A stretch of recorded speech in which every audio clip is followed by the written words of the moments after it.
等你俾 Q 我。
Good morning, ladies and gentlemen. Welcome to the Young Academy of Sciences Summit 2023 to 2024. I'm Sabrina Chang, and it is my pleasure to MC this activity. This is the first activity held under the Young Academy of Sciences Summit, which is organized by the Hong Kong Investments Limit and the Greater Bay Area Homeland Youth Community Foundation, with funding support from the Innovation and Technology Commission of the HKSARG.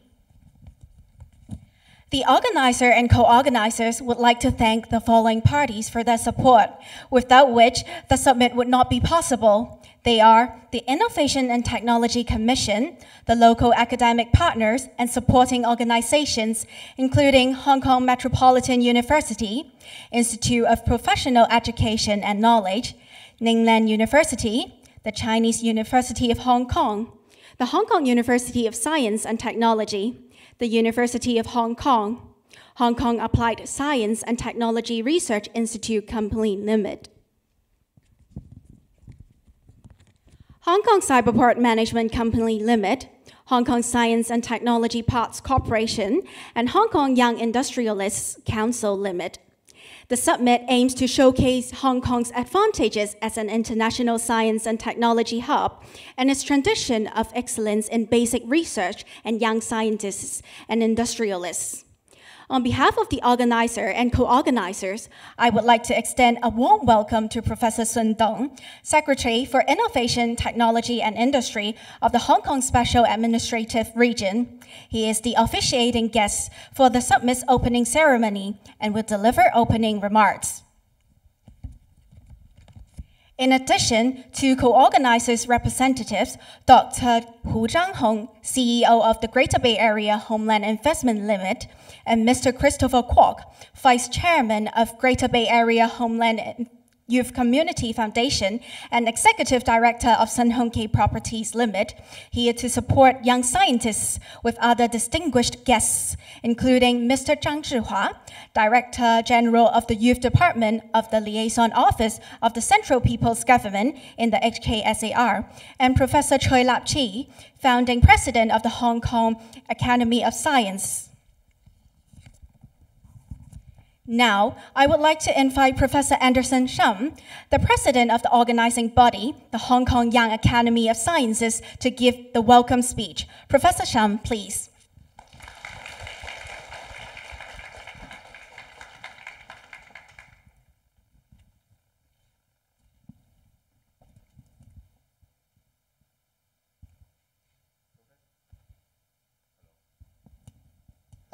Hello, yes.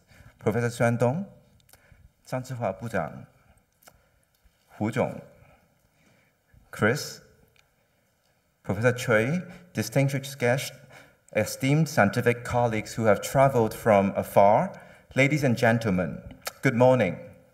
It's a great honor to be able to welcome you all to the opening ceremony of the Young Academy of Sciences Summit This momentous event is jointly organized by the Hong Kong Young Academy of Sciences, the Greater Bay Area Homeland Investments Limited, and the Greater Bay Area Homeland Youth Community Foundation.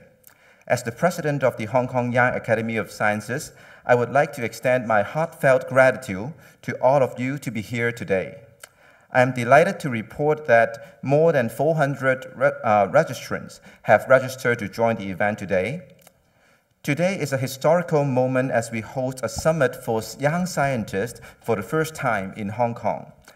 The Young Academy of Sciences Summit encompasses 2 main summits and 6 sub-conferences over the upcoming 2 years, all designed to harness the potential of Hong Kong's exceptional basic research and the brilliance of its young scientists and industrialists. 6 sub-conferences will be held separately to extend the impact of the main summit and focus on 3 topics, including life and health technology, AI and data science, and advanced manufacturing and new energy technology industries. All are tailored to the strategic technology industries, of which Hong Kong has an edge and tremendous potential, as stated in the Hong Kong Innovation and Technology Development Blueprint. By hosting these events, we aim to showcase Hong Kong's advantages as an international hub in science and technology and provide a unique opportunity and platform for young academics and scientists to gather and engage in cross-disciplinary, cross-cultural, and cross-institutional cooperation in Hong Kong. In a world where collaboration and innovation are of paramount importance, the Young Academy of Sciences Summit serves as a beacon of hope, fostering partnerships between local talents and international experts. By embracing diversity and inclusivity, we can unlock new realms of scientific discovery and technological advancements. This summit is a testament to our commitment to creating an environment that nurtures, supports, and celebrates the pursuit of knowledge and the power of scientific exploration. Moreover, through the Young Academy of Sciences Summit, we intend to send a resounding message to the world. Hong Kong is well prepared to attract local, mainland, and overseas technology talents, enterprises, and organizations to cooperate with or set up operations in our vibrant city and thrive. And Hong Kong has robust infrastructure, world-class academic institutions, and thriving entrepreneurial spirit. And young scientists can not only contribute to drive scientific and technological breakthroughs, but also serve as bridges to connect the mainland and the world.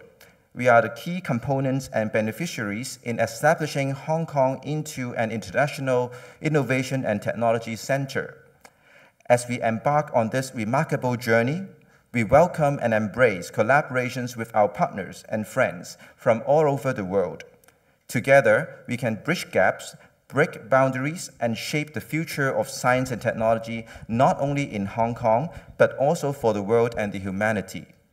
I am most grateful for the effort and contributions of the committee members, speakers, moderators, and panelists. Also, I would like to thank our partners and supporting organizations, particularly the funding organization, the Innovation and Technology Commission, for the essential support. 最後提大家，嚟緊星期日12月10號係我哋區議會選舉，大家記得去投票盡公民責任。And also, I wish you all a most enjoyable and inspiring day, discussing with each other, learning from the speakers, and sharing your thoughts. Thank you. Thank you, Professor Shum. Please be seated. I would now like to invite Professor Sun, Secretary for Innovation, Technology and Industry of the HKSARG, to deliver the opening remarks. Professor Sun, please.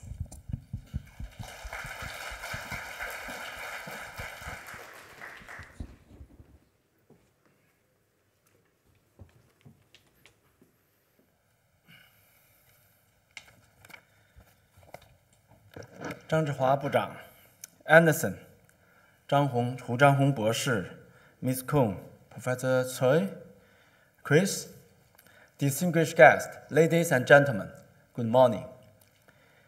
I'm delighted to join you all at the inaugural Young Academy of Sciences Summit for academic and scientists from mainland and abroad. Welcome to Hong Kong. First of all, I would like to express my gratitude to the Hong Kong Young Academy of Sciences, the Greater Bay Area Homeland Investment Limited, and the Greater Bay Area Homeland Youth Community Foundation for co-organizing today's summit. It gathers a good mix of brilliant young scientists, renowned scholars, and professionals from around the world, and provides an excellent platform for networking and collaboration, which helps pave the way for the future translation of scientific research into the real world. Innovation and technology, INT in short, is firmly on the policy agenda of the current term government. With the staunch support from our motherland, as outlined in the 14th Five-Year Plan, the promulgation of the Hong Kong INT Development Blueprint in last December, and the recent announcement of 2023 Policy Address, we have established clear paths and formulated a series of favorable initiatives to chart Hong Kong in moving full steam towards our vision of becoming an international INT center. One of our key focuses is to enhance the INT ecosystem and promote new industrialization in Hong Kong.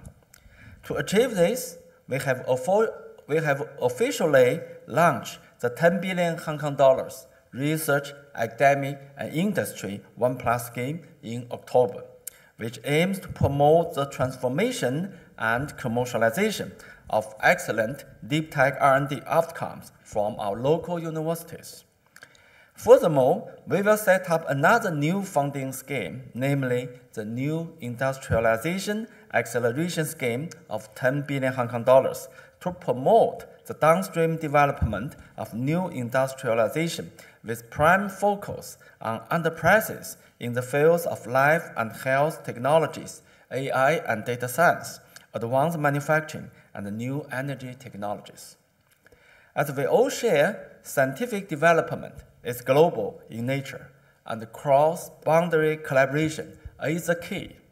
To foster global INT collaboration, in addition to the current 2 Inno-Hong Kong research clusters focusing on healthcare and AI and robotics technologies respectively, we will start preparation next year for the establishment of the 3rd Inno-Hong Kong research cluster, focusing on advanced manufacturing, materials, energy, and sustainable development. This new initiative will definitely bring more world-class INT exchanges and impactful R&D outcomes to Hong Kong, thereby accelerating the transformation of our city into a global innovation powerhouse. Ladies and gentlemen, the future of Hong Kong belongs to the younger generation. As a scientist and researcher for years, I firmly believe that conducting research and seeking scientific breakthroughs is part of our profession. But the key thing lies on whether we will have a series of aspiration and commitment. I'm particularly happy to see that the young academies and scientists here are fully committed in the pursuit of scientific truth, sparing no effort to nurture future INT talents and carrying forward the flame of science and innovation. I do hope that this inaugural summit will mark a good start and establish a tradition for young scientists to engage in international exchanges in Hong Kong, which help broaden their horizons and make good impact in this ever-changing world. Well, we have to look far and think globally. It is also important to care about our neighborhood and community.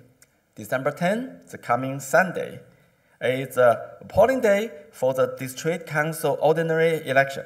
For those who care about Hong Kong, make sure you cast your vote on the Sunday to make your voice heard in the community. Let's vote for better Hong Kong together. In closing, may I wish you all a rewarding experience today. Thank you very much. Thank you, Professor Sun. Please remain on stage. We would like to invite Professor Sun and our guests for a group photo. May I invite the following guests to the stage? First, may I invite Mr. Zhang Zhihua,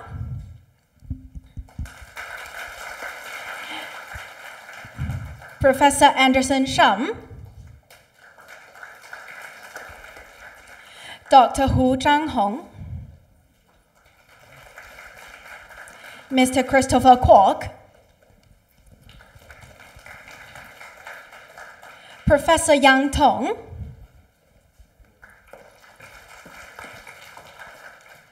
Dr. David Ai,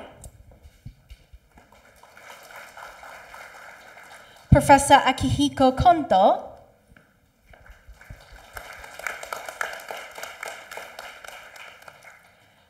Dr. Felix Moronta,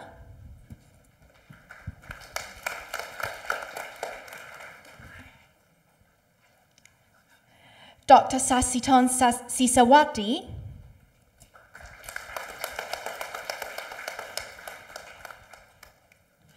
Dr. Okano Panratsa,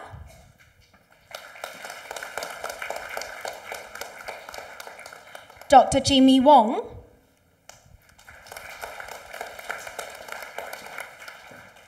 Dr. William Lem,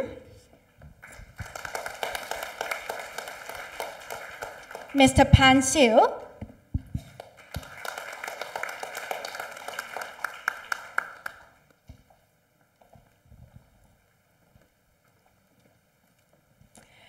please may I invite all the guests to stand closer to each other. And please may I invite all the guests to face the center of the stage and look at our official photographer.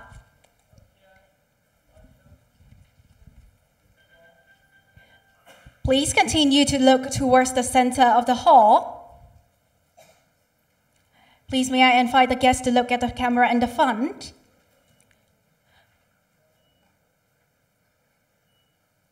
We also have some media friends joining us today, and they are sitting at the back of the hall. So please keep smiling for our media friends to capture this joyful moment.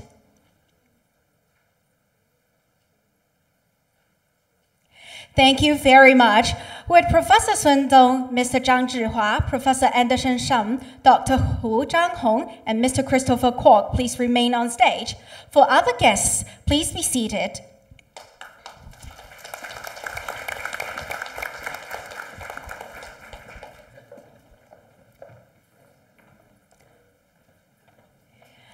I would like to invite the second group of guests to join us on stage. They are Professor Choi Lap Chi,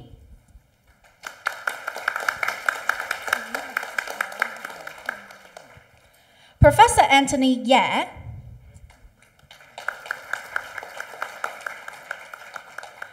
Professor Catherine Song Eun Che,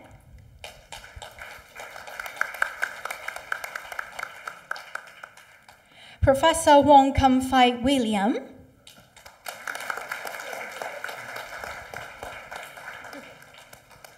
Professor David Swallowis,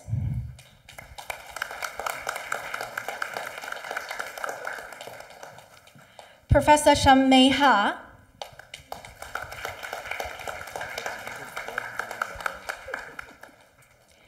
Professor Christopher Chow,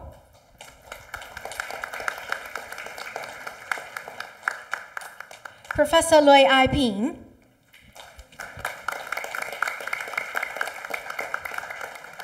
Professor Lui Jian, Professor Paulina Wong, Professor Yong Kin Lam Ken, Engineer Sid Weng Han Alfred,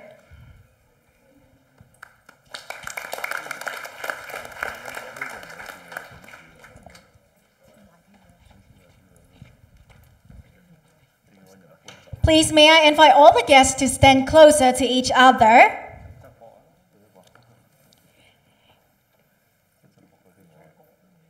Okay, please, may I invite all the guests to face the center and look at our official camera.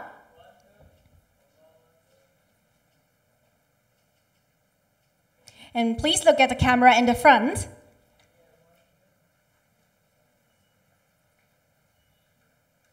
And one more shot from the back. We also have some media friends over there.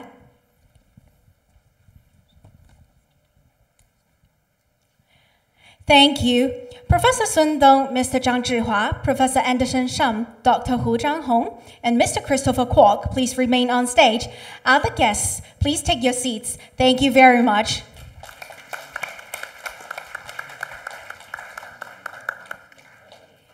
May I invite the third group of guests to join us on stage? May I first invite Professor Stephanie Ma,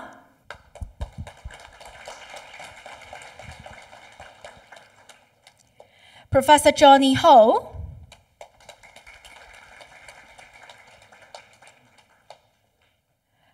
Professor Kathy Low,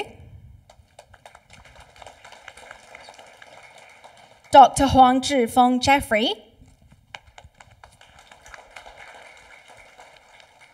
Dr. Kwok Chun Kit,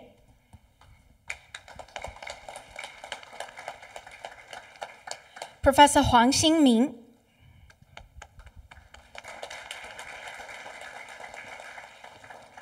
Professor Edmund Lam,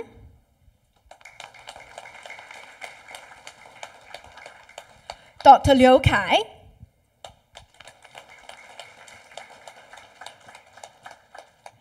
Professor Lu Yang,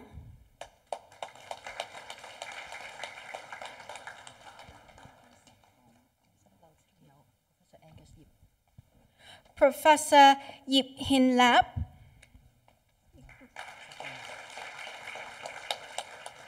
Professor Wang Feng,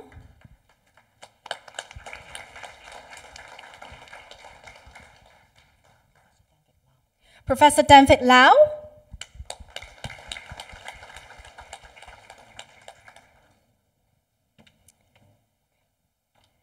please may I invite all the guests to stand closer to each other and look at our official camera in the middle of the hall.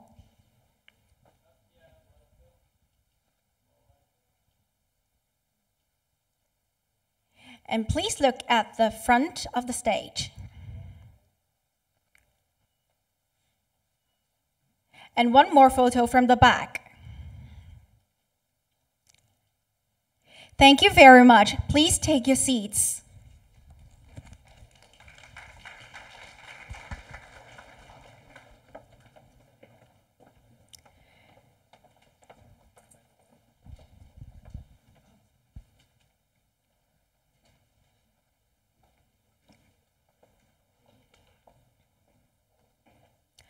To record this memorable event, may I invite everyone here to take a group photo. Please remain in your seats. Our photographer will take pictures from the stage.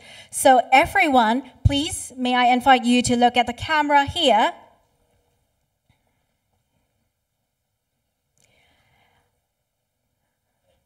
Are you ready?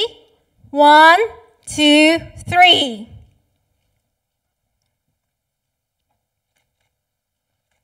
One more. Let's give a thumbs up. And keep looking at the camera, please.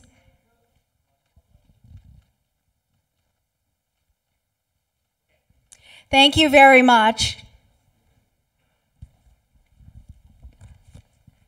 Let's kick off the first section of the summit. In this section, 4 speakers will focus on discussing success stories of how young academies groom young scientists into world-class academicians. Now, I would like to welcome the first keynote speakers of this section, Professor Yang Tong, to the stage. Professor Yang is a member of the Hong Kong Academy of Science and Chair Professor of Mathematical Science at the Hong Kong Polytechnic University. His topic for today is sharing and reflecting on my journey in mathematics. Please welcome Professor Yang.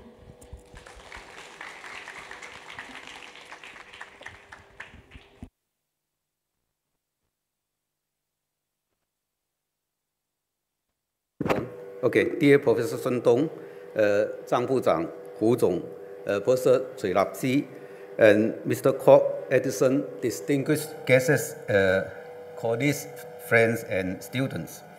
So good morning. First, I would like to thank the organizing committee for inviting me to deliver this talk in the Young Academics of Sciences Summit. When I was asked to give this talk, my first response is that I'm not quite qualified. It would be much better to have someone more senior in the Hong Kong Academy of Sciences to do this. Okay. However, our Secretary General, Ada, told me that it is my duty because I'm the representative of the AS Hong Kong in Young AS Hong Kong. So it is indeed my great honor and pleasure to accept this challenge. So because I was not in any young academic during my career, so I chose this title, My Reflection in My Journey in Mathematics.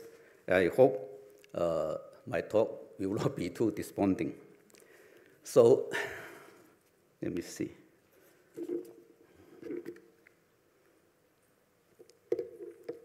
So let me first start with my early age. Okay, that's in the late 60s and 70s in mainland China. This was a very special period, the Cultural Revolution. So both my parents, they were high school teachers. My father taught physics, my mother taught mathematics. So in the age when I was young, a kid in mainland China, either can hang around without doing anything or had nothing to do.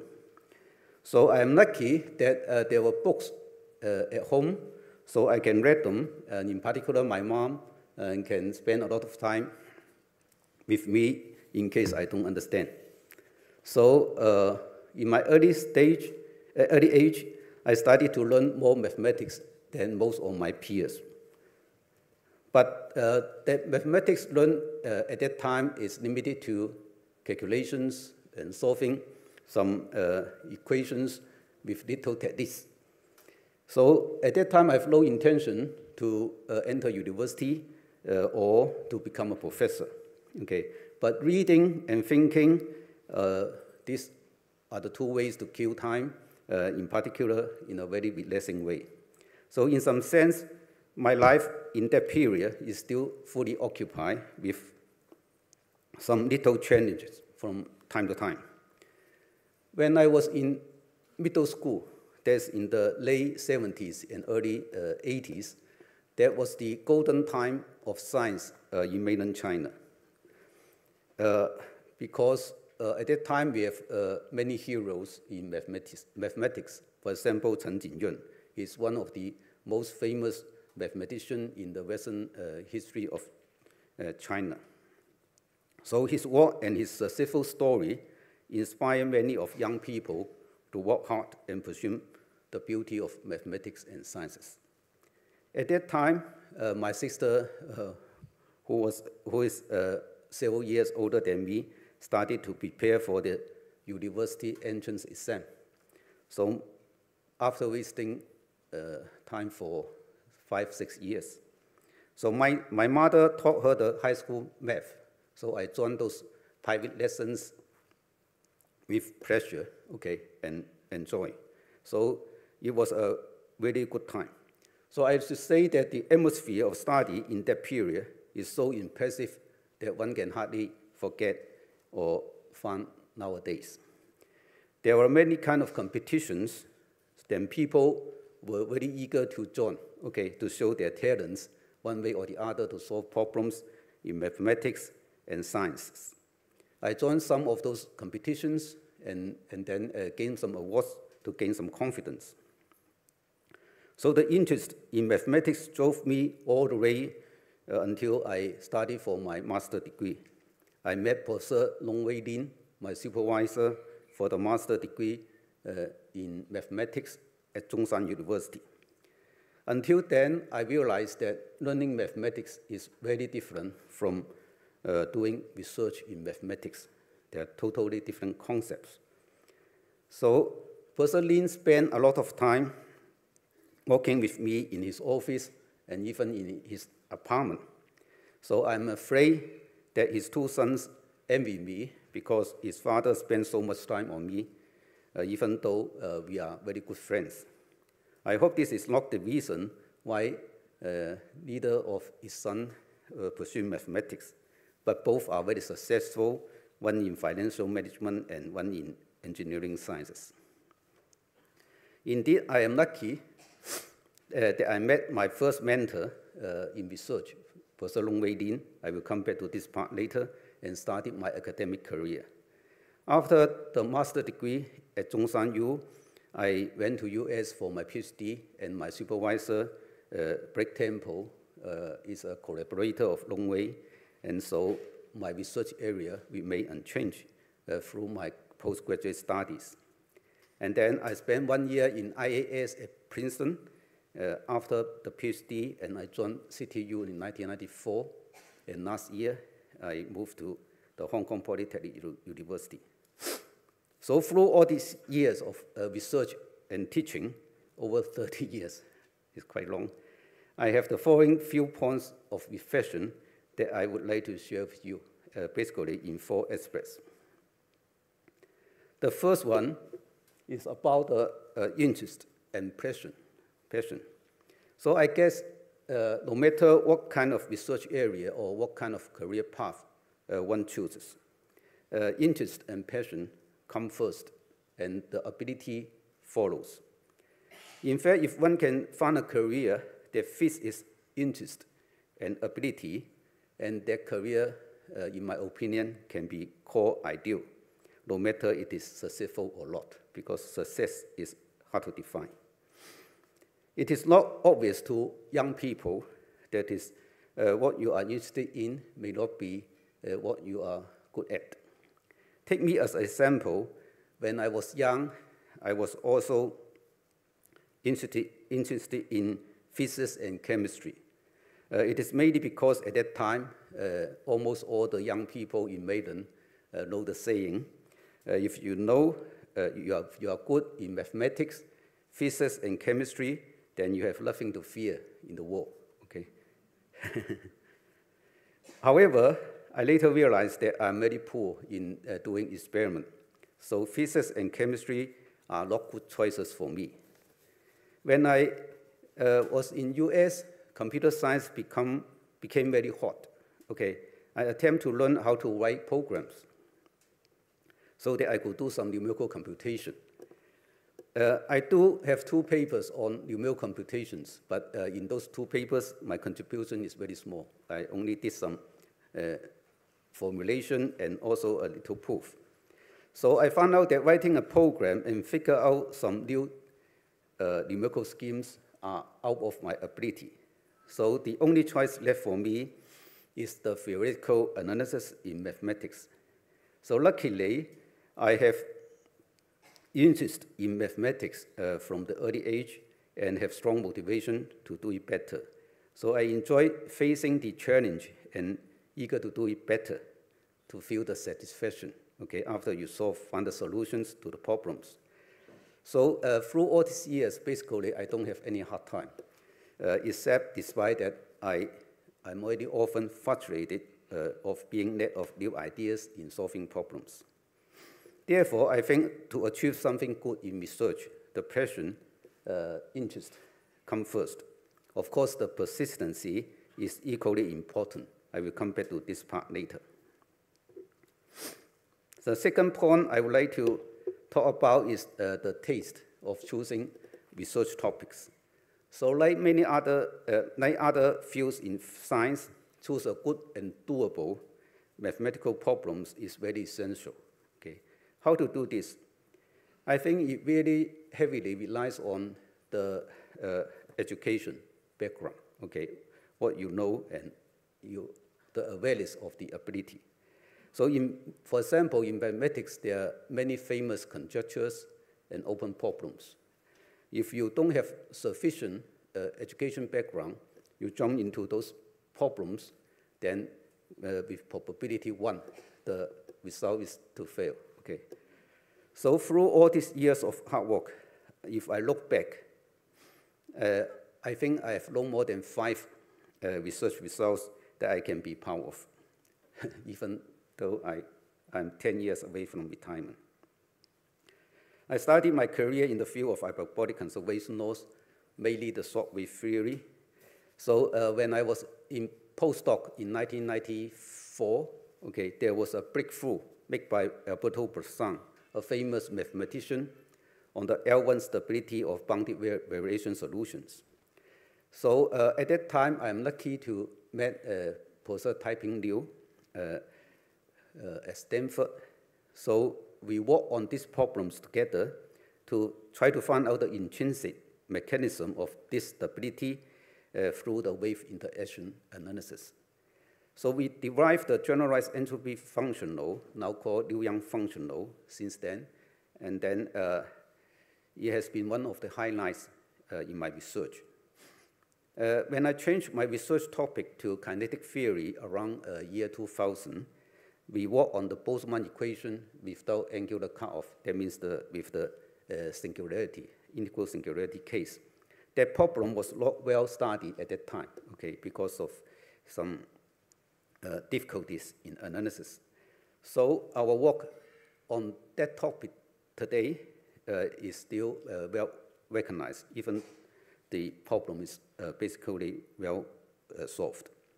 So about 10 years ago, I changed my topic again, this time to the boundary layer theory and high Reynolds number limit. So we succeeded in solve an open problem of the well-postedness of the Prandtl equation in Sobolev spaces. Recently, with a very talented young researcher in PolyU, Dr. Zhu Zhang, who is also in the audience, we obtained some interesting work about the high Reynolds number limit for the compressible flow. Okay, so even though I have more than 200 research papers, I truly believe that less than 5 of them can last long and can be recognized. However, this is sufficient and satisfactory in my view, because if you have some work that worth to be read and cited after 20 years or more, that is a great achievement. So this is not consistent with the artificial requirement for being a highly cited researcher. In mathematics, we rather prefer our work to last long than being cited immediately many times. Therefore, we need to choose some right research topic and to produce work with loyalty and impact on the field. Then as a byproduct, we can aim at high journals, publication in high journals. Now I come to the third point about the importance of the mentor in different stage of career. I think almost everyone, not everyone, okay, needs some guidance one way or the other. There are some very genius mathematicians, maybe they don't need. In my career, as I mentioned, Professor Long Wei Lin is my first mentor. He guided me into the research field that I worked with John for more than 30 years. So after my PhD, I met Professor Taiping Liu. He has very exceptional, strong intuition and insight on problems. So I think his role is to, just like a wall, okay, bounce back my wrong ideas from time to time, so that we succeeded in finding a right solution after 5 years hard work on the L1 stability. So after many years in CTU, so I become old, okay. And then I think I need another type of mentor, okay. So I'm lucky that I have a colleague, Professor Philippe Gialet. He is an academician of 9 academies, including French Academy of Sciences and Hong Kong Academy of Sciences. He is my good friend and mentor, so we talk a lot when we were in CTU.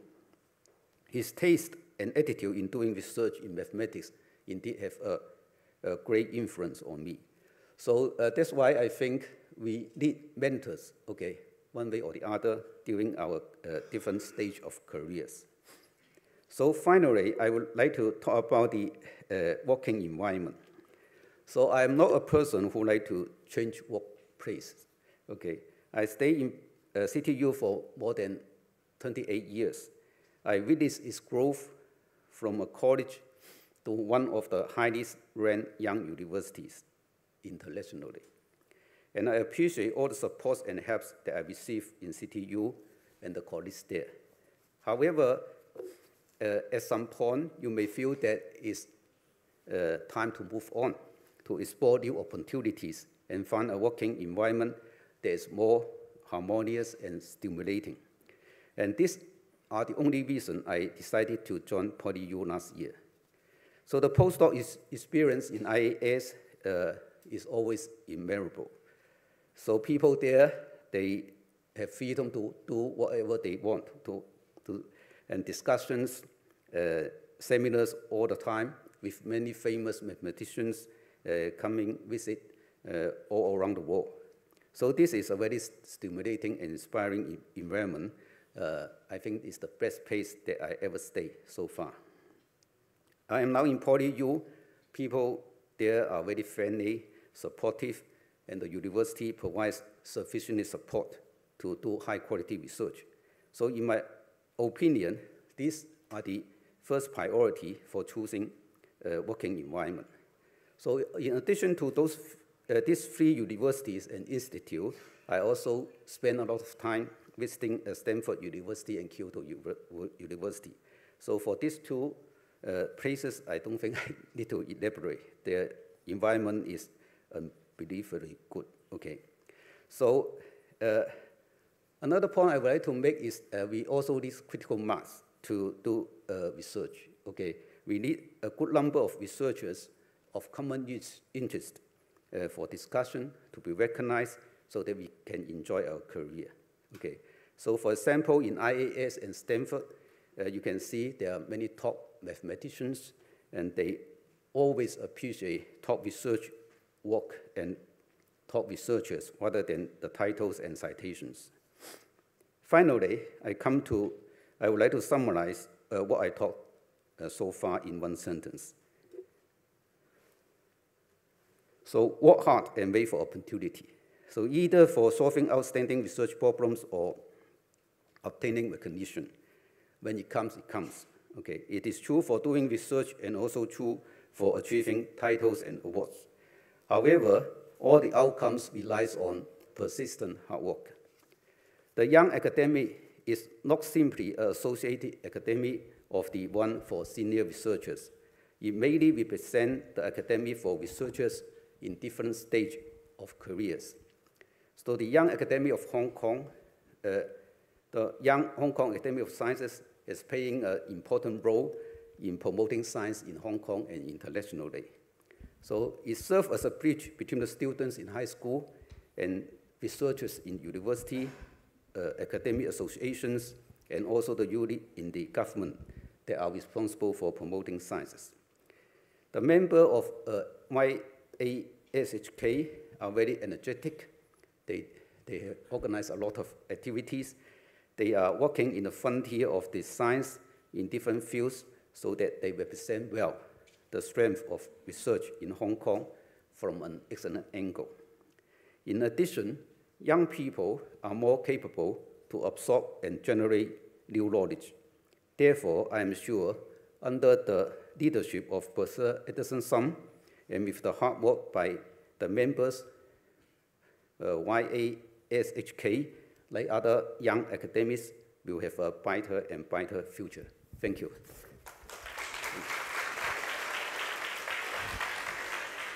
Thank you very much, Professor Yang. Please be seated. The second keynote speaker of this section is Dr. Felix Moronta, Dr. Moranta is co-chair of the Global Young Academy and senior program specialist at the International Center for Generic Engineering and Biotechnology. Dr. Moranta is going to share with us his thoughts on the topic, Empowering World Academicians, a journey from labs to global policy with the Global Young Academy. Let's welcome Dr. Felix Moranta.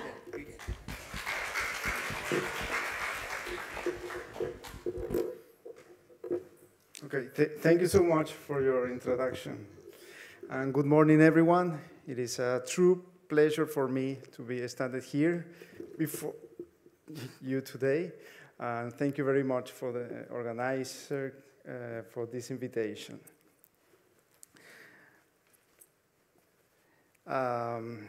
Yes, as you have heard, I work in the International Center for Genetic Engineering and Biotechnology. This is an intergovernmental organization that is based in Italy. So I live in Italy, but I am originally from Venezuela in South America.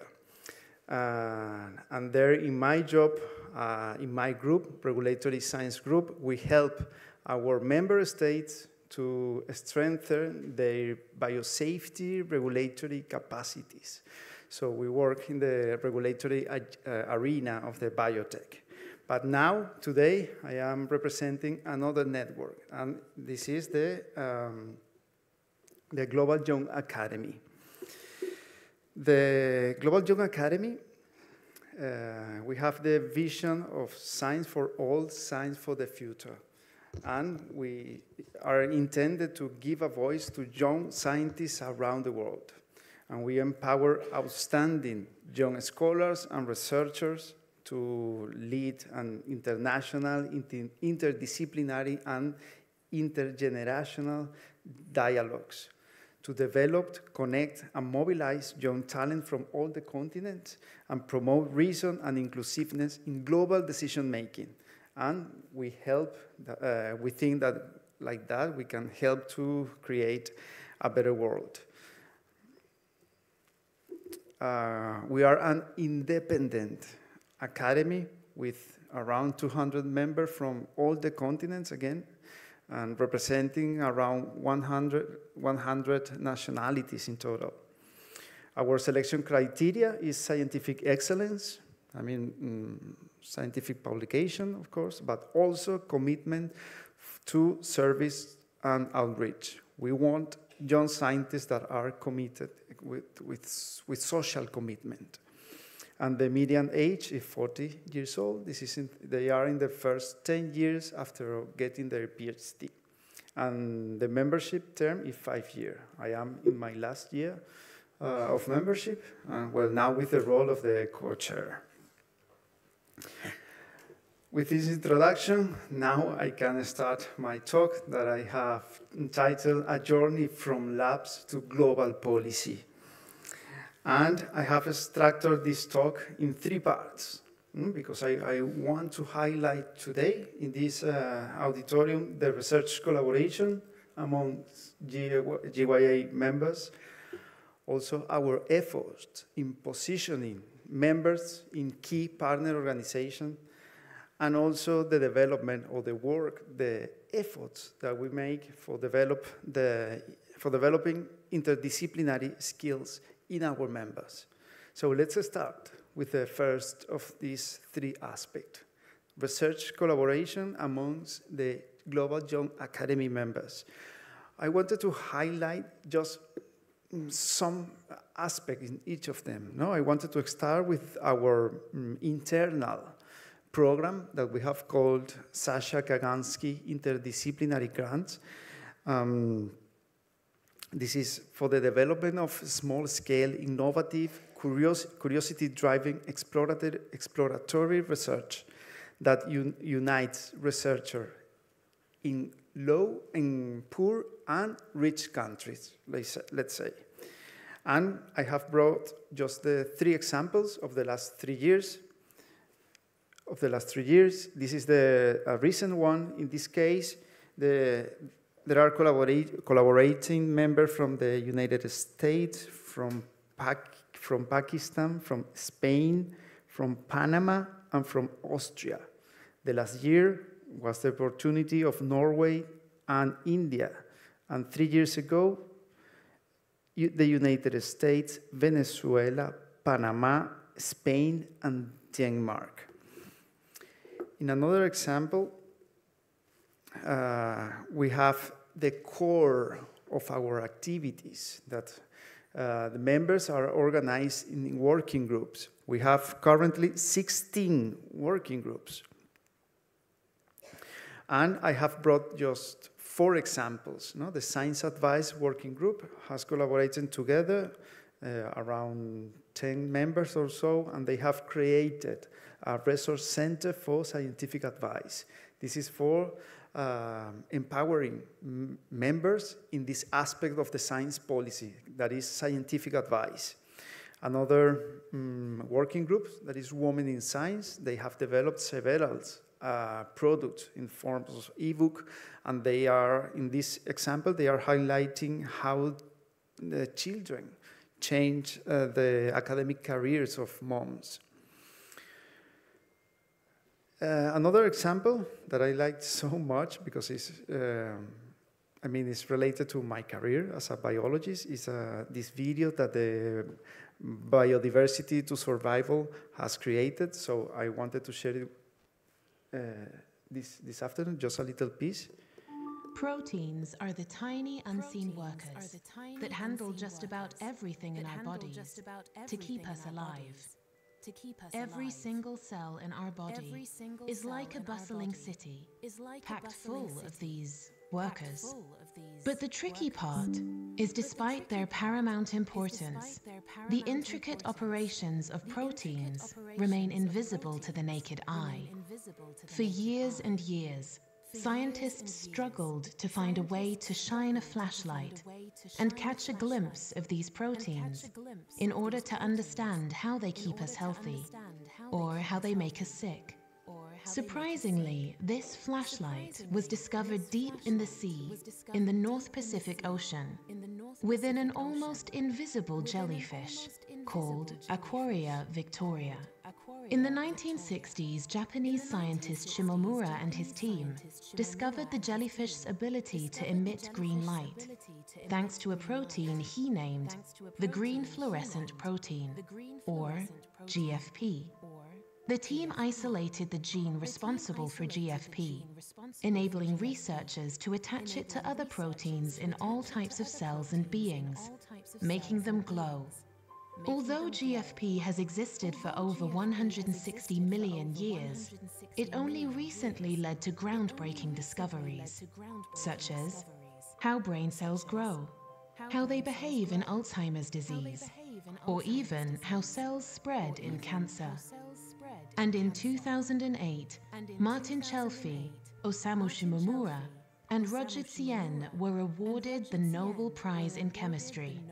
Today, we know that it is not only the jellyfish, but that various other creatures, like fireflies and corals, all produce differently colored growing proteins, creating a research rainbow for scientists to use.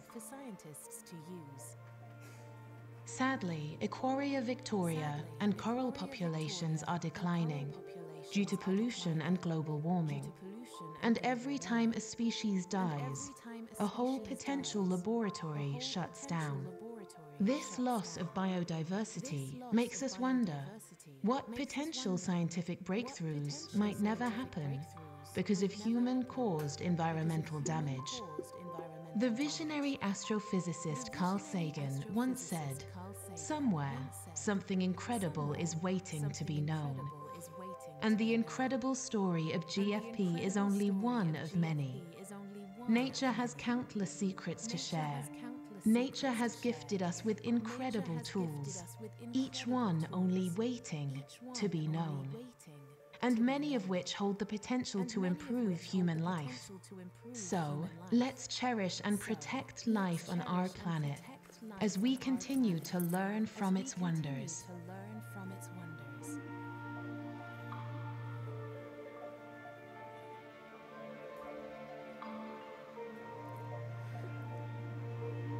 This was made for a working group, and they have never been in touch in person before. So this is the kind of beauties that the GYA is capable to do, its members. In another aspect, we have also a strategic project, no? And I can name just few of our strategic projects. One of our most important is GLOSSIS, is the Global State of Young Scientists. This is empirical research that investigates the context in which the early career researchers works. This is the support mechanism that they have or they don't, mentoring, productivity, and the challenges that they are facing. And we have so far 3 different comprehensive reports that you can see listed there. And the last one, the African one, is ready to be published, hopefully this month. Another important and relevant strategic project is At-Risk Scholar Initiative. We have a group of members that's trying to help young scientists in conflict zones around the world. And well, we work for the reintegration into the scholarly work environment of those that has escaped from their countries. And we support exceptional ECRs that are currently at risk. So by providing grants, promoting working groups activities and strategic projects, we catalyze inter-member collaborations. Now, I want to highlight the positioning of members in key partner organizations. And I am referring to this, mainly to this organization that you are seeing here displayed. So we have, our members, but we have positioned and we have allocated several of our members in this international organization, such that we are raising the voice of young scientists in international arena. And just bringing some numbers, that is quite impressive. This year, we haven't finished, and so far we have nominated 51 members in different working groups or initiatives in all those international organizations. So we have our tentacles in the global policy landscape.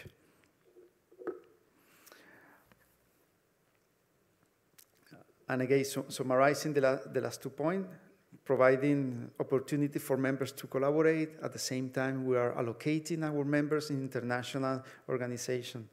And also, we work very hard to develop the interdisciplinary skills of our members.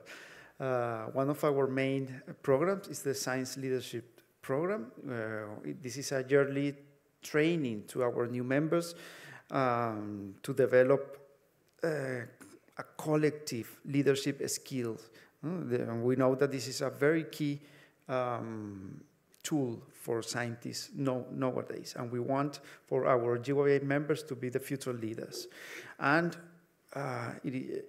we are happy to say that we have been able to, let's say, domesticate this program, at least for organizing 2 regional science leadership programs in Africa and Latin America.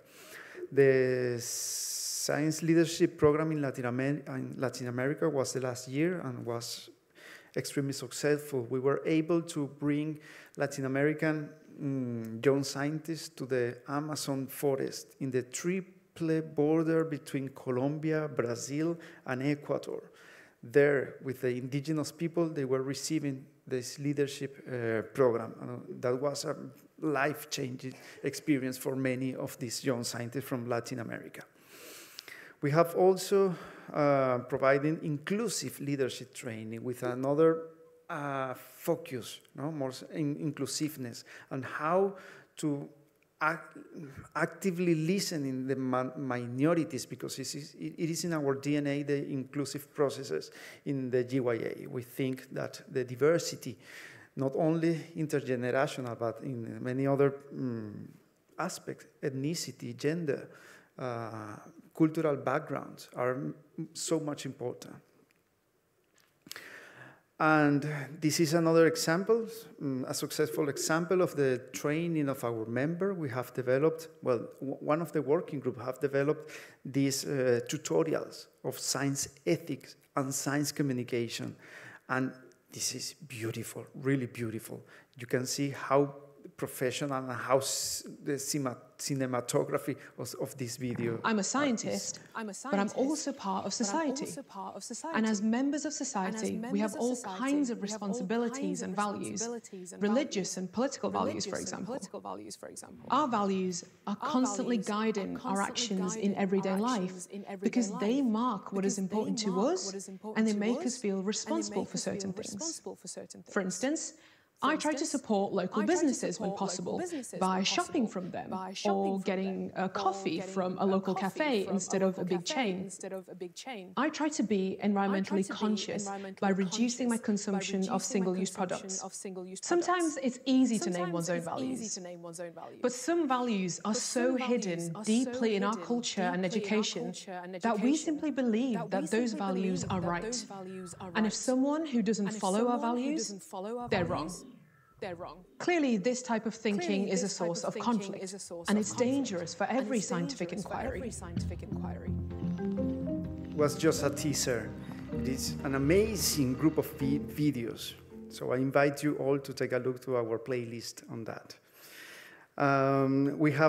We have trained our members in policy memo writing. Again, we want to influence the global policy making, and we want our members to be skilled in how to communicate with policymakers. It's not the same to write a scientific paper when you want to approach an international policymaker.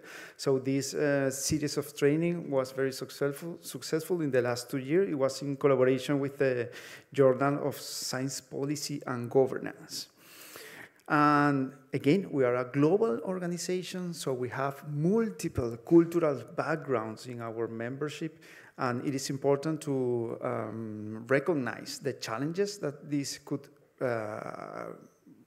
bring to the organization, and because of that, it is important to have this consciousness of our intercultural nature and the communication, how it should be. Or, for instance, we have also provided training in strategic foresight.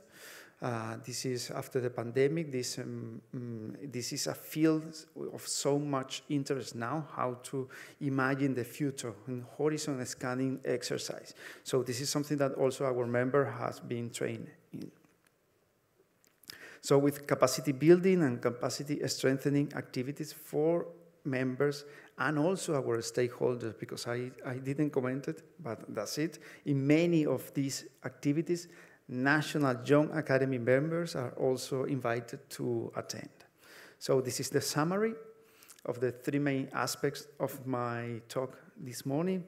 And taken together, I think that, well, my thesis this afternoon is that this is the journey of our member from labs to global policy. And before arriving here today, I sent an email to all the members asking, oh, do you want to share some testimonial with the audience in Hong Kong? And yes. So Yancy from Honduras wanted to tell you that she was able now be part of the steering board member of COARA. This is an international initiative that is trying to improve the scientific excellence and how the scientific excellence is measured. And she said that being from a poor country as Honduras, I mean, this is a kind of opportunity that was never in her mind. And also Nova from Bangladesh. She recently, with another member of the GYA, they won a grant from the Japanese government. Or Mohamed Hosseini, currently in the USA, say that with the Sasha Kagansky grant, he was able to hire a student from a poor part of that country. Or Greg from the USA that was able to win an IG Nobel Prize in one connection that he did in one GYA business travel. Or Paulina, that her roommate in one of our annual general meeting, her roommate, they made a strong friendship. They applied for a grant of the US government, and it was approved. And they were able to organize the first Central Asia Genomic Symposium. Or colleagues from you guys, Jane from Hong Kong, currently in Germany. Well, she's now in that network of our tentacles in many international organizations because she's now representing young scientists in some working groups or some initiative of UNESCO or International Science Council. And this is the picture of our last annual general meeting. It was in Kigali, Rwanda. We gather once a year, or we try to, of course. And the next year will be in Washington, D.C. in 2024. In 2025, we'll be in India. And we are looking for a place for 2026 to bring a range of brilliant minds, young brilliant minds from around the world. So thank you so much.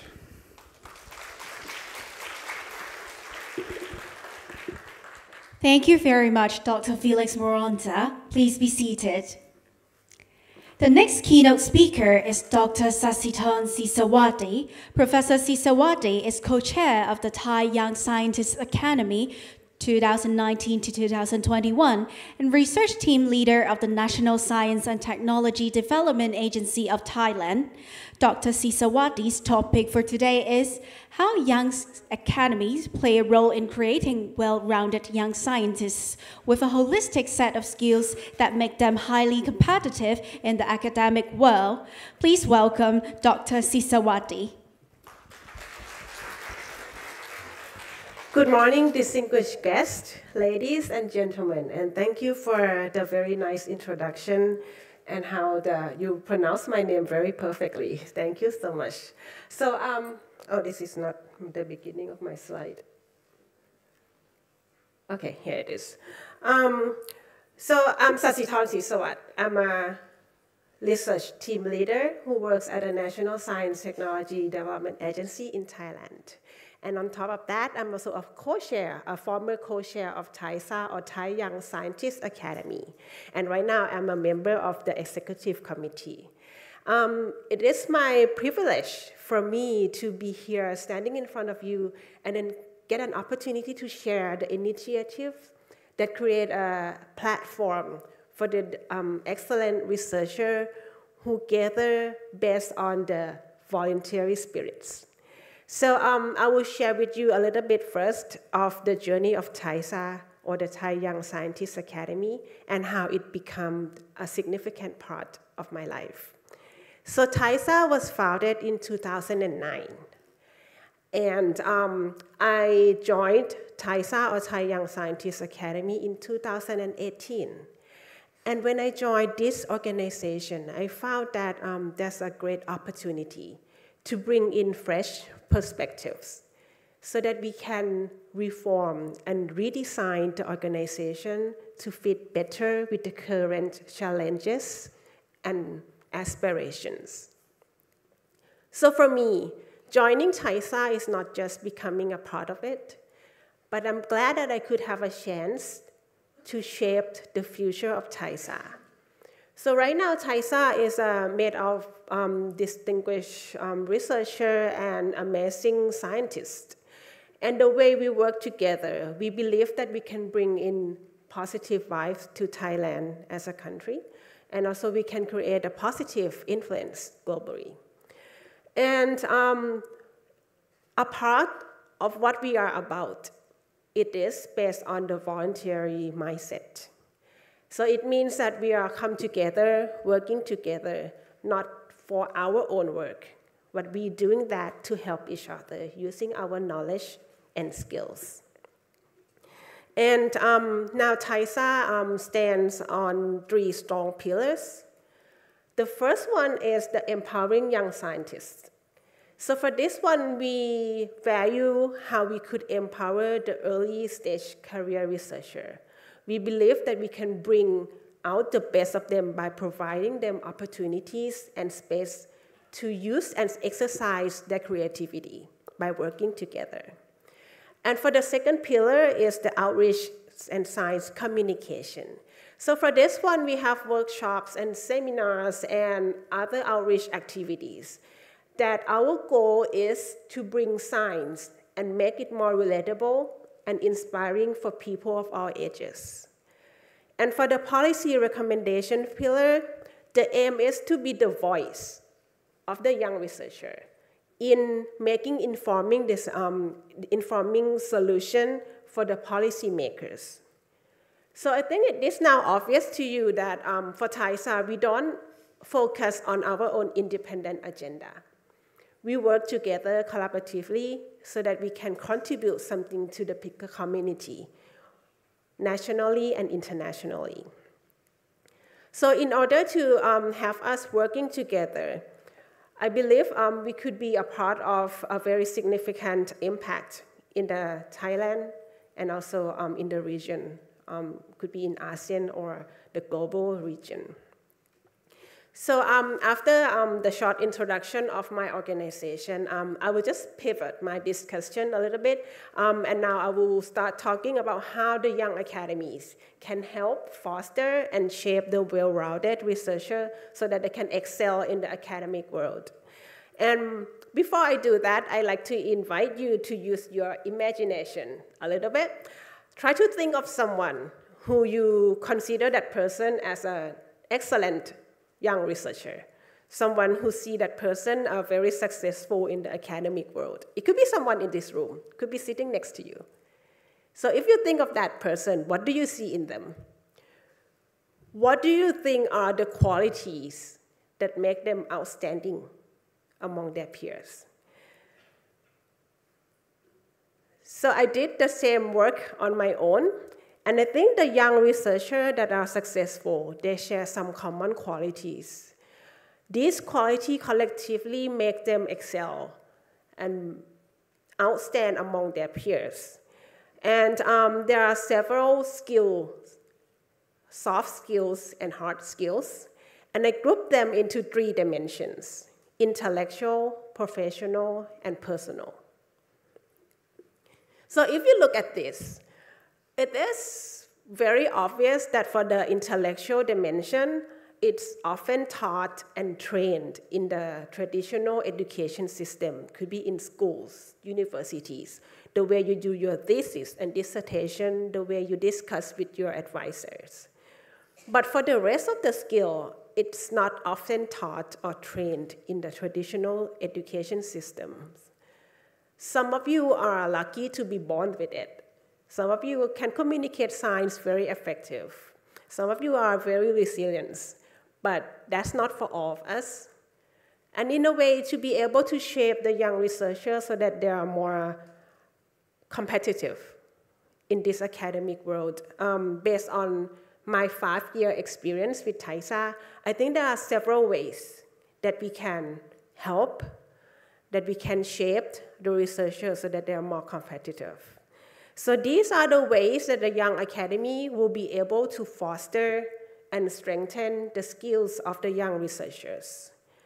It could be the interdisciplinary collaboration, effective communication, leadership and teamwork, supportive environment, global outlook, and science policy and advice.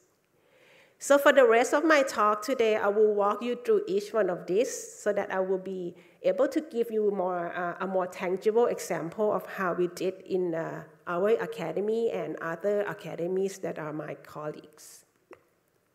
So I think this reflected what Felix mentioned earlier, that interdisciplinary collaboration is very important. And as a young academy, in TISA, we could create networking opportunities. We could create an environment that will empower the scientists to be able to tackle a complex problem by working together. We have several workshops and seminars that will bring in scientists from different fields of research. They will learn how to work together. They will pick up the collaboration skills, There are several workshops that we hosted earlier that are similar to the SLP workshop that Felix mentioned in his presentation. So with this type of workshop, they will get to connect with each other, learn different perspectives. And that's very important on how they could initiate their work so that they can work cross-disciplinary and also cross borders and cultures. So, and then we also play a very important role, and we can strengthen the effective science communication for our members too, and also for the other members in our communities. So we believe that this is a very important part of the young scientist.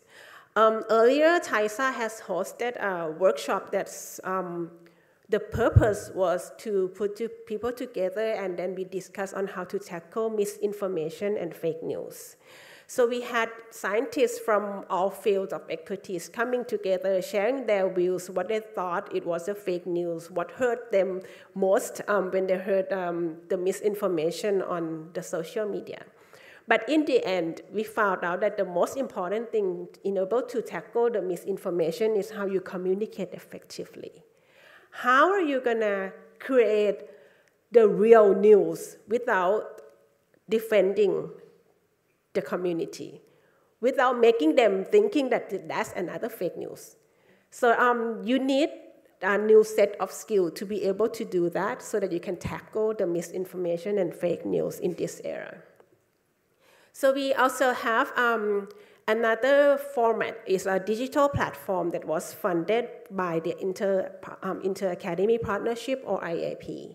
So for this one, we create a project with a digital platform where we have a carefully designed workshop with materials, with guidelines, and with everything so that other people can just take this information and then make it scalable and repeatable for other communities. And then we can spread out how you can promote the science communication effectively.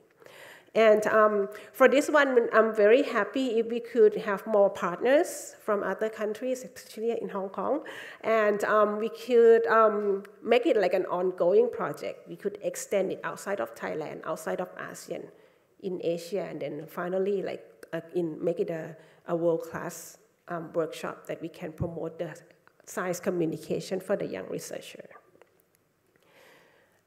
And in addition to that, in our academy, we provide so many opportunities for them to be working in collaboration with the external partners.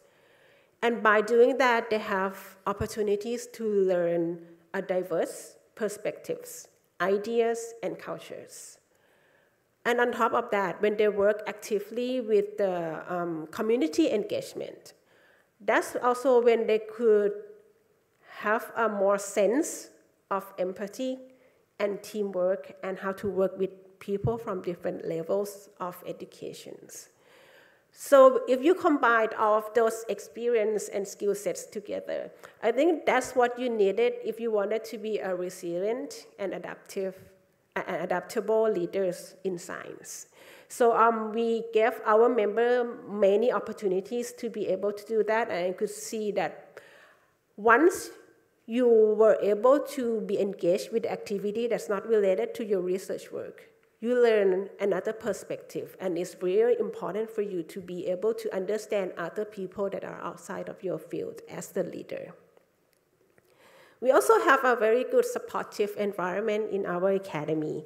And like Dr. Yang mentioned earlier, that mentorship is very important for the researcher in the academic world.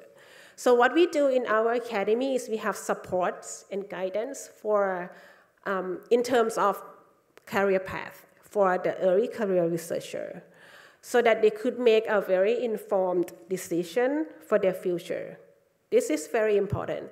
And this is not exclusively only for TISA members.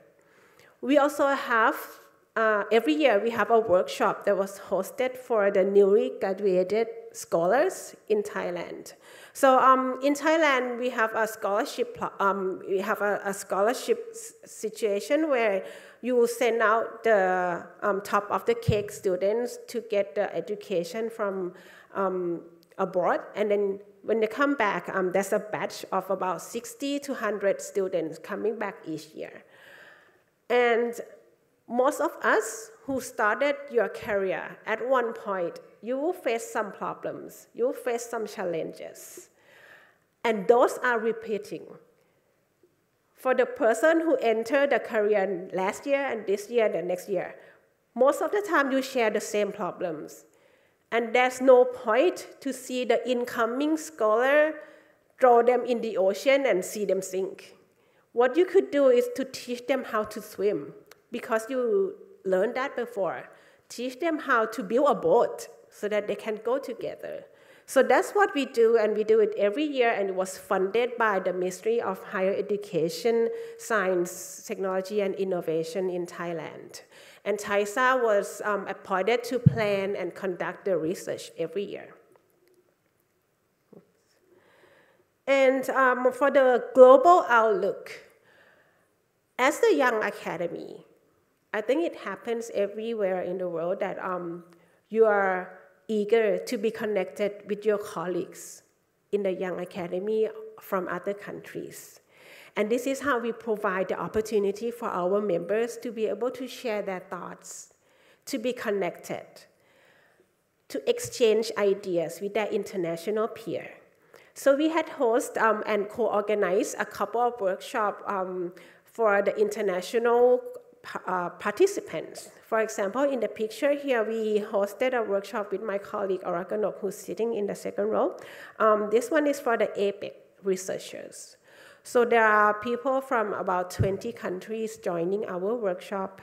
And we also have a very strong collaboration with the ASEAN Young Scientists Network and Malaysian Young Scientists Network, and also other academies that we got to work together. For example, in YES from India, the Global Young Academy, and also the Indonesian Young Academy.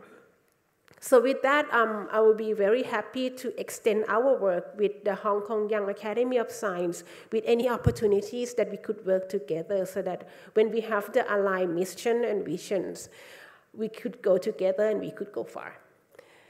And then for the last point that I like to make is the science policy. Our policy recommendation pillar focus on bringing our members to be engaged in the science policy making. So by doing that, our members got to learn different perspectives. They learn the policy making processes. They learn how to communicate strategically.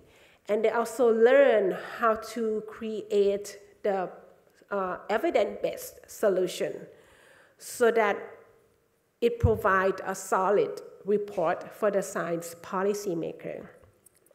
So previously, TISA has worked with TSRI, or the Thailand Science Research Innovation. They are one of the biggest organizations for the science policy making in Thailand, and Dr. Orakanok is also working for them. And I'm pretty sure that in her talk, she will walk you through more of her work. But with that collaboration between TSRI and TISA, we conducted a policy-based research. We produced a report so that we can get an informed decision for the policy making based on the evidence that we found, based on the information that is obvious and not biased.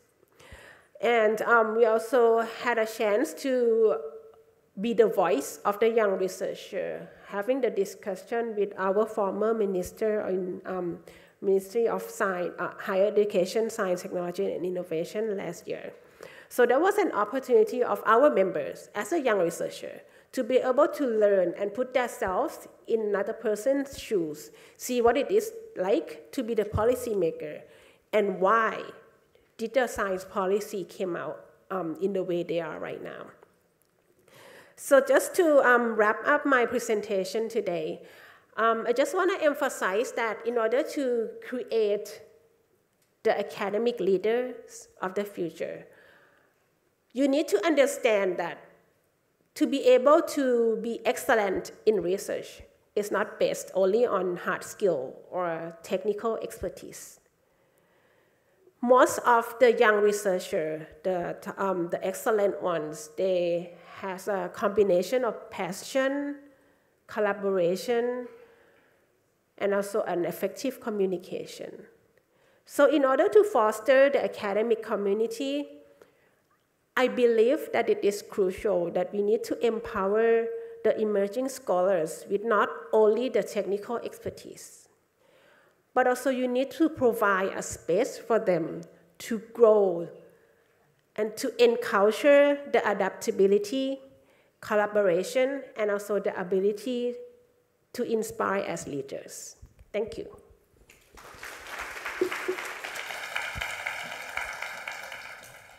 Thank you very much, Dr. Sasitonsi Sawati. Please be seated. Finally, the next keynote speaker of this section is Professor Anderson Shum. Professor Shum is the president of the Hong Kong Young Academy of Sciences, Associate Vice President, Research and Innovation, and professor at the University of Hong Kong. Professor Shum's topic for today is the Hong Kong Young Academy of Sciences and its role in innovation and technology. Welcome, Professor Anderson Shum.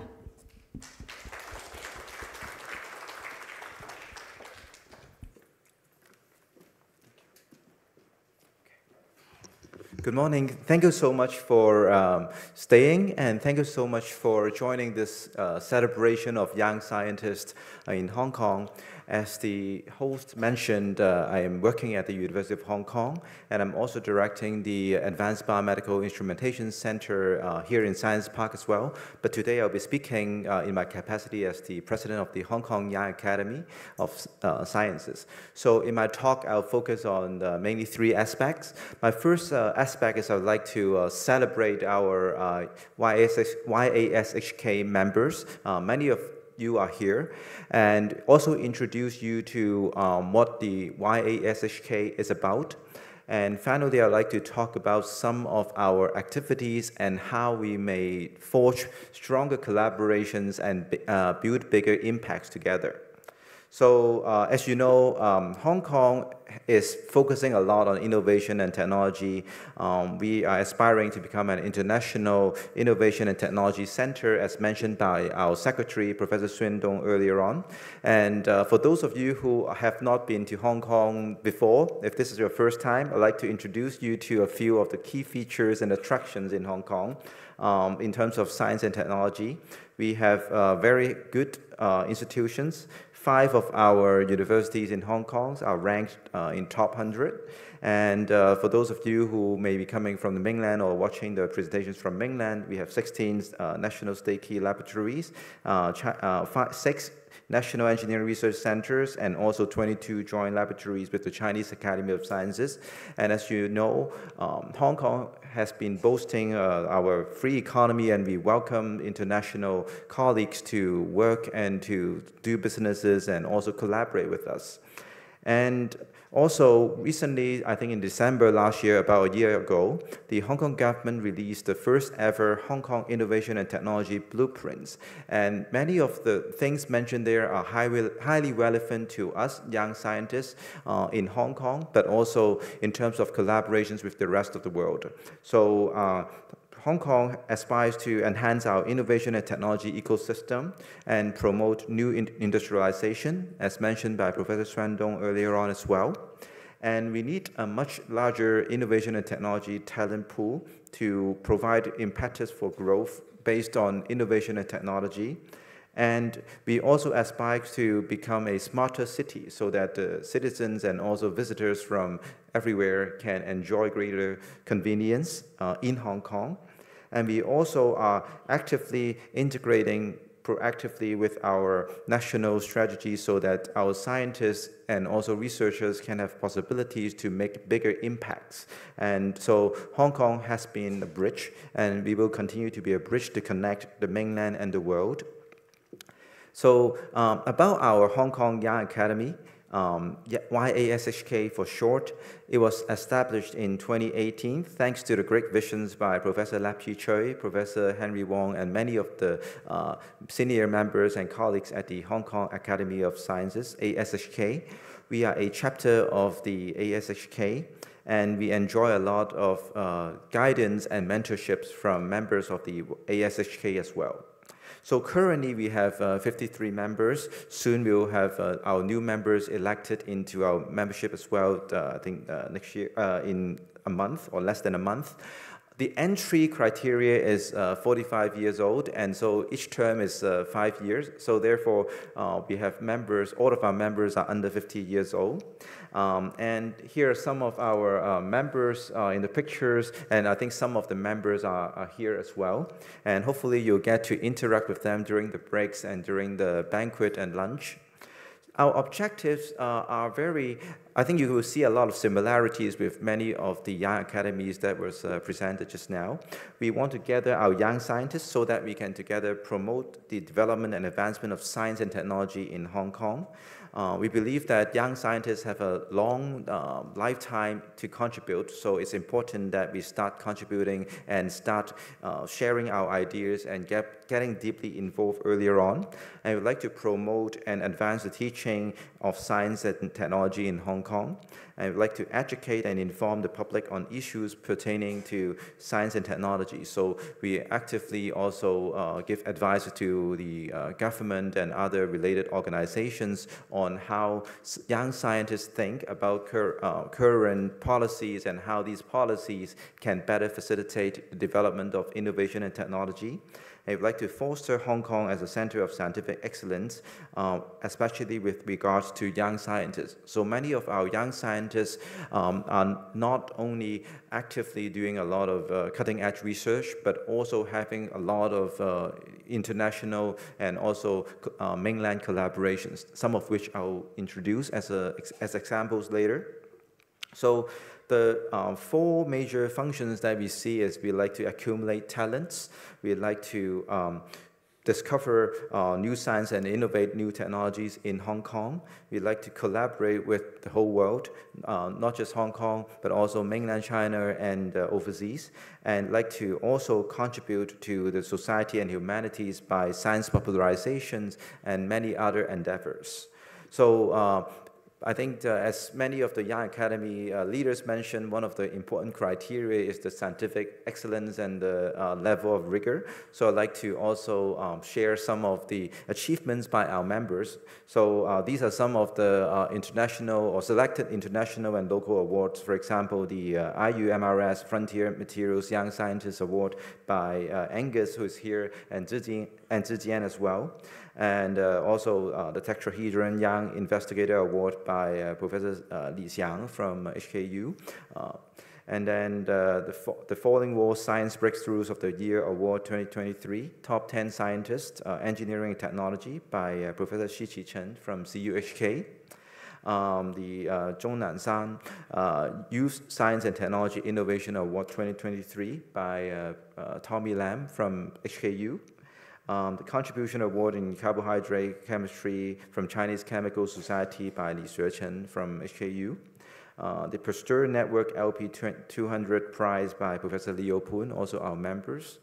And we have a lot of our members. Actually, we didn't get together beforehand, but we just saw each other at Geneva when we were there in the 2023 International Exhibition of Inventions of Geneva, winning different kinds of awards representing different institutions in Hong Kong. And one of the very important prizes in the whole of China area, the Explorer Prize by the Tencent Foundation. Many of the awardees are our members, Henry Yang, Zhuan Kai Wang, Yao Wang, Huang Mingxing, Liu Yichun, Fan Ziyong. Many of them are here today with us as well.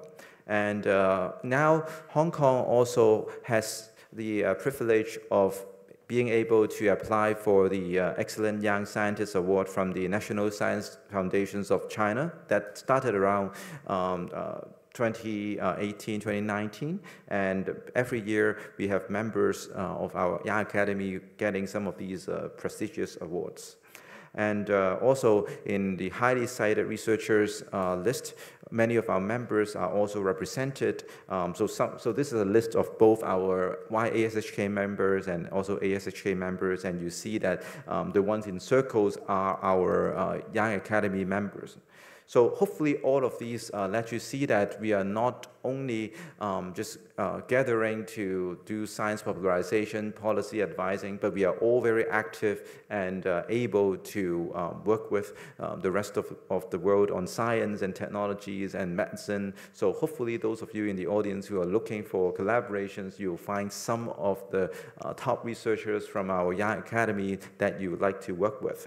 And here are a few examples of some collaborations that we have, that our members have with overseas and mainland partner, because there are so many such collaborations, so I only highlight a few for your example. So first one is myself. We have one of the InnoHK centers in collaborations with Harvard Engineering, working on biomedical instrumentation.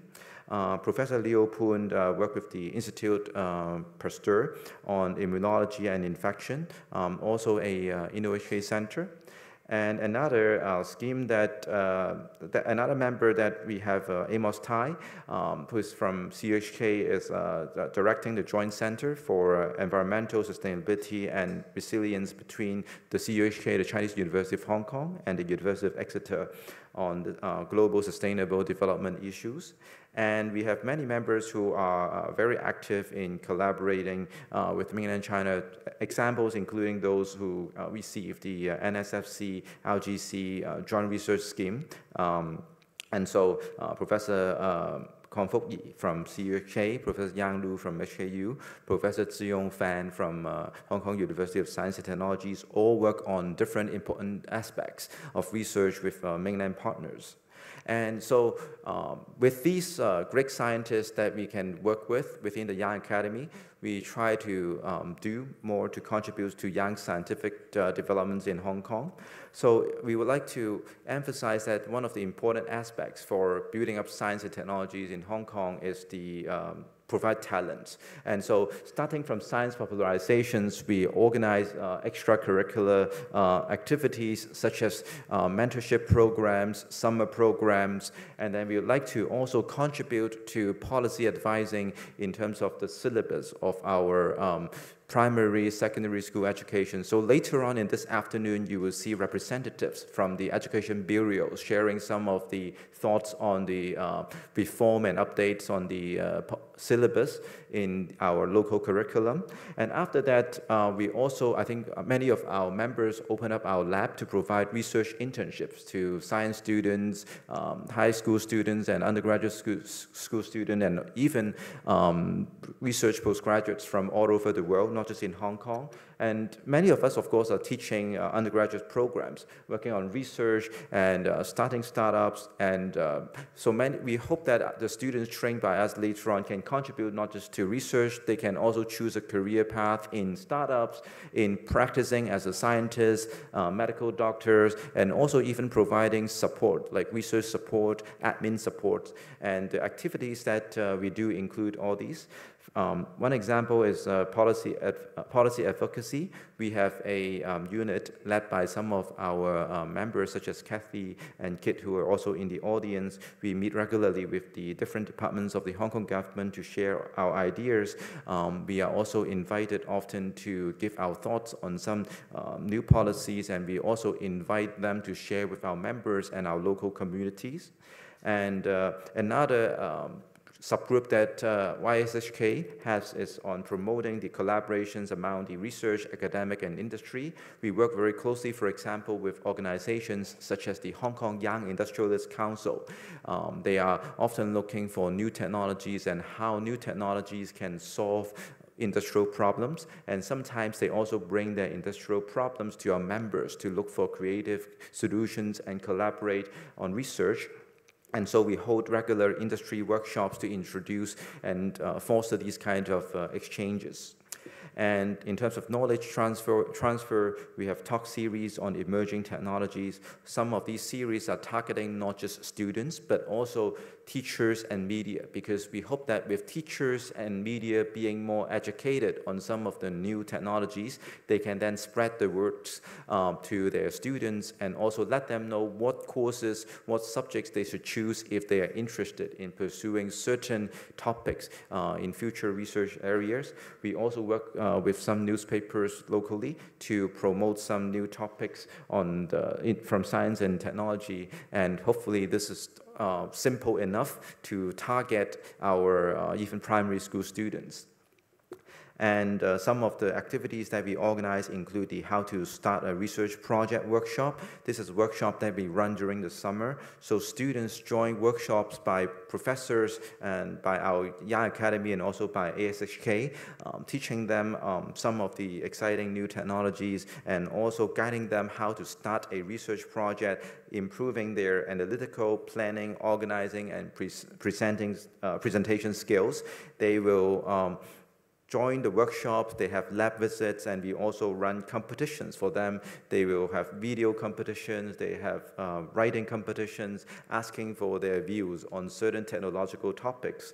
And we celebrate their success at the end with a graduation ceremony.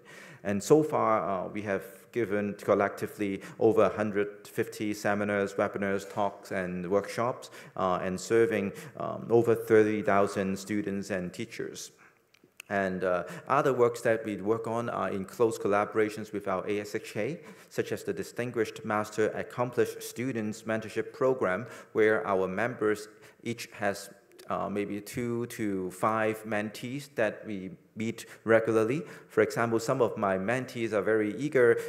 Even when I don't actively look out for them, they would actively look out for me. They are even during COVID, they wanted to meet in person. And so I think you can see how enthusiastic we have some of these very great students that we can mentor.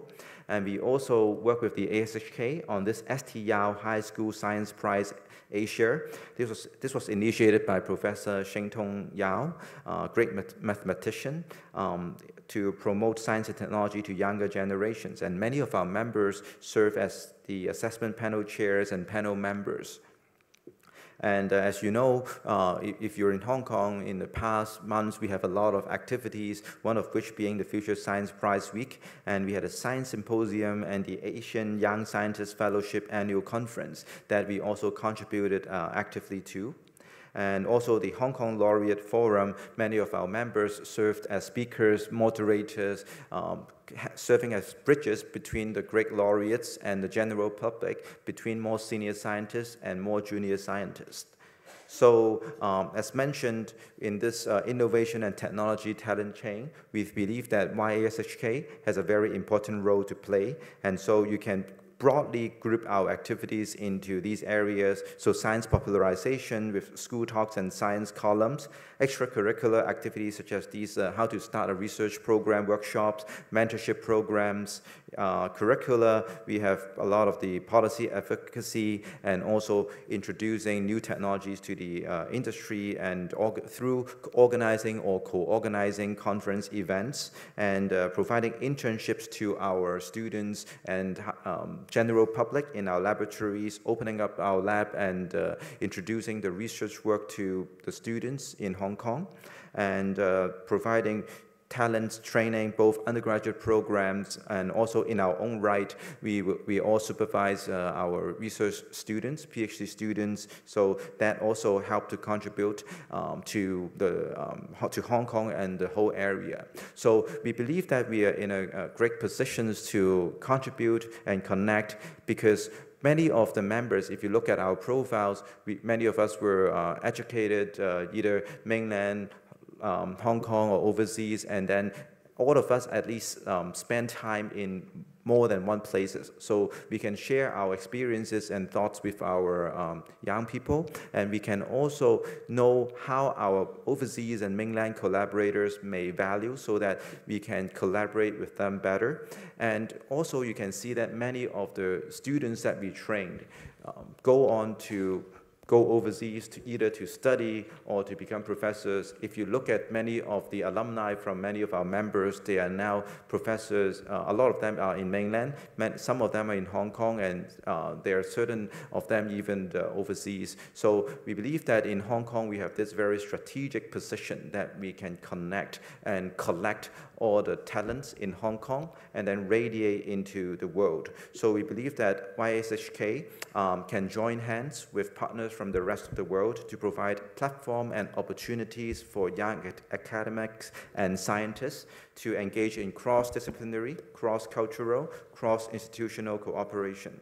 And we hope to also work with technology talents, enterprises, and organizations so that we can work in Hong Kong and with partners in Hong Kong. And as the Secretary mentioned, Hong Kong opens up a lot of new opportunities through many of the schemes, funding, etc. by the Hong Kong government. And many of these schemes welcome overseas partners and mainland partners. So there are also opportunities to work in Hong Kong through some local contacts, such as our Young Academy members. So I hope that during this conference, our non-local partners can meet and mingle with our local partners, and hopefully you can identify some friends and partners that you can collaborate with in future. And of course, the Hong Kong Young Academy of Sciences welcome collaborations with academies who are represented here, and also academies that you may be familiar with and can introduce to us. And with that, I'd like to thank you all again for listening, and thank you all for attendance, and we look forward to a vibrant discussion with all of you. Thank you. Thank you very much, Professor Shum. Please remain on stage. This section will be followed by a panel discussion. We are happy to have two moderators to facilitate the discussion. They are Professor Johnny Ho, co-chair of the Academic Committee of the Hong Kong Young Academy of Science, Associate Head and Professor, Department of Materials Science and Engineering, and Director of Knowledge Transfer Office at the City University of Hong Kong, and Dr. Huang Zhifeng, co-chair of the Academic Committee of the Hong Kong Young Academy of Science and Associate Professor of the Department of Chemistry at the Chinese University of Hong Kong. Please come to the stage. And once again, I would like to introduce our panelists, Professor Anderson Shum, Professor Yang Tong, Dr. Felix Moronta, Dr. Sasiton Sisawati,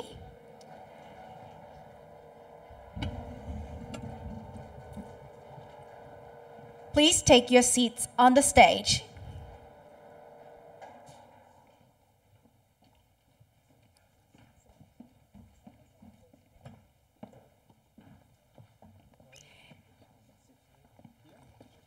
And I'll pass the discussion to our moderators, Professor Ho and Dr. Huang, please.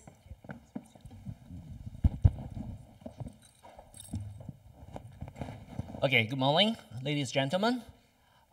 First of all, I will also represent with another moderator, Dr. Zhifeng Huang, together to welcome all of the guests to attend this very special event.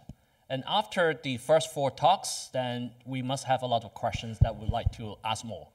So that's why we have this panel discussion, and hopefully we can actually have a chance to interact with our guests more. So in order to start with, maybe I'll first ask about Professor Yang. So, and actually, we all learned math when we were very young. And as Professor Yang mentioned, math, physics, and chemistry are very important. Once you master all 3 subjects, you have no fears. And in current situation in Hong Kong, especially for our high school educations, a lot of students are actually start to lose the interest in fundamental subjects like math, science, and particularly even if some students, they actually focus in science technology and aim to declare those major in university, but they may not actually have taken pre-calculus or calculus classes in the high school's time. So it's very different from the kind of older generations. So do you have any thought to share with us how you can attract more young people in order to take math or be interested in math? So, Professor Yang, please. Okay, thank you. Thank you, Johnny. So it's a very good question. So, so first of all, I think if we want to promote mathematics, our goal is to somehow to build confidence of the students to study mathematics and help them to appreciate mathematics. So our goal is not to encourage more students to pursue mathematics as a career, Okay, I think this is the wrong direction. So on the other hand, it's very important for the young students to appreciate, to understand the fundamental of mathematics, because as you said, it's the fundamental part of the science, and also with a lot of applications. So how to do this? So to my understanding, it is not limited to, for example, a lot of high school teachings, okay, is to provide a lot of exercise, okay, mechanical, to solve some isolated problems with little techniques. I think that is okay, but we cannot focus on that part. What we can do is to build up some culture studies. Okay, for example, we can introduce some fundamental concepts of mathematics and show them the beauty of mathematics, and then so that they can appreciate. And also we can tell them some very interesting stories of mathematicians, because it's in a very long tradition of mathematics development. For example, in middle school, for the quadratic equation ax squared plus bx plus c equals 0, this equation, it turned out to be people more than 3,000 years ago know how to solve it. Okay, so they have the formula, they have the mechanism. So this all kind of these stories we need to show to the young people, so to let them to appreciate, not to fully understand. Because nowadays I don't think anyone can claim that he knows all mathematics. So all we can do is to understand some essential part of it, so that we can appreciate. Okay, so we need to know the history of mathematics, for example, and also know some basic applications. So in this way, and then we can stimulate their interest in mathematics and to have the confidence to study further. That's my understanding. Okay, thank you, Professor Yang. So stimulating the student, make them interest in math is very important. Yeah, thank you, we got it. So maybe we invite another. Yep, thank you. And so now I have a question for the Dr. Felix. And he was very, very impressed by this, the global young academic, the scope, the inference you have made all around the world, and considering the common concerns in terms of the weather, right, the war, the economy development, the sustainable development of our society. So here my question is, so what is the crude element that the lab can correlate it with the policy, with your global young academic? Yeah, thank you. Thank you for your question. So much relevant. Listen, I can highlight that, I mean, we are looking so much for those brilliant minds that have a strong social commitments. There are so many young researchers that, yes, they are in their lab bench trying to make scientific breakthroughs,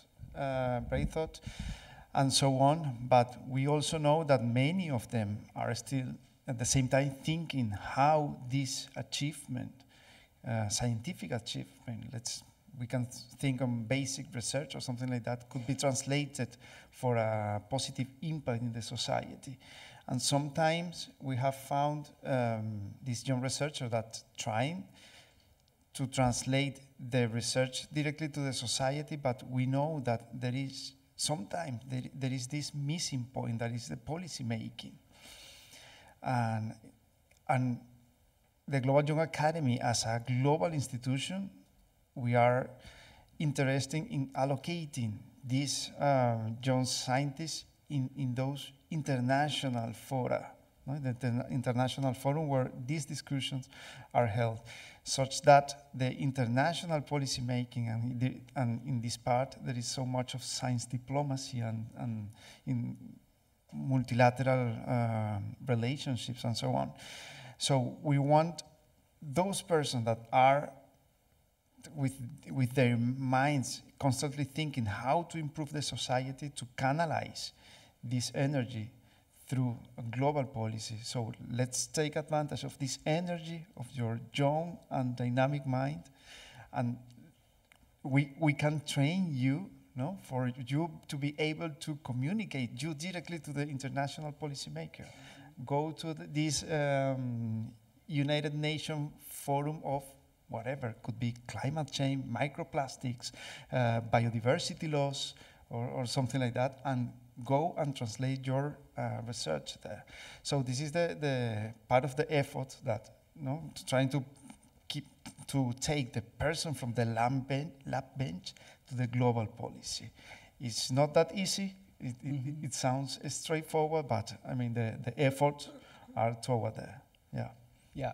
So the Global Young Academic can provide a very good platform, right? So for the young academic to play their role to change our society in a positive way. So the following question is another question is so can you give some suggestion for the young researchers how they can contribute to the next generation society from the global point of view? Yeah, absolutely. The first thing I would suggest them to join their National Young Academy. They need to be organized. This is the most important part. By alone, it is more difficult to go and influence policy making. But as an organized scientist, it's much better. So I think that the first step would be try to join the National Young Academy, and as a group, as an organized organization, I mean, their voice will be heard, absolutely. So organized. Thank you. Thank you for your answers. So now, Johnny. Okay, thank you, Zifeng. So maybe let me ask a question to Dr. Sassoonwadi. So actually from your presentation, we noticed that there are a lot of opportunities, for example, like the workshops that we can work together between our Hong Kong Young Academy of Sciences and your Thai society. So apart from this workshop, do you identify or do you know of any other opportunities that we can work together, especially we are actually very close, just a couple hours of flight? Yeah, I'm so glad you asked this question because even if you didn't, I was planning to approach Anderson and also Stephanie and Devin later because I got to know them this morning. And I think I would love, and I'm pretty sure that my academy would love to have more collaboration with other partners, including Hong Kong Young Academy of Science, so the global young academies. And well, I like to look at the potential collaboration into two dimensions. So maybe the first one is the low-hanging fruit, something that we can achieve in a near future. So it could be some activities or initiatives that either Thailand or Hong Kong or the GYA is going on as an ongoing project so that we can join as a additional partner. For example, we have the Science Speaks workshops, which is a digital platform right now. And it's so easy for, having more partners to join, then we extend it to other regions of the world. And for the longer time frame, I think we need to sit down and talk together so that we can carefully design our collaboration so that it aligns with all of our vision and missions, because we don't want to waste your time in doing something that's not something that you are interested in. So with that, I think we could have more discussion and then we talk about it, because based on the presentation this morning, I feel like there are so many ways that we can do it. Either it could be the training on policy advice, it could be the training on the science communication, or even the capacity building workshops that could be held between our countries together. Yeah, thank you. Okay, thank you. Yeah. So. Yep. So thank you. And so so now my question is for the Anderson. And first of all, very appreciate that you organized such a wonderful Summit. And so my question here is, I want to take this opportunity that, can you share with us that some successful examples that the young scientists in Hong Kong, so how they made their contribution to the innovations and technology to our local society? So I think that's a great question.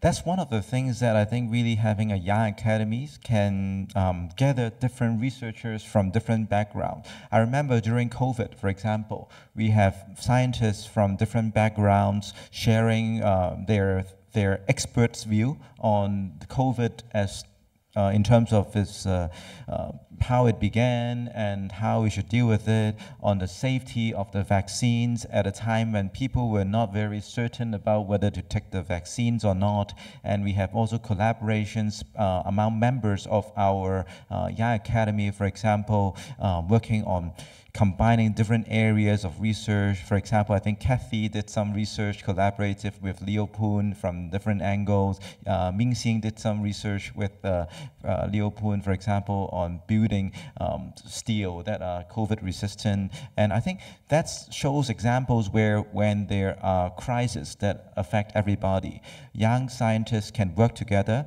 and Young Academy can provide a platform to speed up such collaborations, because there have been understanding and relationship that have already been built even before these crises arise. And those two examples that I gave were only very small examples, and I believe that we have more capability to do even more, for example, with experts on materials, energy, we have experts on sustainability, ecology, etc. So these are other areas where if you have a big problem with our Earth, with pollution and environment, you need not only understanding of the ecology and the environment, but you also need the technology and the science to make real changes. And that's where I think having a young academy like this is valuable, and being able to link up young academies with other young academies, neighboring ones and also global ones, I think also are very important to maximize the impact and to have a bigger network to solve bigger problem. I saw that a lot of the GYA events that were mentioned earlier on, the previous versions of these have been in Latin America, Africa, etc. I see a lot of possibilities in Asia, and it would be fun to explore what we can do and collaborate on together. Okay, thank you, Anderson. So, as you mentioned about opportunities in Asia, and actually, as we all know, Hong Kong is playing a very important role in the Greater Bay Area, in the GBA area. And is there any plan, or do you have any ambitious or even other more global, like some plan in your mind to bring our partner, like the other young academies, to contribute more to the GBA area? Thank you for that question. I think as you, Johnny, and Jeffrey know very well, we are a members society, we are a members academy, so we cannot do anything without our members. So if there is such a need, if members like you see this need and this opportunities, I think we are more than happy to work together. As Johnny mentioned, to those of you who may not be very familiar with the term GBA, it's called the Greater Bay Area that consists of 9 mainland cities and 2 special administrative regions, including both Hong Kong and Macau. So today we also have a representative from Macau here.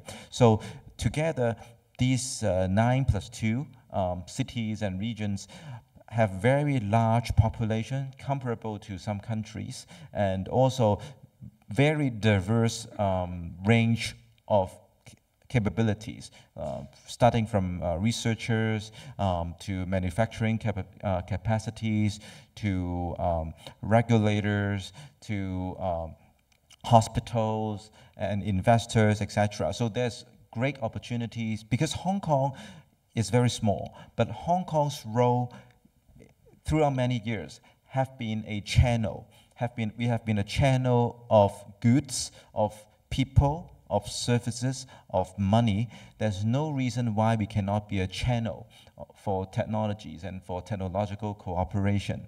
And the importance of a channel is flux. As a mechanical engineer, chemical engineer, we talk about flux a lot. So it's the amount of flow across a certain area. So even though Hong Kong's area is not so large, but if we can be a channel with large flux to connect, for example, mainland in terms of the market, manufacturing capability, and also some exciting technologies from the rest of the world, then Hong Kong can play a very important role as a bridge.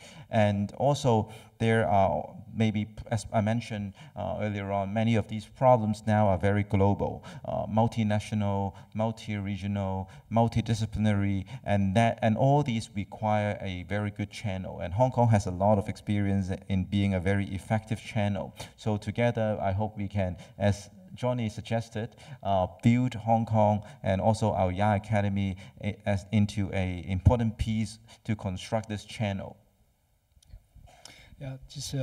Yeah, I really appreciate that. And as a material scientist, we know that geometrically, Hong Kong is at the boundary, right, the grand boundary. So their energy is very high. Yeah. So I think for the rest, we want to give some opportunity for the audience. So for our Q&A section. So I just wondered, do you have any questions? This is have a very good opportunity. We can have more discussion here.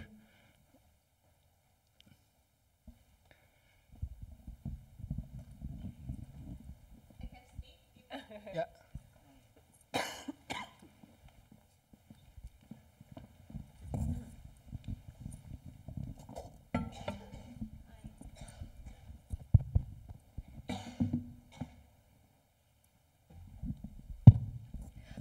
Hi, thank you very much for the panelists. Arakanok Panraksa, representing the ASEAN Young Scientists Network. So my question directly goes to Dr. Anderson. Having heard of your presentation about the Hong Kong Young Academy of Science, I have two quick questions, easy one. So within your membership, are there any members from social science? That's the first question. And also the second question is important for most of the national young academies, that is gender balance. So what is the ratio of the gender kind of ratio within your academy? Thank you. That's a great question. So currently, I think currently I don't think we have any members from social science in a very stringent way to classify. But of course, many of our young members, they are also contributing to socially relevant problems. And I think as the academy was founded, the mandate was more focusing on the science and technology, but I'm sure if the science and technology, ultimately they have to be applied. And if the area of application is on the society, which many of them will be, we will have more of that. So for example, we have people who are really working cutting edge on sustainability related issues. Yes. And to your second question, I think currently our gender balance is still not so balanced. We have a lot more male members than female members. Part of that is because we have not yet really done any artificial manipulation in the process of the members' election.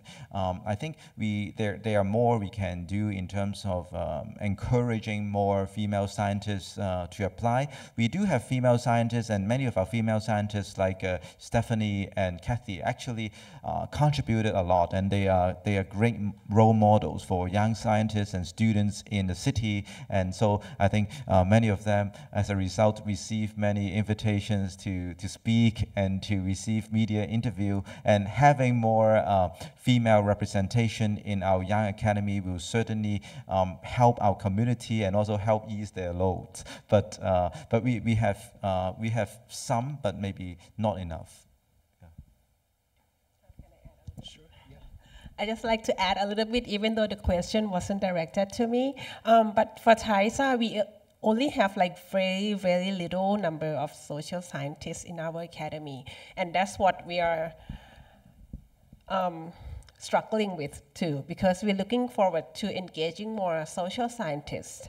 And I think one of the reasons why we couldn't is because of the name of the academy. Because in English, it's a Thai Young Scientist Academy, and people would perceive the word scientist as the hardcore, like, you know, like physical scientist or natural scientist. So we actually have another name in Thai, and we don't use the word Thai scientist, we use researcher. So with that, we believe we could engage more social scientists, and we do have like a couple of members who are the science communicators. So that's the closest that we could get to the social scientists. And they became the alumni now, but they're still like very engaging with our activities, and we could see how it complements our work. So a part of us is the scientists who could provide the contents, and then the rest of us who are the communicator, they can suggest on what is the best way to convey your message to the society. So I see there's a question.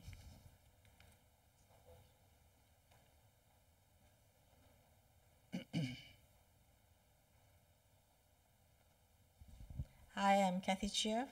I'm a member of the old member of the Academy of Hong Kong Academy of Sciences. I'm really impressed by all three of you young academies who have given talks today. And I also noticed that one very important aspiration that you have is to provide advice for policy making at governmental level.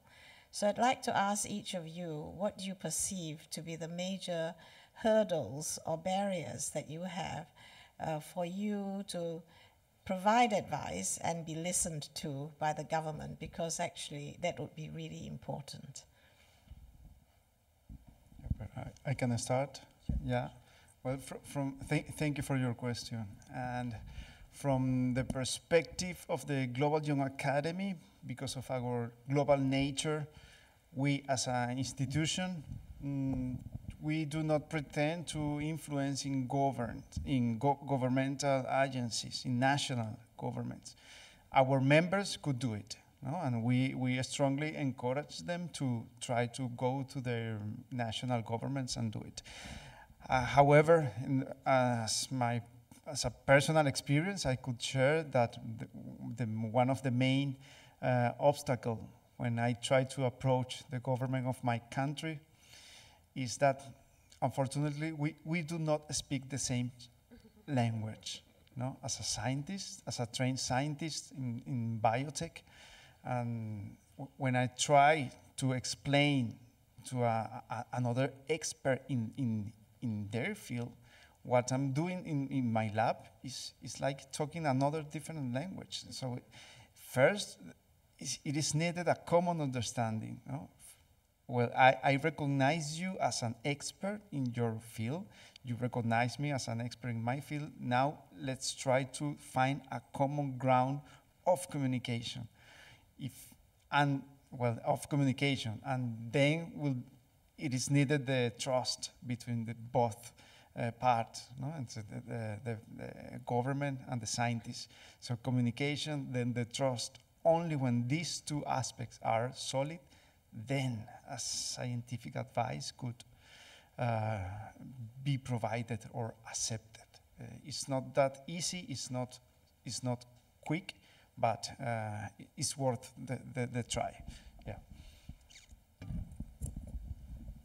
I just like to echo what Felix just mentioned, that trust is very important. And I think trust is two-way. So the policymaker need to trust in the academy in order for us to provide unbiased advice. And also, as a member in the academy, you need to trust the policy-making processes.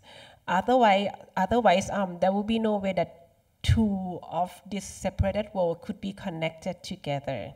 So I would say both of the trusts are really hard to build upon what we have right now, because most of the scientists will look at the policymaker who are like in another world.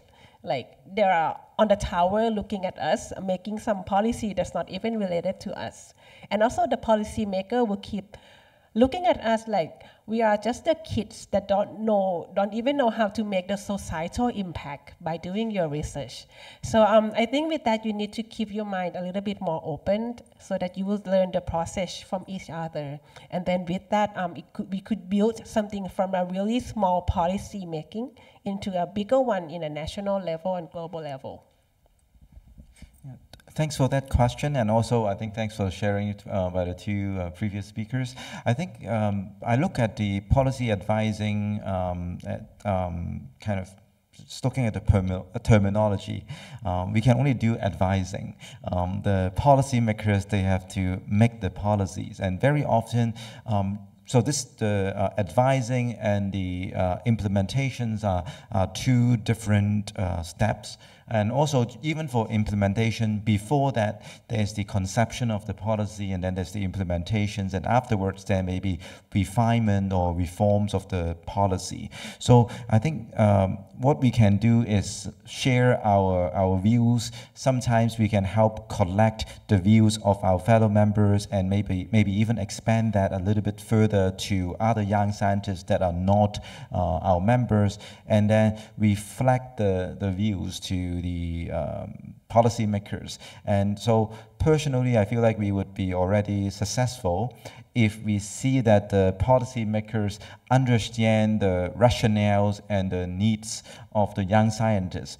But then how it will go in terms of how long it will take, and in what form the change in the policy will happen, or the new policy will take shape, is often something that is beyond my expertise. And but as for example, in Hong Kong, I think it's encouraging for us to have people like Professor Xuan Dong, who himself was a professor, and so we speak a more similar language, but of course he may have a more different and broader perspective right now.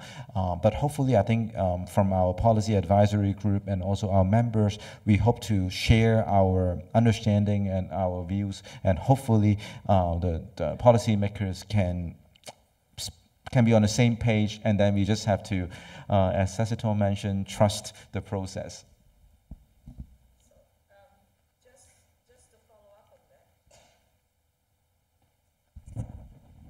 I guess there are two contributions towards policy. One is that the government is thinking of a policy and then they ask you for advice. But what about the other way? The other way is that I think it's important to have a role that you recognize that there may be need for a policy that the government does not recognize. So do you think that you have a role in raising issues for which you think there should be a policy, but the policy does not exist, or the policy is very old and requires legislation? So that's just another example. Do you see that there should be a role for the young academies in that?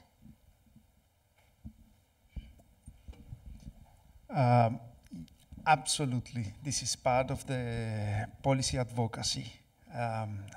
And again, I will bring my personal experience that I deal with emerging biotechnology. And the technology in general, that the scientific advances are faster than regulations that are in place. So we, as the developer of the technology, as the people that understand the science behind those advancements, we need to push the policymakers to say, hey guys, you need to be together with us, no? in regulating. This kind of product could change, could alleviate some global problems, but we need your the policies, good policies in place. So come with me, come with us, and understand the science behind, such that the regulations are in place when these emerging products can reach the market, something like that. So absolutely, this is something that should be proactively promoted from as a bottom-up approach too. Yeah. Yeah, I just want to add that I think it's difficult for the politician to admit something that they don't know. To say that they need help is a lot more difficult to make them do that. But as the academy, as a scientist, I think the only thing we could do is to react fast, to provide them with the evidence-based information before they would say something that actually on the opposite direction of our study. So yeah, being fast and adaptive to the current challenges, and I think that would be something that we could provide to the policymakers. I see that also as part of our science popularization program. For example, I think sometimes when we organize some area-specific symposium or conference, we can also invite some general public, some people not in academia to join us, and if we have a little section where we can share on those needs and provide some facts and some of our thoughts, then I think that maybe the first step to a policy is that we hope the policymakers first see a need, new situation or circumstance, and then that hopefully will become the basis of new policy. For example, a couple of days ago, I held a symposium on organoids. As you know very well now, animal models are not required in FDA. So there's a need, for example, on organoids or other models to take shape. And then some of these, I think, would have important policy implications for Hong Kong or for our neighboring regions. So being able to discuss some of these from a scientific point of view will trigger some thinking by important stakeholders, including policymakers. And I believe that's where young scientists can contribute as well. Okay, thank you, Professor Sum, and thank you all the other speakers. So time flies. So as the time restrictions, so we have to end here. But I'm sure all the audience can have further interactions with all our speakers in the break and in the lunchtime later. So again, thank you for all the audience. Thank you. Thank you. Thank you very much for your insightful sharing. May I invite you all to take a group photo?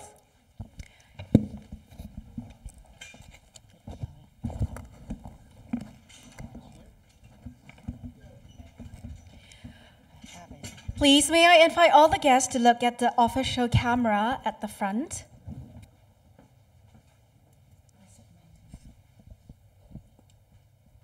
Thank you very much. And that concludes the first section. Ladies and gentlemen, we will now take a short break. The next section will begin at 11:40 a.m. See you again in 20 minutes.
Session 2.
Hello, ladies and gentlemen. Welcome back to the summit.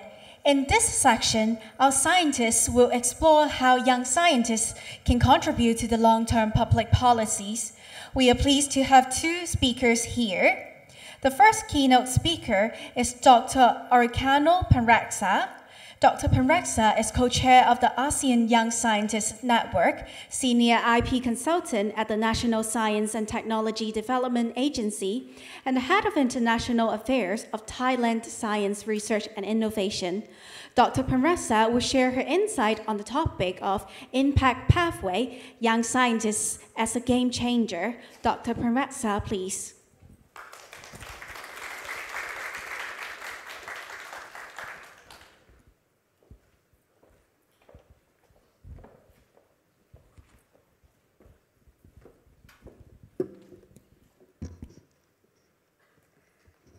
Hi, good morning. Can you hear me? Because of my height, I don't want the podium to block me from seeing all of you. As you could see, my title here is a little bit confusing, but it's important for me to share with you who I am. At least you see the relevance of the previous panel and also this panel. I'm an intellectual property lawyer working at the Technology Licensing Office at the National Science and Technology Development Agency. So that's my main job. But because of my work, serving the ASEAN Young Scientists Network, thank you. So with this ASEAN Young Scientists Network, it allows me to really work internationally at the region level. And I was one of the former co-chair of the Global Young Academy, where our dear colleague Felix has addressed it to all of you.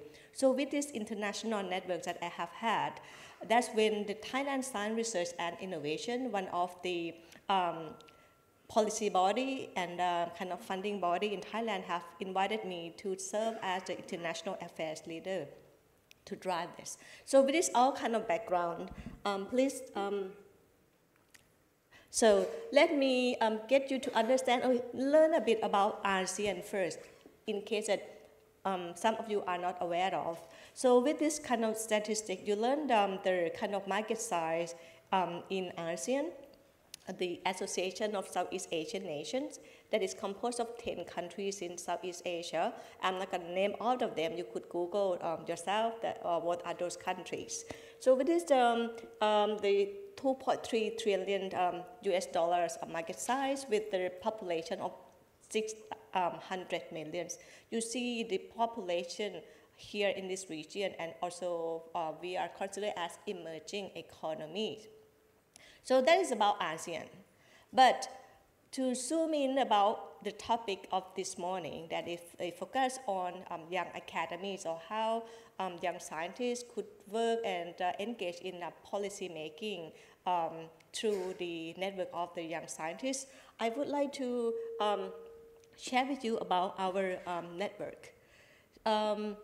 We were established since 2018, and so we work on the top of existing young academies within ASEAN. So I hope that you can see here within this region, there are 5 national young academies existing within the region, including Malaysia, Philippines, Indonesia, Thailand, and Vietnam. Vietnam is the youngest academy within the region. So in order to really allow us to work with them, so it's important to kind of get together and get connected, just like Dr. Anderson is trying to build the network from Hong Kong Young Academy of Science to work with us. At least the first step is to get to know each other. That's how we work. And also, you learn from Felix's presentation that at the moment, there are around more or less 54 national young academies or a similar body around the world. This is a platform or potential momentum of young scientists who are the members of these existing academies. And to work with, it's important that we cannot work alone at our kind of peer level. It's important to really get connected with the upper level, like Senior Academy of Science. For ASEAN Young Scientists Network, we also co-work with the international organizations like International Science Council, INSA, the International Network of Government Advice, Science Advice, and of course, other government body. So, because the topic of my session is about public policy, and I would like to share with you about how young scientists could really impact on the kind of policy development. When I was still around with the Global Young Academy, you learned, Felix mentioned about one of the strategic projects of the Global Young Academy. That is the project called GLOSIS, the Global State of Young Scientists. That was when the GYA really want to explore what are the current stage of young scientists around the world. The precursor study was completed in 2014, and then apparently Thailand happened to be one of the countries in Southeast Asia who engaged the survey the most. So then I was approached to really see how could we really do a regional kind of version. That's when we start to do the ASEAN version, the GLOSIS one. GLOSIS ASEAN completed in 2017. And this booklet here, you could see that is the one of the product of our ASEAN version. Why this kind of policy study is important? Because it has become the birth of the ASEAN Young Scientists Network. You learned from the previous session that there are many hurdles for young scientists to work with policymakers. There are many challenges existing for young scientists. So we collect all the data, hear the voice of young scientists from ASEAN, and then we see that it's important, we need to do something. And that's when I, together with my co-chair who cannot make it this trip, Dr. Abi from Sunway University, from Malaysia, so we all together pitched this concept of ASEAN Young Scientists Network at the ASEAN ministerial level meeting. So in ASEAN, we have this thing called ASEAN Way, meaning if you need to endorse something, it has to be 10 nations to agree on the concept. So we got endorsed in the Philippines in 2018. And then that's when we start to design what are the key pillars or main activities that we would like to address. And of course, we cannot really design kind of something new. It's not easy to really convince and engage all colleagues from 10 countries in ASEAN. Because if you look at the surrounding neighboring countries of Thailand, Myanmar, Laos, Cambodia, and Vietnam, it's not easy to get someone from, like Myanmar, for example. Whenever we want to run something with the sponsorship, full sponsorship, but to get colleagues from Myanmar, they need to get all the hierarchy approval before get out of their country. That is a challenge. So we try to be as practical as possible, and therefore, we try to build on what we have done before. So you see that we eventually start with the leadership program because that was when we learned from the Global Young Academy. And then we see that integrity is important because our dear colleagues from Malaysia got supported from the US government in order to run and promote the responsible conduct of research for young scientists. So we see what is important, what is available out there, and then we work on the existing kind of projects. And then we see that it's so important to really get connected among the peers within the region. So this is the example and photos of when we first ran the ASEAN Science Leadership Program, adopted a concept from the Global Young Academy. And so we did it kind of alternate between Thailand and Malaysia for a few years, 2017, 2018, and then Vietnam see like they also want to do that too. And that's how Vietnamese try to fundraise and invite the kind of candidates. This need to be applied because to run this kind of program is very selective. And the maximum training, the maximum size that we would take is only 30 people because we really want to really see how we could really drive throughout this kind of workshop. But then in 2020, COVID hit all of us, right? But that doesn't stop us from pushing this forward. We convert from the on-site training, a workshop, to be the online version. That's how kind of we still continuing to do the work during even the pandemic. And that is about the first pillar of our platform that we focus on the leadership program. The next one is the connectivity. We received the funding from ASEAN Secretariat in order to kind of design the kind of directory platform where, like, for example, if the Hong Kong Young Academy of Science would like to reach out to our peers, so we also need to know who are there, what expertise are available, but we also have to admit that nothing is perfect. So when we start running this kind of directory platform, it was around, but it's not easy to keep maintaining or keep updating the directory. So at the moment, we are trying to revisit this kind of connectivity platform just to see how we could really keep them up to date. The last platform activity focused on integrity that has been leading by our two colleagues, Chai Lei Ching and Deming Chow from Malaysia. As I said, we don't reinvent the wheel. We try to work on what have been around and quite successful. So the way we run this, we invite young scientists from ASEAN to Malaysia.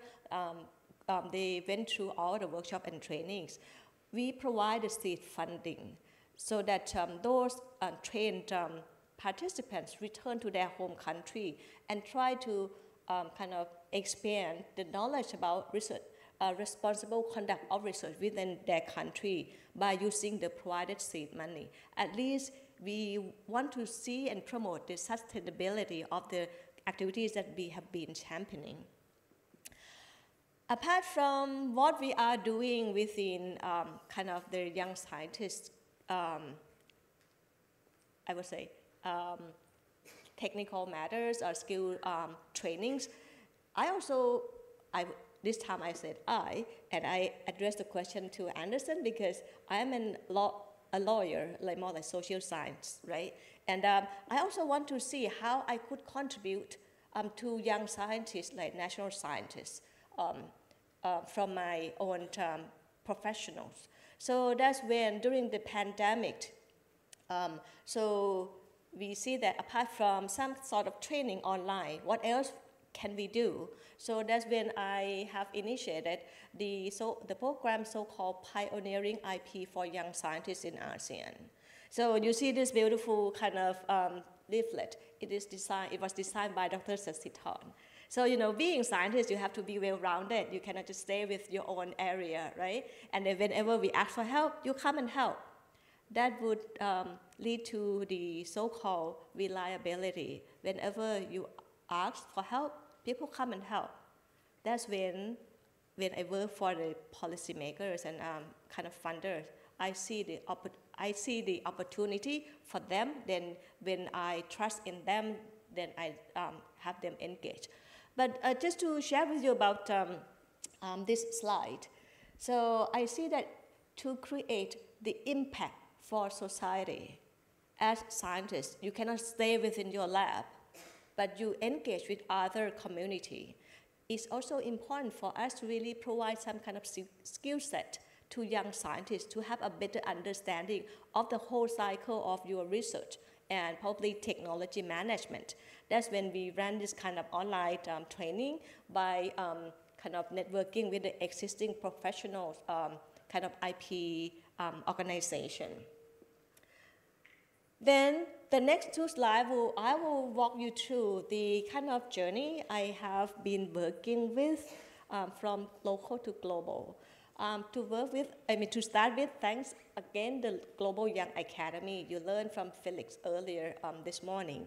And then I see that even though I'm the alumni at the moment because it's only 5-year term, right? So during 5-year term, I would encourage all of you who are the members of the Young Academies in Hong Kong, you need to really see what you can really contribute. And I do mean it. Because once you step down, you may have less opportunity, but again, it really depends on how you want to make change. So that's when I start to work to promote the continuation of what I have been doing together with the GYA. And I see that, the thing is that when I was with the GYA, I have seen lots of opportunity going to Africa. The Bosch Foundation, the Gates Foundation, the funding goes there because there's a continent that needs some help. But I see that there's so limited opportunity in ASEAN. That's when I see that I need to really do something. And that's why you learned of my talk earlier about the GLOSIS project in ASEAN, the Science Leadership Program in ASEAN, because I want to really see something happening within the region in Southeast Asia. So this is a continuation of the ASEAN Young Scientist Network to help promoting the career path of young scientists. But then we also see that having been around for 6-7 years, we also want to expand our collaboration beyond ASEAN.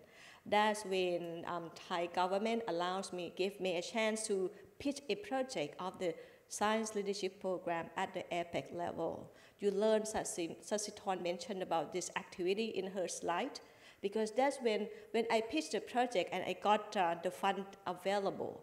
I need to find some help and support from young scientists to help hosting this event. That's when I reached out to our existing members within ASEAN. I asked help from Malaysian Young Academy of Science. I asked help from TAISA to help running this. And just past August, we also pitched another kind of project at the UNCTAD level. But that's project focused on the promoting of women in science from low middle income countries. So we have around 15 countries joining on board. That is a continuation of, from my work at the local level to global level. But again, when you go global, you can come back to local and regional. It's kind of things that you need to be dynamic enough to really kind of learn to connect and use the opportunity. This is going to be almost my kind of final slide, and is probably most relevant to many of you who would see how young scientists could engage the policymakers.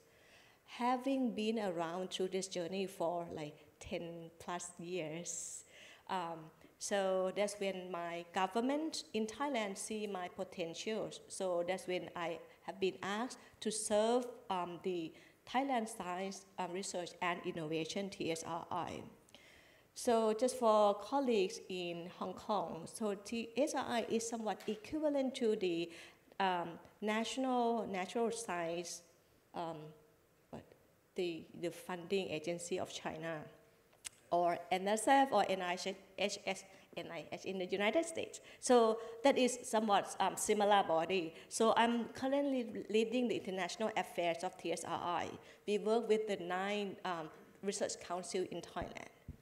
So having been working with young scientists in Thailand, in the region, and now I work with the funding body. So that's when I start to see how I could voice one of the professor, I apologize, I didn't catch your name. You asked our panel earlier, apart from the fact that politicians or policymakers don't really see, they might want to hear advice from young scientists and vice versa. I would use this opportunity of mine to voice back what we see the needs of change at the policy level, and I could do so through this kind of policy body level. And because of going through many trainings within the region, I see that there are other skill set that we need. That's when, in particular, when you learn that within this few years' time, there have been many international conflicts ongoing.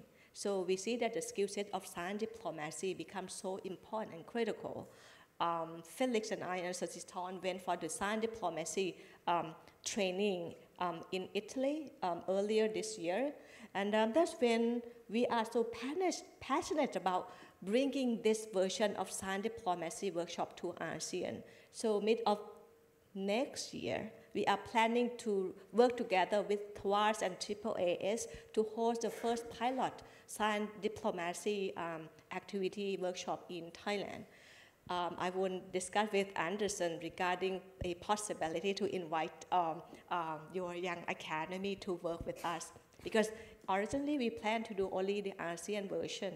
It could be ASEAN Plus, and see how Hong Kong could join force in this regard. At the more global level, TSRI is a member of the Global Research Council that help framing the direction of the funding and research at the global level. So I'm still kind of figuring out how I could, when I said meaning like I and my team, could voice what is important for the new generation, the young generation who produce great science. Because at the moment, I have to admit that the Research Council focuses mainly on research, but not capacity building for those who create great science. And finally, I got like only 30 seconds left. But at the Belmont Forum, this very excited moment for all of us from all the young academies, because Belmont Forum is a platform that focuses on promoting of great science to help saving the world regarding the climate change. At this very moment, the Belmont Forum committee is working on scoping the project called Future Leaders. TSRI is a part of that. And so I would love to really collect the ideas from all of you here in order to really help scoping the next call for research action. So it's going to be probably sometimes next year. So just stay tuned for that. This is my final slide, just a bit of key takeaway message that I'm pretty sure that from the profile that Anderson has demonstrated, your young academy member, excellence is there, it's so obvious. But what is next? For me, to work with the young academy or any academy around the world, it's important to create impact. And when we talk about impact, it could be either within your scientific community, the economic impact, or societal impact. It really depends what drives you that you want to make such kind of impact. But more importantly, strong commitment would lead to reliability. And we have been addressing about the issue of trust. How can the policymakers trust you, and vice versa? So it's important to really kind of be committed to what you are doing and also be reliable. And I can share with you one important thing. When you do things for your paid job, you are doing great. But when it comes to voluntary kind of work, commitment is still kind of shaky. So that's why I said it's important to really kind of see what you really want to spend your time, your energy and effort in driving. And finally, please bear in mind that science is not only for scientists, but it's also for humanities. That's when you could make change. And in order to make change or engage any kind of public policy, networking is important.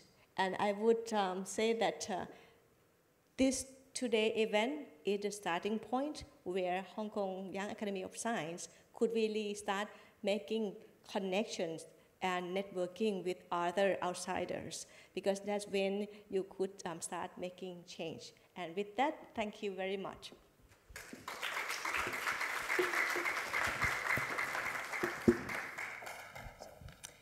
Thank you very much, Dr. Panratsa. Please be seated. The next keynote speaker is Professor Akihiko Kondo. Professor Kondo is Vice President and Professor at Kobe University. His topic is Engineering Biology and Biofoundry. Please welcome Professor Kondo to the stage.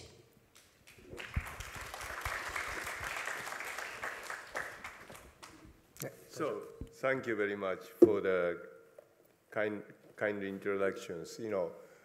My case is different from the previous speakers. I would like to share my experiences about how we can work with policy makers. So in my case, my area is this one, engineering biology and biofoundries. Probably most of you don't know about what is this. I would like to explain about that. So now these days, now we are in the era of the bio-revolutions. So this is one of the big revolutions happening in the world. So this is innovation transforming economics, society, and our lives. Which area?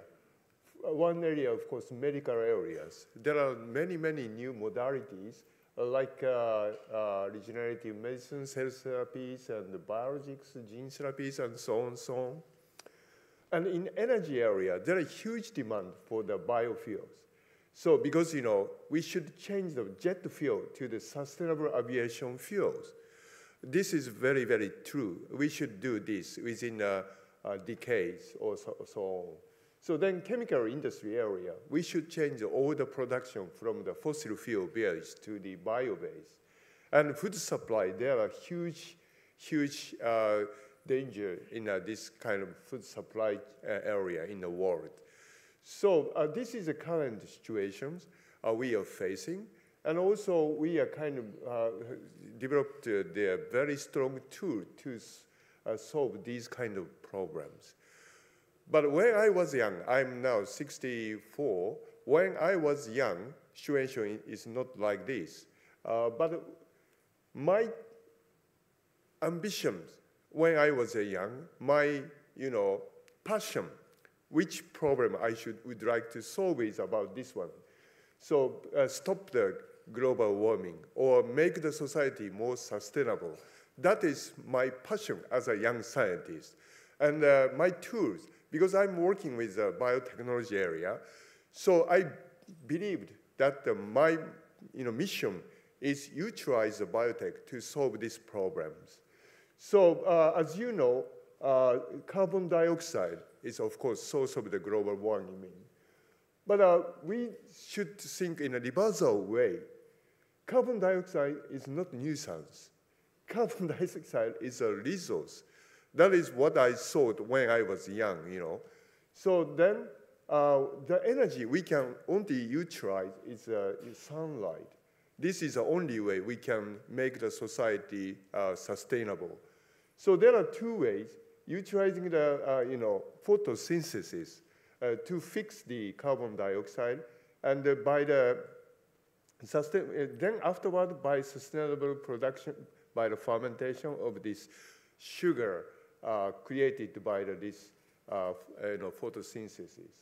And recently, another approach is emerging, this hydrogen, green hydrogen, we can utilize this green hydrogen as energy, and we can produce the materials from carbon dioxide by fermentation with green hydrogen as an energy source. So those kind of things is my passion when I was young days. But now I'm expanding my activity to the almost all the area as shown here. I'm working in a variety of areas now on, but I started with this, programs. And then, what is your approach? Of course, everybody can think about it. We would like to contribute, more or less contribute to prevent global warming. That's true. But how? How? What is your approaches? That is a point. Nowadays, as shown here, so we have a, very, sorry, something wrong, engineering biology and biofoundry. I would like to explain these approaches recently. So as shown here, synthetic biology, that's called engineering, genome editing and synthetic, synthesis, editing and synthesis. These kind of genome engineering technologies make the genome relatable and editable. This is recent years, not 20 years back. And also, AI IT technologies. That is very, very, nowadays everybody utilize these kind of AI IT technologies and data science. Because usually this synthetic biology area, we created a big data. And then laboratory automation. We would like to make the, lab more automated ways to facilitate, to fasten your research. So this is so-called laboratory automations.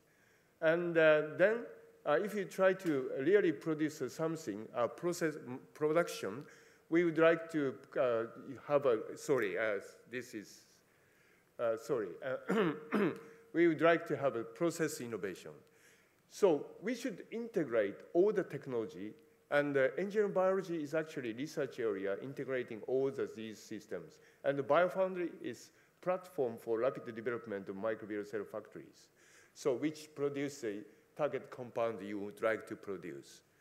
So if you listen about these topics, how many scientists should collaborate? So this is a really, really advanced biotech area. This is an AI IT area. This is a robotics and microfluidics or whatever.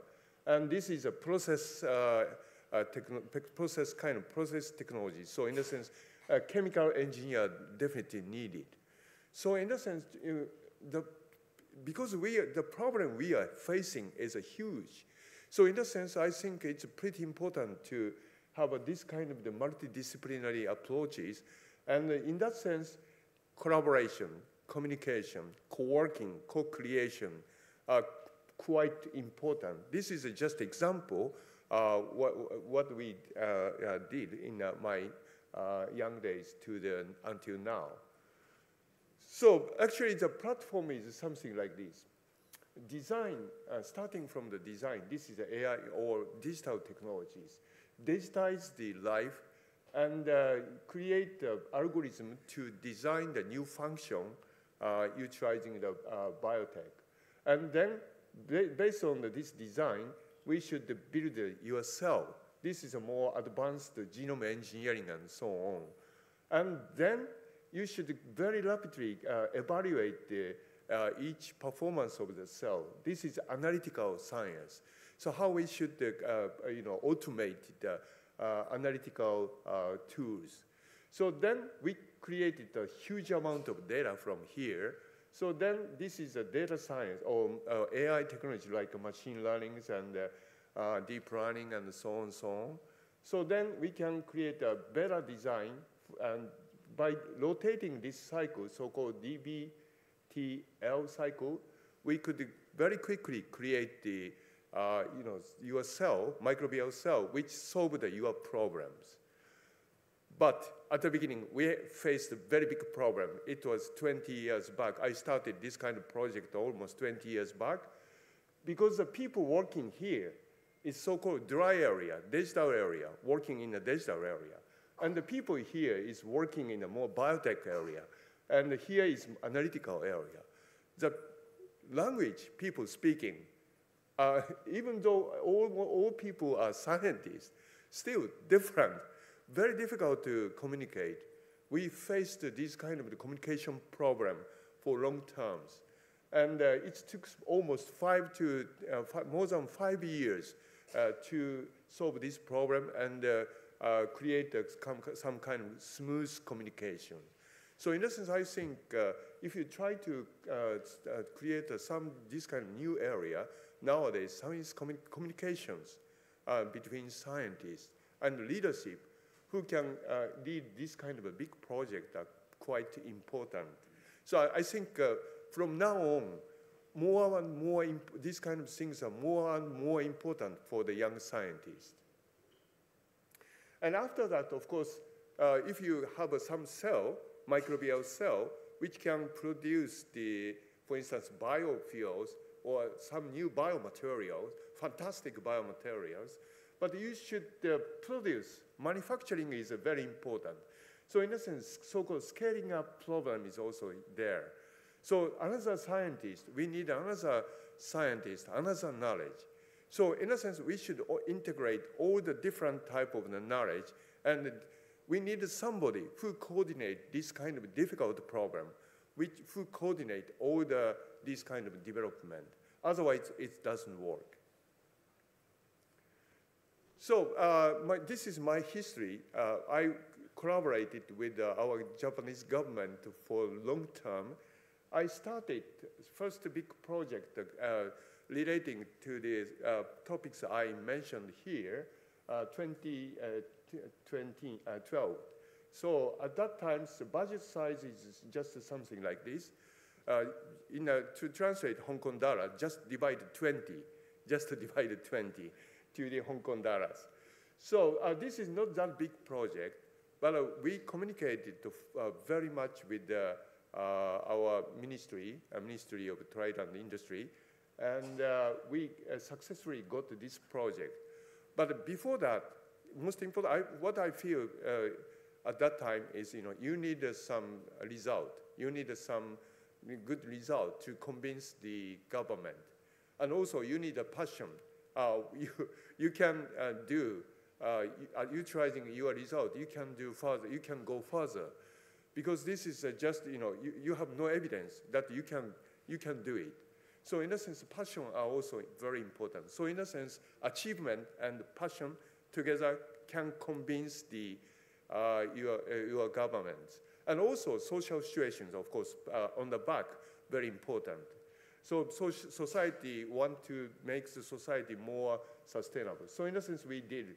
Probably at this time, you can see here, DBTL cycle, what I mentioned in my previous slide. I got this idea and went to the government and convinced the government. And as a result, we can shorten, this is not important, so shorten the development time 1/10. Because in a biotech area, biotech is fine. But only problem is, it took too long time for the development. It's usually take 10 to 20 years for the industrialization. That's too long if you try to industrialize your research. So, but using these DBT approaches, we ask the government, we can shorten the development time 1/10. Actually, we are now almost in that, achieve that. So then, after that, 2020, we started the next round of the project. This is a little bit bigger than that, like this, 3 billion Japanese yen. This is a process development. So first one is a more cell development, and next one is a process development. So like this, I try to continuously communicate with the government and try to have money for this research area. And then, so this is a kind of achievement of the research project, because the government wanted us to have some demonstration laboratories. So to show what the biofoundry looks like. So in a sense, this is a explanation of what I did. So because people, if you listen about this, don't understand what it is. So in a sense, government asked us to create a demonstration facilities, what the biofoundry looks like. But later on, this helped us quite a lot to get a much bigger fund. So this is what the design looks like. Design the protein, design the metabolic pathway, and design the regulation and so on on the cells. This is a computer-aided designed way. So we need to develop a variety of algorithms for the design of the life, and then build this more, like DNA synthesis, genome synthesis, and the transformation of the designed genome into the your cell, and so on. Robotics, something like this, combination variety of these kind of robotic systems. So it's easy, not so easy to actually actively work with this kind of the robotic systems. And in addition to this kind of things, we need to develop a new robotic system for the new experiments. So this one, we collaborate with Shimazu company, that is a Japanese big companies for the instruments. And this is a robotic system, extract all the metabolites from the cells. So important thing is by this automation, you can improve the accuracy of your data because robots are doing that. So in essence, I think it's very important to improve the data quality and throughput of getting data by the robotic systems. So after this, of course, we utilize this data for the run. So because we created this kind of demonstration systems, many important governors come to our place. This is current Prime Minister of Japan, Kishida, visited our lab, that demonstration lab. And this is a former Prime Minister Abe, Shinzo Abe, visited our lab, that demonstration lab. So in a sense, I think it's very important to create something which you can show to the policymakers. So in this case, many ministers of Japan visited our lab and discussed about this kind of the biotechnologies. So then I found very important thing is easy to understand. You should explain to the governor to the easy to understand, the word easy to understand for them. It's quite different from the talk to the scientists. So I think that's pretty important for all of us to brush up these kind of things. As a result, Japanese government set up this kind of policy, as shown here, biomanufacturing. They put the biomanufacturing in one of the Japanese, key technology area, in addition to the AI, quantum technology, and so on and so on. And at the same time, United States, they had this extensive order from the President Biden to the fasten, push this engineering biology area. So, and this is a project as a result of that policy making. This is a project the government created. So this is a production of the variety of material directly from the carbon dioxide. So the size is, do you think big? Something like 8, if you divide this 20, that means 8 billion Hong Kong dollars or something like that. So as a result of that's kind of the, collaboration with the policymakers, we created this project. And also another project at the same time, this is from the production variety of things from the waste, a variety of waste by the biotechnologies. So this is upcycle biotechnologies, waste to the value added. So this also very big kind of if you divided this 15 billion Hong Kong dollars or something like that. And also at the same time, Japanese Ministry of the Education and Culture Sports created a similar project to grow the young scientists. So like this, we are working with this. And also Japanese government pushing a lot about the industrialization. So in a sense, I created a variety of the startup from the, and try to create the startup clusters. So as I mentioned, the genome engineering technology is quite important. So in a sense, our teams created a new type of pinpoint genome editing systems, and we published in a good papers, and we created this startup, and also genome synthesis technology, we created this startup. Because if you try to change the world, we need an industry. So in a sense, we set it up, this kind of startup. And the final startup I would like to explain is about this biofoundry startup. This is called Bacchus Bio Innovation. Bacchus is a god of the wine. So in a sense, we transferred all the technologies of the biofoundry to this company. And this company is working with a variety of industry to from the final product planning to the actually industrialization. This is a kind of platform company to help the variety of the company to have a biomanufacturing, to realize the biomanufacturing. And in a sense, our startup company collaborated with a Japanese big company, engineering company, and created to the this DBTL cycle to the process development, whole process. And then we got a big project from the government about carbon dioxide, conversion of carbon dioxide into your plant, your target product material. So we are working with this company working with upcycle biofoundry, carbon dioxide biofoundries. So in a sense, in my experiences, of course, curiosity-driven research is the most important thing for us. But also, at the same time, we are usually thinking like this, from your research, would like to create some research area and would like to contribute solving social issues.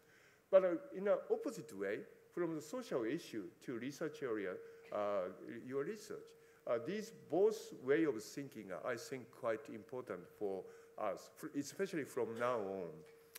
And, to do this, I think finally passion and communication and discussion and leadership are quite important.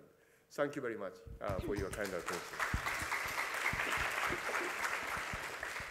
Thank you, Professor Kondo. Please remain on stage. We are now going to have a panel discussion, and let me introduce the moderators. They are Dr. Kathy Loy, co-chair of the Policy Advisory Committee of the Hong Kong Young Academy of Sciences and professor of the Department of Chemical Pathology at the Chinese University of Hong Kong, and Dr. Kwok Chun Kit, co-chair of the Policy Advisory Committee of the Hong Kong Young Academy of Sciences, an associate professor of the Department of Chemistry at the City University of Hong Kong. And once again, we welcome to the stage our panelists for the discussion session, Professor Akihiko Kondo, Professor Orakano Panraksa,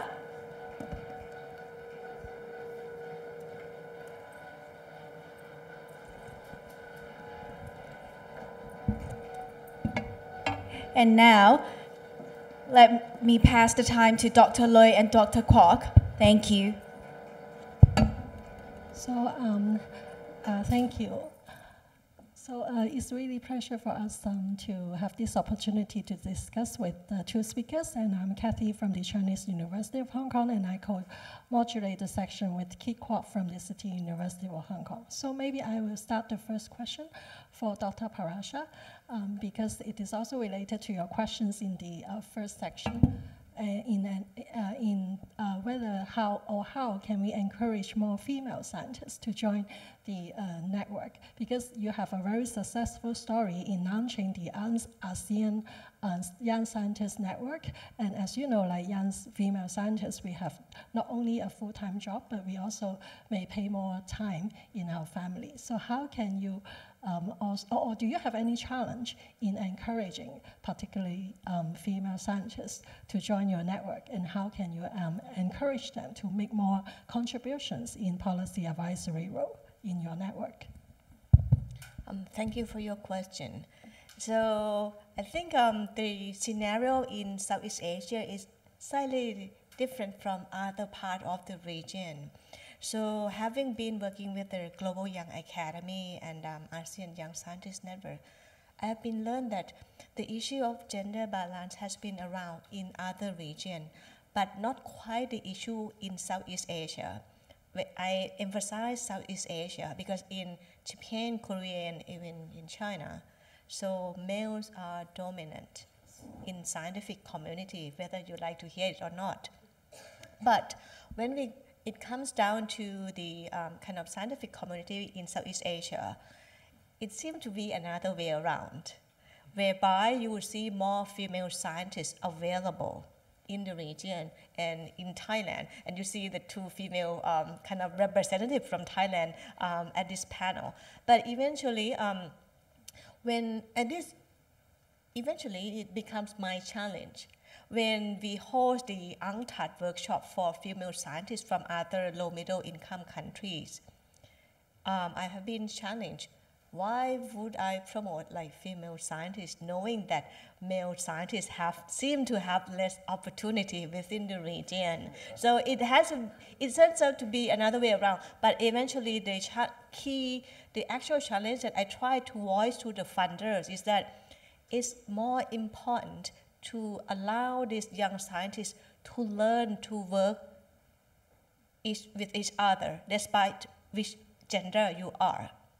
And also, like I think one of the panelists earlier this morning mentioned about the transdisciplinary research, where you don't really work only among your peers, but to the communities and other stakeholders. I think that's more important for me at the moment. So to come back to your question, gender issue is not quite the issue for our ASEAN Young Scientist Network. And I also hoping that in other academy, you might also want to explore the population of female scientists and then set the kind of like the model where they could see that, yeah, this kind of female scientists can make it, and why cannot others join and make it like what we have achieved in the region. Yes, yeah, in Japan, that is a very serious problem. Our female percentage is like 20%. So why in Thailand, female would like to be higher education, have a higher education, and would like to be professors? So Japan, not so many female think something like that. I think there are two key things, perhaps. I have been asked this similar question. I think that was at the World Science Forum in Jordan. I was asked this question: why females in Southeast Asia or Thailand tend to do better than male students or kind of scientists? I think there are a lot to do with the culture within the country. For Thailand, we are trained, we don't really have the culture that boys, girls are better. So we try to kind of really, we are raised with this kind of culture. And when it comes to the higher educational level, I think many countries have encountered these problems where it's so difficult to promote young generation to enter into STEM system. You learn about one of the professor in mathematics this morning, right? How we could attract young kids to the mathematics area. So that is more the issue for Thailand eventually. So I think to really kind of attract the young generation to the STEM study, that is the issue for us, rather than, to really see how we could attract our females. It's not the issue of gender, but rather, because this is a serious problem for the Thai government. it's not only Thailand. I learned from my peers within ASEAN that it's so, in particular, like in Laos, Cambodia, and Myanmar, I have been working with the Ministry of Science and Technology, and I learned from them that it's so difficult to attract the young generation to the STEM area. So I think that is more challenging for most of the government, rather than males or females can do better at the moment. Right, thank you. So I think the discussion has been really nice, and your sharing and your story. So my question is for both speakers, and actually I think some of the speakers earlier in the other section also mentioned. So passion and curiosity, and also the commitment, and also the communication and the language barrier that you both have mentioned as well. So can you share more, say for example, so if we are as a young scientist, how we should communicate with the senior scientists and also the policymaker or the industry, or if you're a senior academician like Hiko, so how do you convince the young scientists to participate more, or to work with your team and your companies and to present to the policymaker and the industry? Can you both share more? Start with me? Yeah, yes.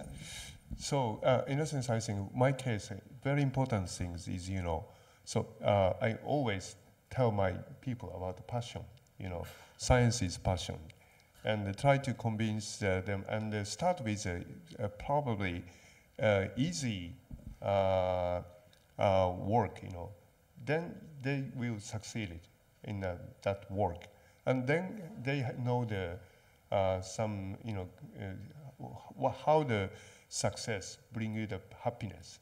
So in a sense, start with encourage them by the passion, and give them some kind of easier job, not starting with a very difficult job, but and also try to talk with them about why this important for research, why this research is important.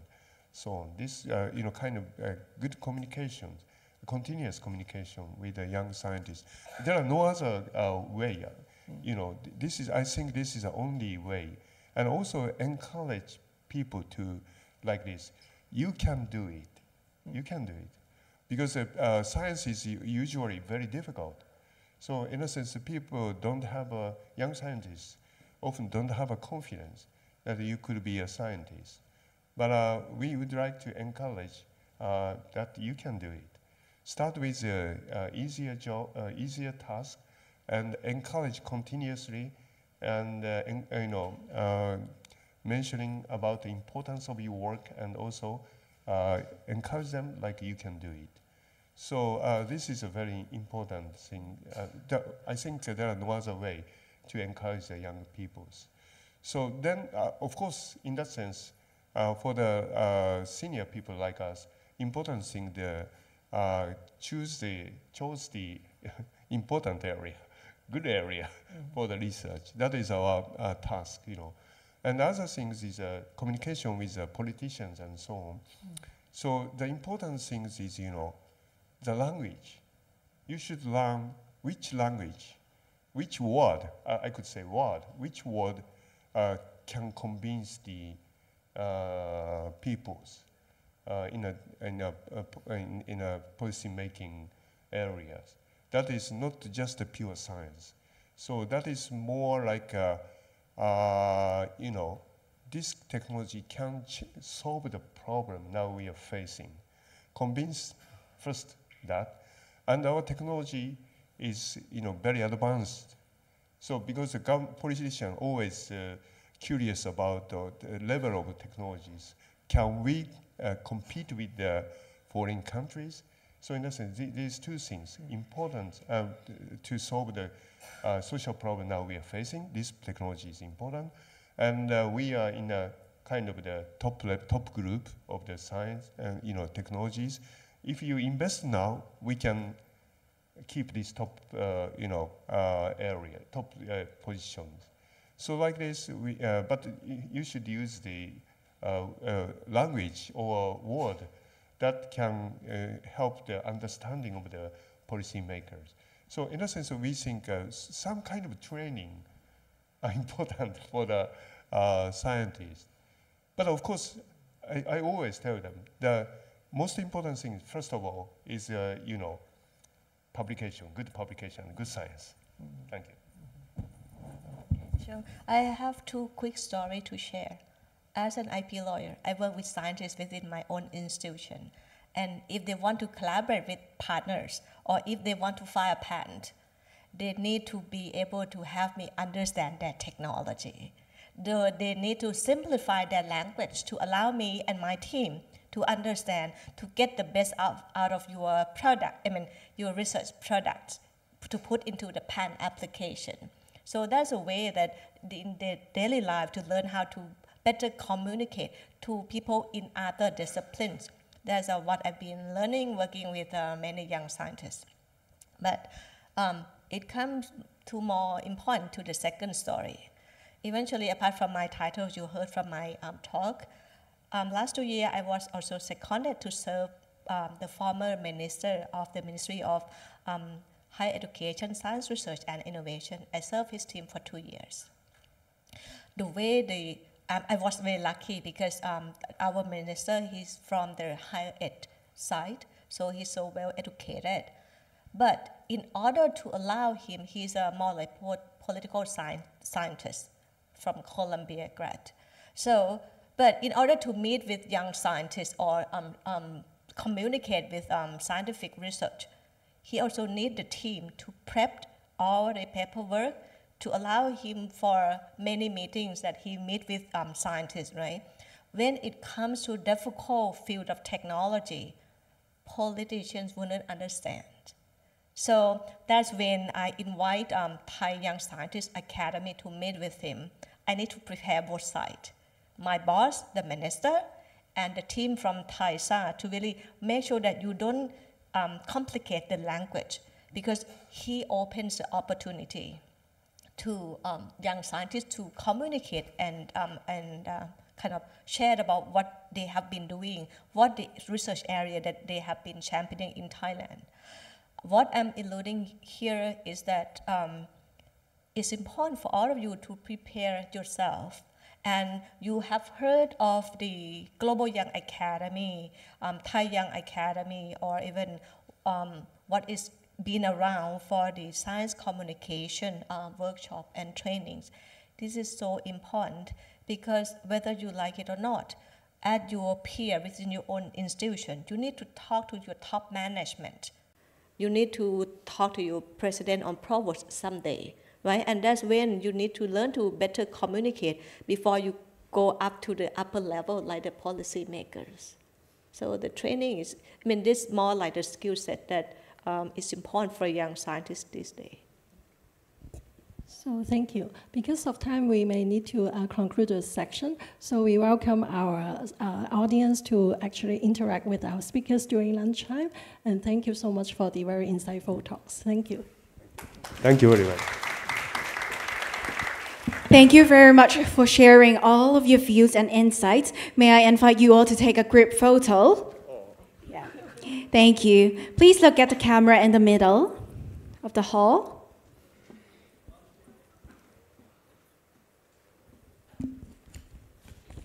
Thank you very much. And that concludes all of our morning sessions. Please proceed to the dining venue if you have registered for the luncheon provided by the organizer. You can follow our helpers who have directions to the restaurant, Club 1 on the park at ground floor, Building 12W. The afternoon section will start at 2 o'clock. Thank you, and see you at 2 o'clock.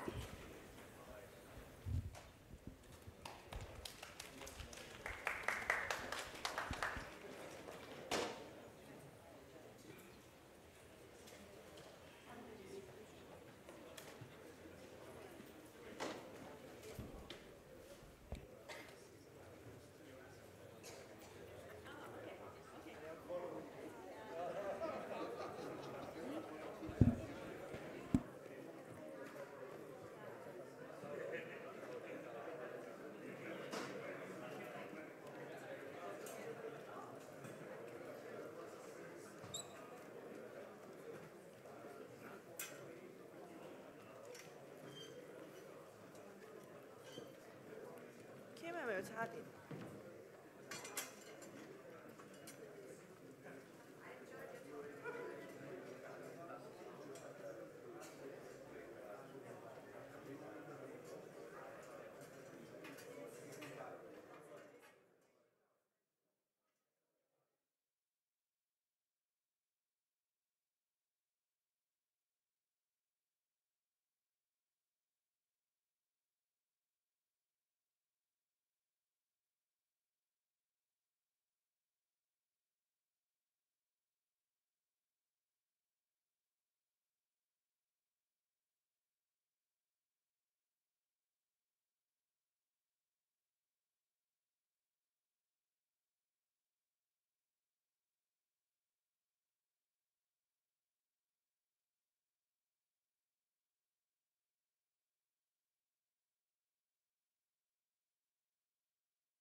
Hello, everyone. Welcome back to the Summit.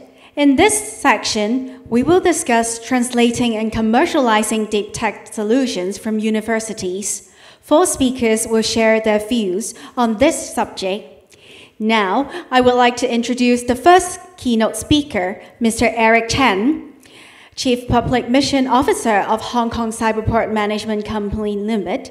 He will share with us about leveraging industry proof of concept to facilitate commercialization and adoption of innovative solutions / R&D outcomes. Let's welcome Mr. Chen.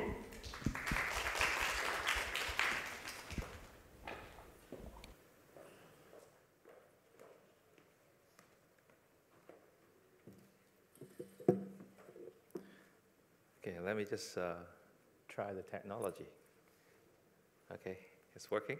All right, so good afternoon, everyone. And understand that you have just finished lunch, right? It's a challenging job to keep you awake, but I'll try my best, right, to share a little bit about our experience in helping the startup ecosystem, to grow through commercialization and adoptions, right? So before I start, to share some of our experience in helping startups, just want to share with you, for those, especially for those overseas guests, who we are and what we do. So basically, Cyberport was built 20 years ago by Hong Kong government, and we are 100% owned by Hong Kong government. We were actually established in a quite an innovative business model, right? So you can see in the picture that there's a spaceship-like, architecture, which is our shopping arcade, and next to it is the hotel. We own it, but it's run by Marriott Group, and then we have a lot of offices, building, as well as a co-working space, right? So the government basically invested all the capital required for building this Cyberport technology park, similar to Science Park. But then they give it to us to run it so that we generate cash surplus, so that I can use the surplus to do public mission, hence my title, Chief Public Mission Officer. So basically, I'm like the Chief Operating Officer of Cyberport, responsible for the public mission operations. So through this kind of support over the 20 years, we just celebrated our 20th anniversary last week, by the way.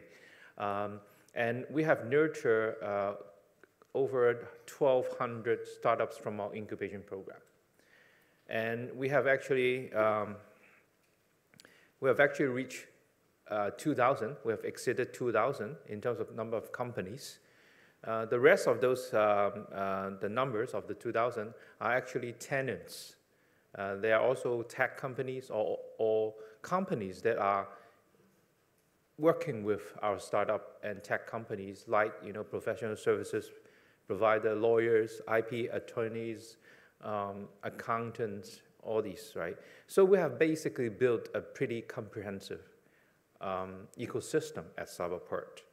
And you can see, this is one slide. I won't get into details of it. This is our comprehensive program, to help young entrepreneurs to kickstart their unicorn journey at Cyberport. So you can see on your left-hand side, 6 circle, right? So basically, we started from university stage. We work with all the local universities in Hong Kong to nurture some of those students that have inspiration, that have aspiration to become the next unicorn founders. And then we support them at the ideation stage, giving them 100,000 Hong Kong dollars, which is like a pre-incubation program.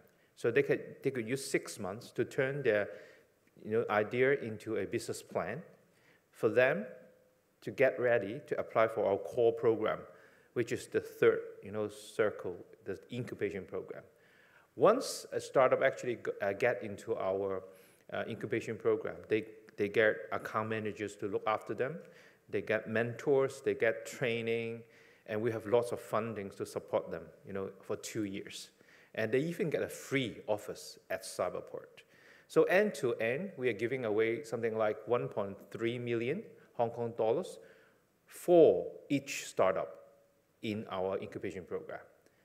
And basically the money comes from the surplus of the business commercial operations that I just mentioned before. So this is basically, we don't need to ask for money from government every year. We generate enough cash to do it. Good news is we are running out of space. It's pretty full now at Cyberport. And the government has just given us another 5 billion to build an extension just next to the seashore. So after the completion in 2025, we will be able to take on another 600-700 startups to the new building, and hence, basically enlarge our scope. But I want you to look at the fourth circle on the right-hand side, and we believe that that is the real value add.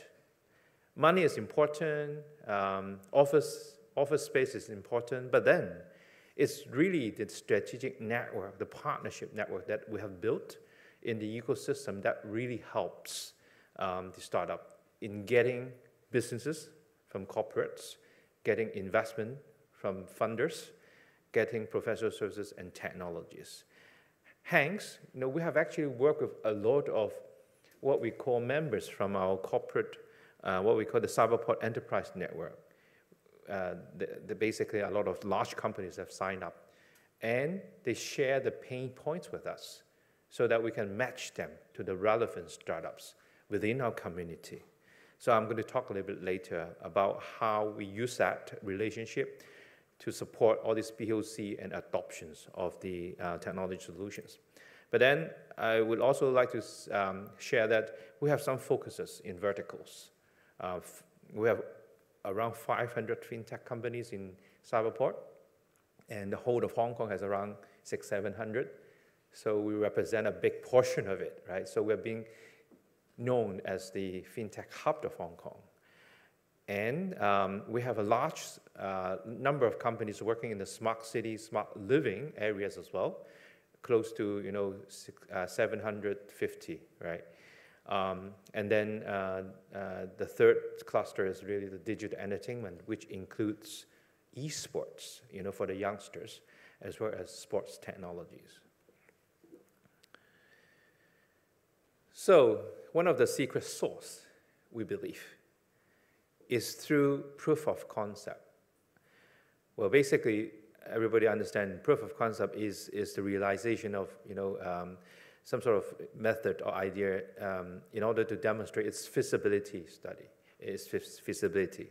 So proof of concept, which includes both technical proof of concept as well as business viability proof of concept. And these collaborative trials basically help us to validate some business models and technologies to solve some real-life business problems and accelerate the business innovation goals. So with that belief, we think this is actually the best way to help our startup, to validate the business plan. So in the past few years, we have been focusing a lot of our energy to persuade the government to support us to do a lot of POCs for the innovations that comes out from Cyberport companies. And I would like to share with you two particular proof of concept projects that are very, very successful. First of all, no doubt Hong Kong is an international finance center, right? So it is a very strategic and important sector for Hong Kong. So the government, the Financial Services and Treasury Bureau, have asked Cyberport to run what they call the pair-up proof of concept project, which means they have given us fundings so that we can encourage financial institutions, including banks, insurance company, securities companies, to work with our fintech companies to test out some innovations that have never been deployed in Hong Kong, right? So we won't accept anything me too, right? We need them to prove that this is something new in the respective areas. And so far, through that fundings, we have actually supported 150 projects. And in the past, because finance is such a highly regulated industry, and it's very difficult for financial institutions to accept, a proposal from startups to test out, because they need a lot of clearance from the risks assessment and also justify the spending of the POC. Now, the government is endorsing this proof of concept project and even provide fundings for those trials. So they don't need to justify it. Even though it failed, the POC, as long as they complete it, they will get the money, right? So that helps a lot. So the nice thing is, after we've done 2 rounds of proof of concept trial, 150 projects, 75% of them have confirmed through our survey that they will implement those POCs within 6 to 12 months, which is, we think, is an excellent result from a POC. And the second POC is really the prop tech. And also, as you know, Hong Kong, the property market is a major industry as well. And we've been working with the Housing Society of Hong Kong, which, by the way, is the largest public housing developer for Hong Kong government. And they have worked with us to do POC as well, providing fundings. So some of the details is the fundings for the fintech is actually not too much money, to be honest. It's only 400,000, up to 400,000 per project. And in the second round that we just finished last year, we supported 54 applications. And as I said, right, 75% of them have confirmed plan to deploy it within 6 to 12 months. And I want to share one of the signature projects, with the support of this program, is a central bank, excuse me, central bank digital currency project that was being done between the Hang Seng Bank and a tech company called Forms Syntron Informations. And basically, they want to test out the readiness of deploying electronic Hong Kong dollars. Okay, electronic Hong Kong dollars has not been published yet in Hong Kong, yeah, but basically, we want to make sure we are ready for it when we needed it, right? One of the reasons that why EHKD is not a no-brainer is because Hong Kong already is quite mature in payment. We have lots of electronic payments already deployed in the market. So they were trying to find use case to justify, the launch of this Hong Kong dollars.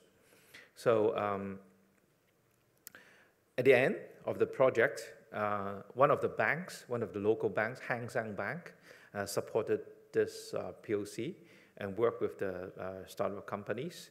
And we have even, kind of encouraged our community restaurants and outlets, retail outlets, to test out that with them, right? So another advantage of Southport is we have a big community ourselves, and we have a lot of needs. So we actually use that to showcase how this technology would look like in real life, right? So you can see all this trial going on, and people were given electronic Hong Kong dollars and to buy, drinks and snacks. So there was a happy day for everyone because everything is free. It's a trial, but then they get real drinks and snacks, from that. So that was a pretty successful trial. And we know how ready we are, from launching something like that if the government decided to launch EHKD one day, right? And another one is the PropTech co-working space that we have launched with the Housing Society. And basically all the people that have that are resident with our smart space, our co-working space, they are eligible to enjoy this POC subsidies. And it's $200,000 per project.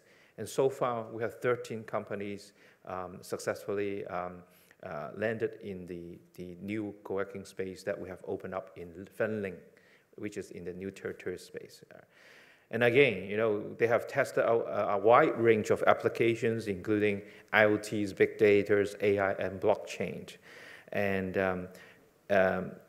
I think also the real attraction of the companies doing this POC is the largest public housing developer, Housing Society, has promised that if the POC goes well, they will use those solutions and technologies in the future projects, right? Which is, once again, the largest public housing developer in Hong Kong, right? So that's a big help. So this is what it's looked like. I mean, Housing Society was so kind, very generous. They even give us money to renovate, the building that they owned, right? To convert it into a PropTech lab, right? So it's amazing. So we are getting more and more inquiries and wishes to join our PropTech center in Fanling. Right. So one of the signature projects is between housing and Alpha AI. And not sure you know, Hong Kong is dealing with a big social problem. We have what we call the double aging problem, right? At the moment, at this particular moment, 1.5 million Hong Kong citizens is over 65. Okay, and each year I think we're adding another 100,000 citizens to that elderly group. And the next, equally, I mean, in parallel, the buildings, the Hong Kong buildings are getting old as well. We are getting a lot of buildings that are now beyond 50 years, 60 years, right? So we're dealing with this kind of a dual aging problem. And this Alpha AI is helping Housing Society to do drone inspections, and they could actually tell the most common 15 types of structural issues with the video analytics through self-automated drone inspection, right? And this now being deployed in the Housing Society projects. And that proves to be also a very, very useful help to them. And you can see, all these public housing, they are basically run, it's like unmanned operations. They do it on a daily basis to check out all the public housing sites for Housing Society.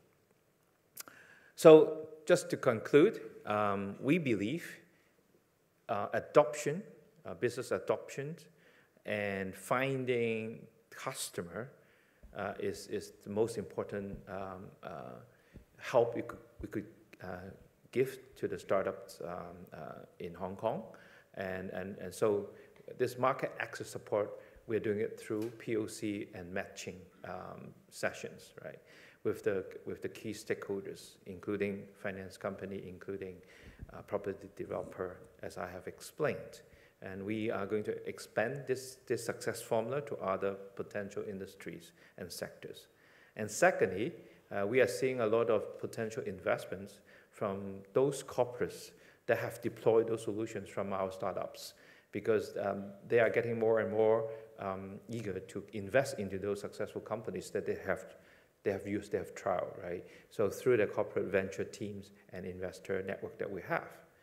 And last but not the least, we believe it's important, for government, to have the right policy in place, like what the FSTB has done for the finance industry. And this policy drive, we not only, encourage big organizations to work with startups, but also endorse, the startup solutions so that we can actually help them to go beyond Hong Kong. And we are actually working with Belt and Road Office and other government agencies to bring many of the successful innovations from Hong Kong to the rest of the world. So with that, thank you so much. And we hope, I've shared a little bit about, the secret sauce and success formula with you this afternoon. Thank you.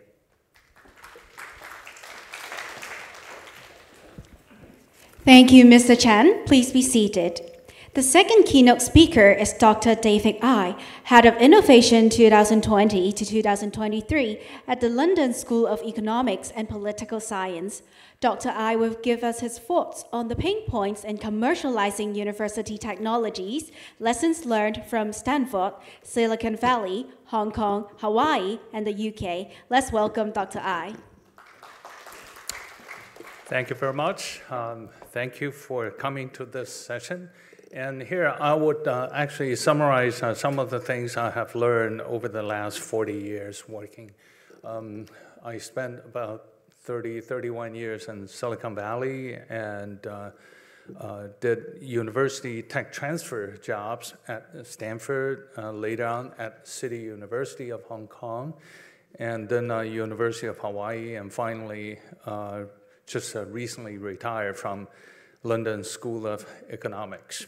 And around the same time, actually before I got into the university space, I was really in the tech sector as a tech innovator, manager, senior executive, and then my own startups, several of them, and did several years of venture capital investments. I also spent several years obtained my JD degree, so I'm also a qualified patent lawyer in California. So with that kind of a very mixed background and diverse area of things, I think one common thread is that all of those activities I have done have always been focusing on the central theme of innovation. Innovation and entrepreneurship towards the second half of my career, but really it's about innovation. So here, I think that I like to just point out some of the very common myth or misunderstanding of innovation that I have become more and more keenly aware of, especially over the last 5 to 10 years. And just to share with you, as we discuss, especially here, we're talking about some of the policy issues. So these are the 4 common myths about what I call IE, or innovation and entrepreneurship. I will actually go through all 4 of them, so let's just dive directly into the first one. First one is that people almost always talk about innovation and entrepreneurship and directly draw an equal sign between that domain of discussion and STEM. Science, technology, engineering, and math. Assuming that anything outside of STEM, that has nothing to do with innovation and entrepreneurship. And I like to say this is really, really wrong, and it actually could be a little bit dangerous, especially as we think about the overall societal development and the development of a lot of our young people. Why? First thing first, let's take a look at our big problems today. Is it really technology challenges that we're trying to deal with today? Do we think that the current situation in a war zone in Gaza, that can be solved by technology alone? I think Israel already demonstrated, no, it's not a technology issue, okay? And what about the overall crimes issues or inequality issue or even global climate change? Is it truly technology issues that are the hardest to solve? No. It's almost always people issue that we have to deal with. And therefore, in order to find the right solution, we need the next generation leaders, not just technology savvy people, but really, social science and humanity kind of oriented people who understand the technology implication and who understand how to take advantage of technologies to help us solve the problems. So none of those issues could be solved by technologies alone. And that is the #1 issue and #1 myth I'd like to contribute to our discussion today. And also, I'd like to point out that when we talk about IE or innovation and entrepreneurship, we're really talking about two different things. I is innovation, E is entrepreneurship. If you want to think about these two items, I is like what you want to innovate, right? Innovation is about new ideas. So the focus is more on the ideas. And the entrepreneurship is actually a practice.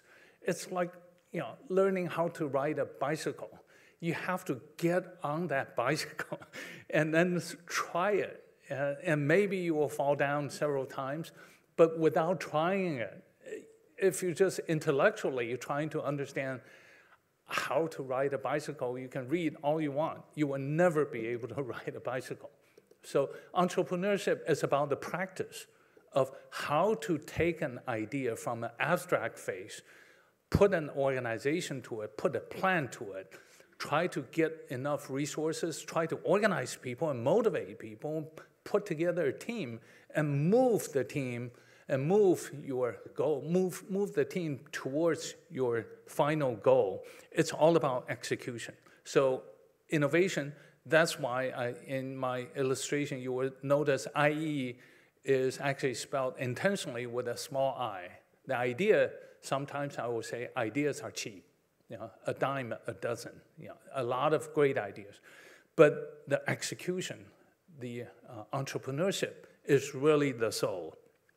So we need to really start thinking about what kind of agenda we're trying to set, both in our overall society and in our public agenda policy issues, but also very importantly within the education system, and make sure that we don't actually lose sight of the fact that more than half of the young people that we're trying to educate, they're not going to be science or STEM majors.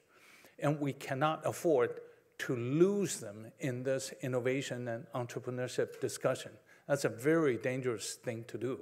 So I'd like to encourage people to start thinking about our overall agenda, our scope, to be as expansive as possible, essentially covering everybody. Everybody should actually learn how to do innovation and entrepreneurship. And I'll go on. The next one is actually closely related to that. As you heard me talking about my complaint about how the innovation and entrepreneurship most of the time are really narrowly limited to just STEM. Let's explain.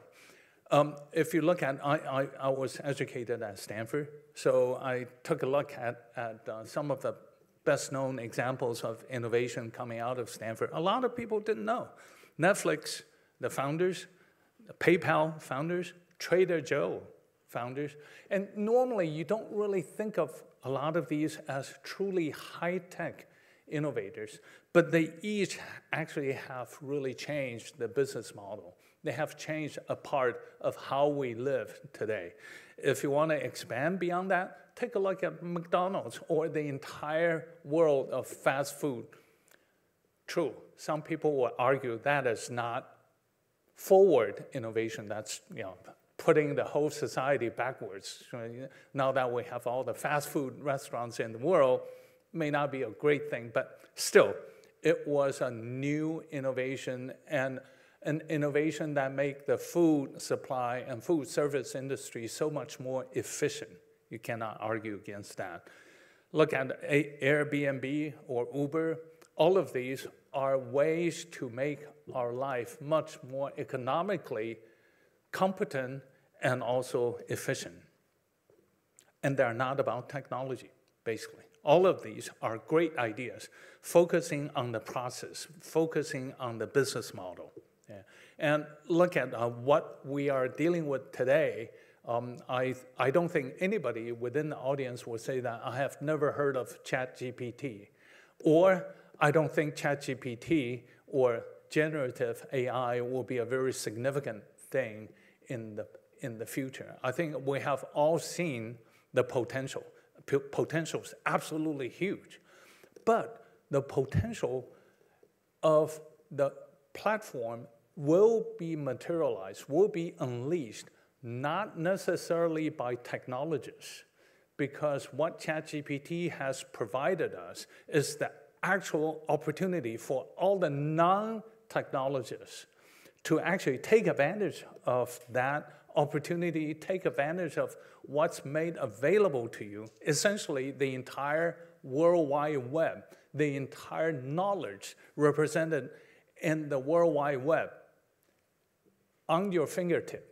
Now it's available to you. You don't need to have a computer science degree to utilize it. And that kind of power is really, really amazing.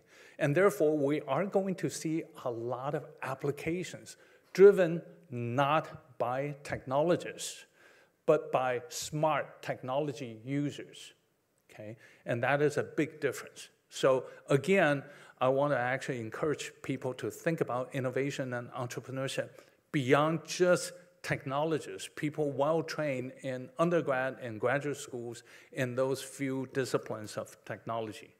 So the key takeaway points are, process innovation and business model innovations are very, very important.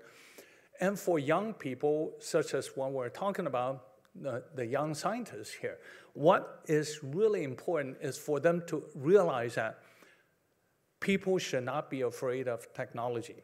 And this is not just for the scientists. Earlier today, we heard people talk about, presenters talk about their own domain of knowledge and the fact that they now need to communicate with scientists from other domains of knowledge. So it's a cross-communication kind of issue. But it's really interesting because most of the technologists, once they understand one technology, they are no longer afraid of technology in general. So in other words, they have already overcome the paranoia, the fear of technology. However, for a lot of the non-STEM majors, that remains to be a hurdle. And we need to actually help make people feel comfortable with technologies. They don't have to be all technologists, but they need to feel comfortable and not intimidated. And then we need to help young people find a role in the new tech world. So again, even at Stanford, even from Stanford Business School, where I was from, it would be wrong to encourage every young person to become the CEO of their own startup. Not everybody is actually made out to be CEO material, and a lot of them won't do a good job. However, there has to be a very interesting and very important role that everybody can play in the tech world. I have so many good friends in the Silicon Valley. They have really made huge, successful careers that are not technologists, but they have all managed to find a role, a marketing role, a public relations role, accounting, finance, all of those. People need to understand how they can contribute to this new world in technology, but they don't have to be technologists themselves. So how do we encourage young people to find their own unique role is the challenge. So the third myth is that only startup companies know how to do innovation and entrepreneurship. And this has a very important implication or the downside of it. One is that people falsely believe that if you're a big company, then innovation has nothing to do with you. Entrepreneurship, what are you talking about? You're a big, slow-moving company. It's impossible for you to be entrepreneurial. Now, the two examples I illustrate that IBM transformed under Lou Gerstner, the previous CEO, very, very successfully. He made IBM, transformed IBM from a product company into a service company. And that was a huge mentality change. Cisco has been very successful hiring a lot of the former CTOs of those companies that they acquired. Those are small startup companies. And they made a habit of naming the small startup company CTO to be the huge entire corporate CTO and allow that person to run that innovation office for 2 years. And what does that say to you? That says to you that Cisco has found a way to systematically implant the new seeds of innovation at the very top. And they're not afraid to do that, okay? Because how many companies will actually go outside and find a tiny little company and ask the chief technologist to be driving this huge company's technical innovation direction? You know, Cisco did it very, very successfully. And then you look across a lot of foundations, NGOs, they could be very innovative and very entrepreneurial. You look at governments, tiny little countries like Singapore, like Estonia, they have become so entrepreneurial and so innovative, and they have all attracted a lot of worldwide, very competitive innovators and entrepreneurs to join them. So those are all good examples just to illustrate the point. We're not talking about startups. So even when a lot of our graduates from undergrad institutions here in Hong Kong, most of them will never start their own company. But I would challenge the view that therefore that we don't need to teach them innovation and entrepreneurship. I would say that's absolutely wrong. Sometimes exactly because of those are large entities, large companies, either it's government or a large company or large foundations, because of the fact that they are large, they need innovation and entrepreneurship more, not less. The last major myth is that you have to have earth-shattering, huge, revolutionary ideas.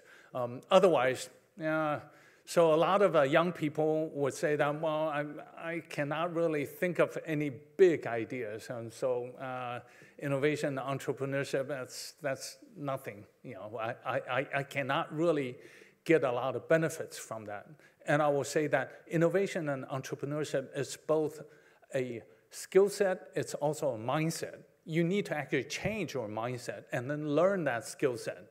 Everybody can be much more innovative and much more entrepreneurial given enough practice, given enough training. So to start with, in terms of a mindset, my daughter always tells me one thing. I said, Dad, you know what you always say? She's very annoyed whenever I say this. And I said, what? She said, you always go around saying, this is stupid. This is stupid. You're so impatient. And I said, yeah, that's because everywhere I go, I see a lot of problems. And actually, thinking about it, I said, that is not an issue in itself. In fact, the one issue that you really need to remember is that you need to be not a very passive and very satisfied consumer. So if you continue to be passive, continue to think that, oh, I'm just one consumer, nobody will listen to me, then you will never see the problem. And you will never be motivated trying to change that problem. So in other words, when I was a VC investor, we used to say sometimes when we meet an entrepreneurial team, we will say that this team is really good because why? They're really hungry. They're hungry and they're not happy with the current status. They want to change. They want to change the world. They want to change the world yesterday. They're impatient. Because of that, they really want to drive the innovation and entrepreneurial process. So that is one kind of a fundamental mentality change. So it's a mindset change. And ask yourself, observe the problems and ask yourself, how can you possibly change it a little bit here and there, okay? And start with very small things. It doesn't need to be big, but you get good at training these things. So no young kids will learn how to drive a Harley-Davidson motorcycle, heavy motorbike from day one. They all start with tiny little tricycles, or bicycles with training wheels. So you start with something small, And then eventually, I'm not saying that everybody should ride a Harley Davidson, but you get what I'm saying. This is a mindset and a skill set. Learn how to adapt and how to become more competitive. This is my last slide. Hard skills are what people usually get trained in a typical incubator or accelerator. I've been involved in so many such programs. I mean, these are the typical hard skills are almost universal. There is another set of skills that are equally, if not more important. That is the soft skills. And I tell you, at the end of the day, it's probably going to be the soft skills that really distinguish a winning team from a so-so team. A winning team, they really understand themselves, they understand other people, they understand their own customers, they understand their competitors, they understand key players in their industry and how people and organizations think and how they behave. And they can actually predict, if we move in this direction, how would all my competitors move? How will my consumers, my customers feel? So they have that sense of feeling. Where did you get that? I mean, where did someone like Steve Jobs understand he could actually create something out of thin air? Totally revolutionary ideas. But he just believed that everybody will love this. Fundamentally, he somehow captured that essence of the ability to predict human behavior. And that is what I really try to capture here. But also, I think another very important part is that, as I said, not everybody is suitable to be CEO. But it's really important for you to understand how sometimes you need to lead, sometimes you can lead, sometimes you must lead. But a lot of other times, you need to understand how to be a good follower, how to be a good team player. And if you could capture all of those things, then seriously, anybody could be a really great contributor to our new environment of innovation and entrepreneurship. That's all I have to share today. Thank you.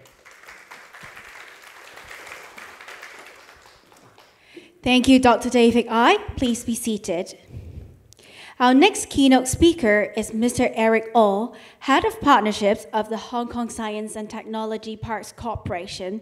He will share insights into From Zero to 100 to N, the pathway from basic research to development to commercialization. Mr. Oh, please.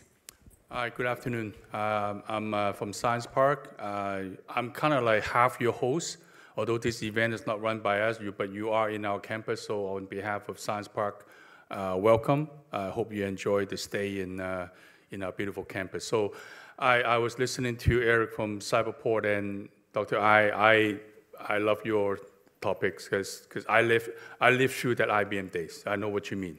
Gerstner was, to me, he was God.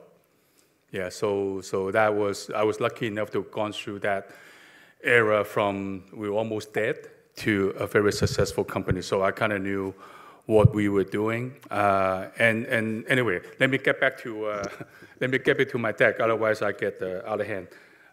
Science Park. So we are very similar to Cyberport. In fact, we are probably 90%. We are similar. We are also a government body. Our mission is very simple. We want to push entrepreneurship and also INT ecosystem for Hong Kong. Just give you an overview. Some of you are from overseas, so I thought I'd give you a quick rundown on where we are today in Science Park. So where we are today in our campus, we have about 400,000 square meters of office space.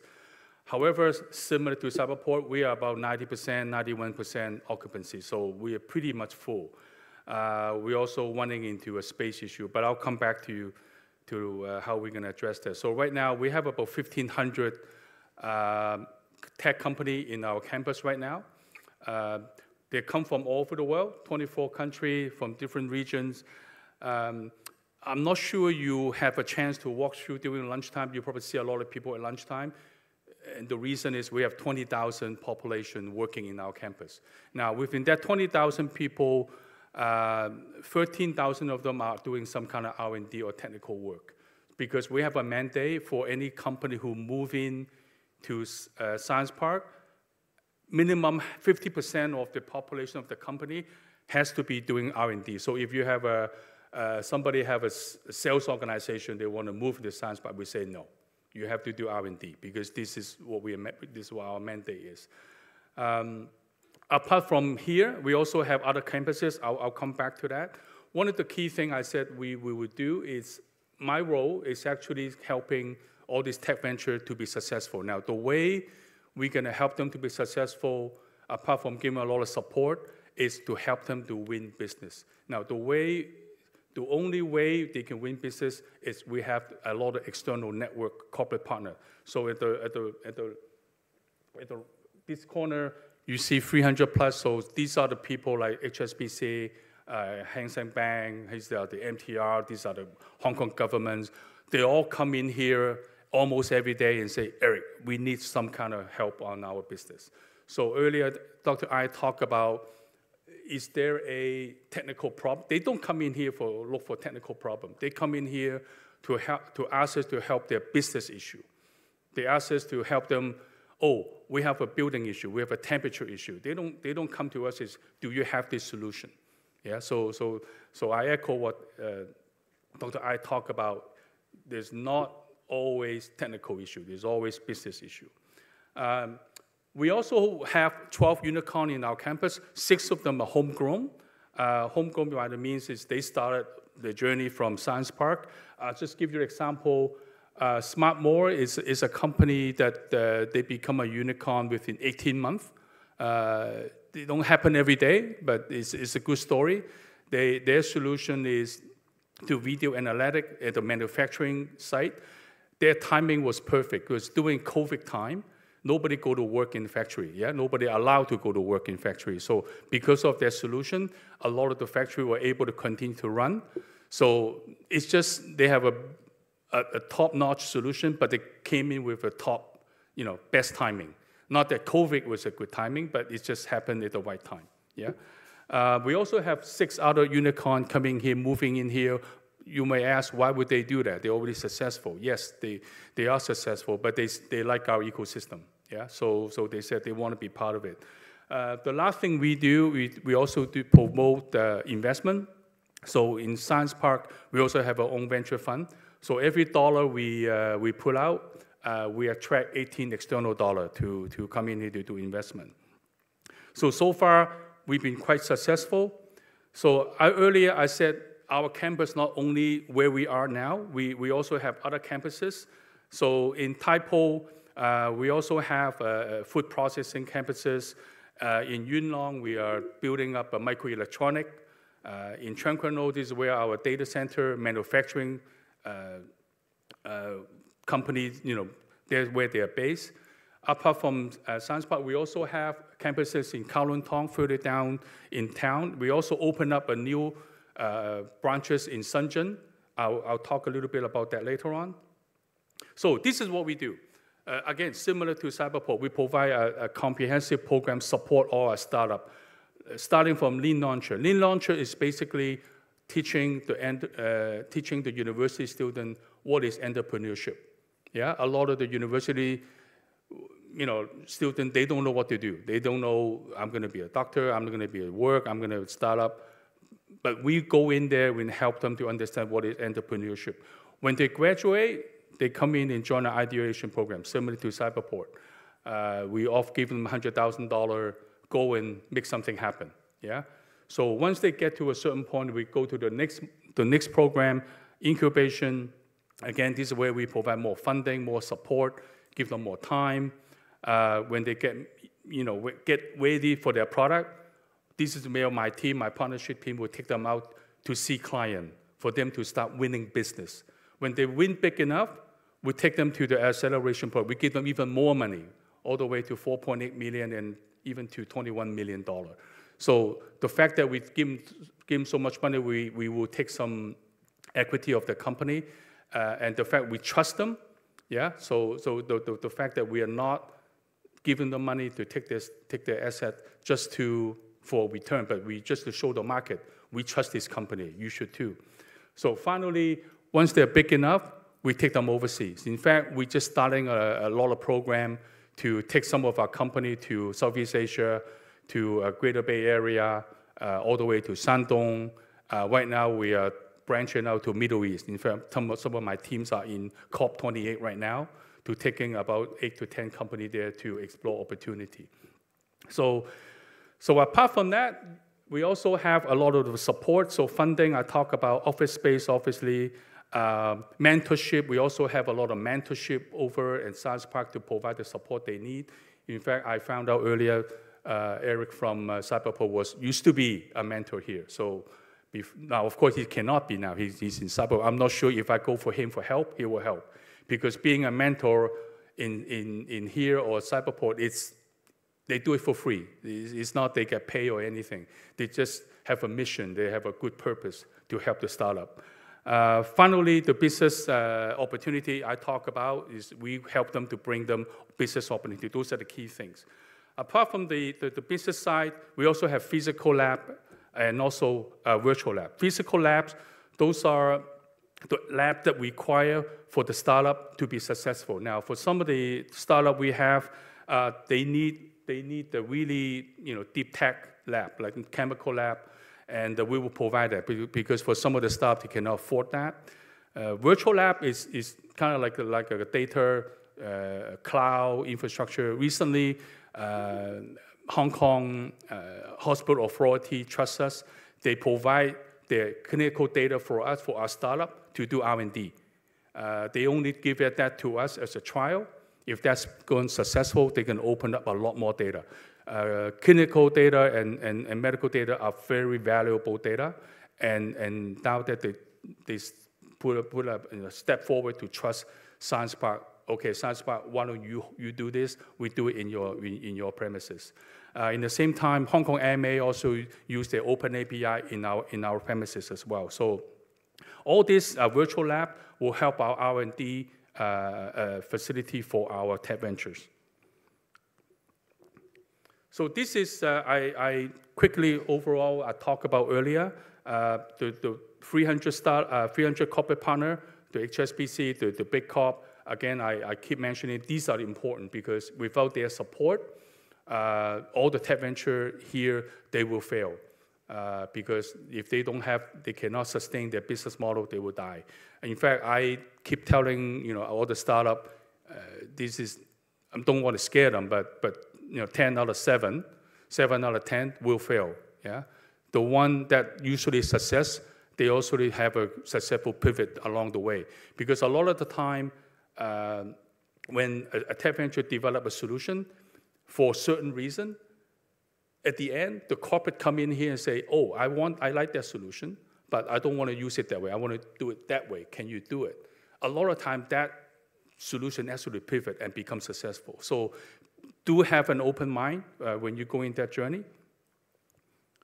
Okay, I'm going to talk about, this slide is interesting. So apart from all the normal fintech, pop tech, and all the normal stuff, we also have a very strong network of biomedical tech venture in Science Park. Right now, the latest number is 250. These are companies who in pharmaceutical area, biochemical, and one of the things we do to help this company is we work with Hong Kong Stock Exchange. Hong Kong Stock Exchange is a strong partner in this area. So any company who want to go listed in the biochemical world, they go to Hong Kong Stock Exchange, they submit their paper. So Hong Kong Stock Exchange actually come to Science Park and say, Eric, can you guys verify some of the information, some of the data? Are they valid or not? So we provide our services to Hong Kong Stock Exchange and tell them, oh, this application, all the information they submit is correct. Because why do we have that? Because within the Hong Kong Science Park, we have a number of PhD with different kind of domain. We're able to provide the advisory, back to Hong Kong Stock Exchange, say, these papers are correct. So that proof of point that we do have a lot of domain knowledge. We also have a lot of co-incubation success. AstraZeneca, Merck, those are the huge player in the pharmaceutical world, so they set up their co-incubation lab here. The idea of this graph is basically the longer you prolong in the normal world, your risk is actually very high. But if you do it carefully with our support, we will try to de-risk your risk. So that's the simple way to explain that graph. Another program we run with the support from Hong Kong government, they provide a 10 billion funding to us to set up something called Inno Hong Kong. Inno Hong Kong is basically, we work with 28 global universities, including some of them in Hong Kong, to set up their development lab here.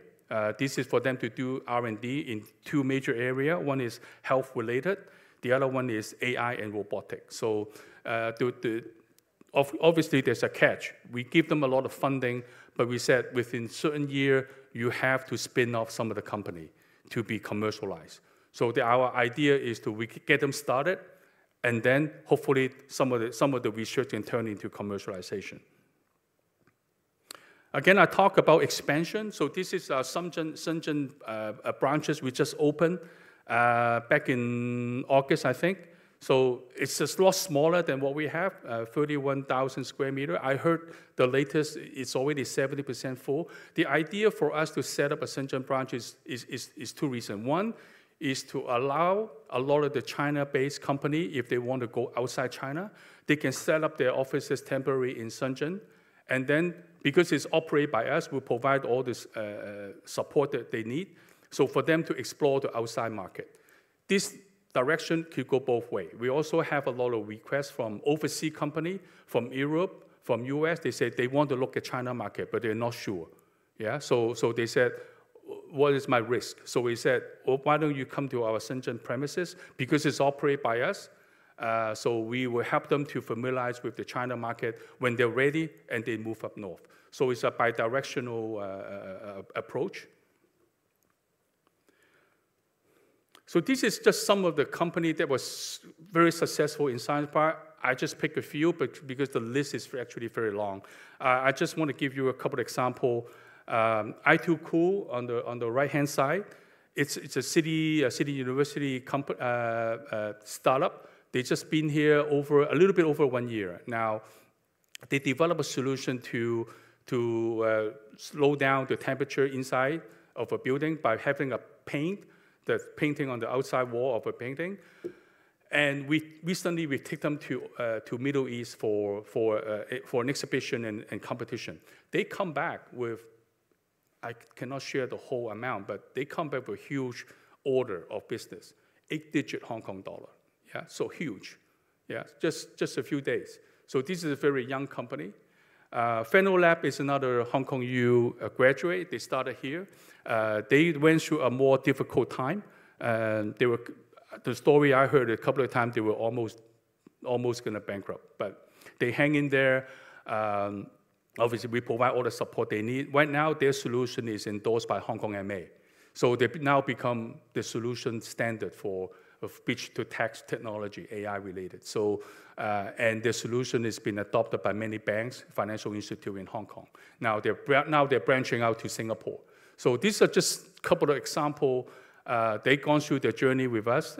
There were like hundreds of this kind of story from Science Park here. So again, I want to echo what Eric and Dr. I talked about.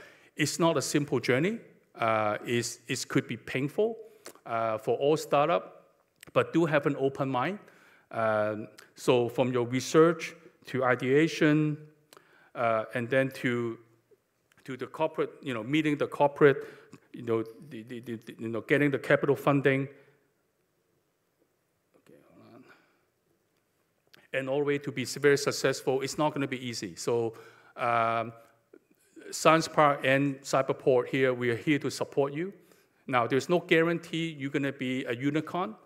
However, one thing we do guarantee is giving you all the support you need to prolong your life. Hopefully, you'll become successful. All right, I hope you enjoy your rest of the stay. So if you have any question about joining us or joining Cyberport, come talk to us. We don't compete, yeah? I just want to set the stage. We don't compete. We have the same mission. We want to help all the startups to be successful in Hong Kong. All right? Thank you.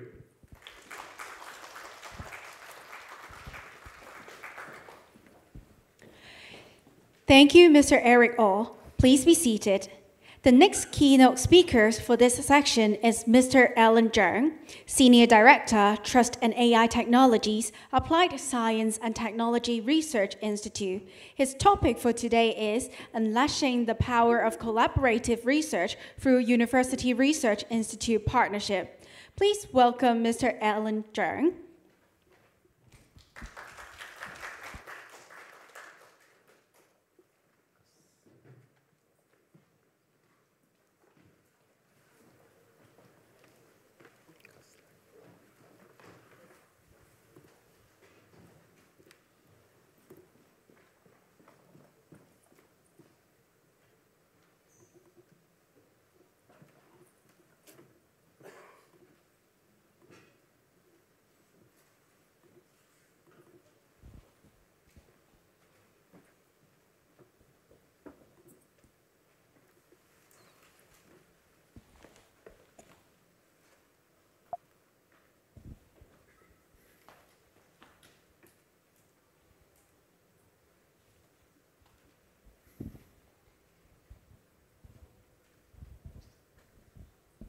Good afternoon, everyone.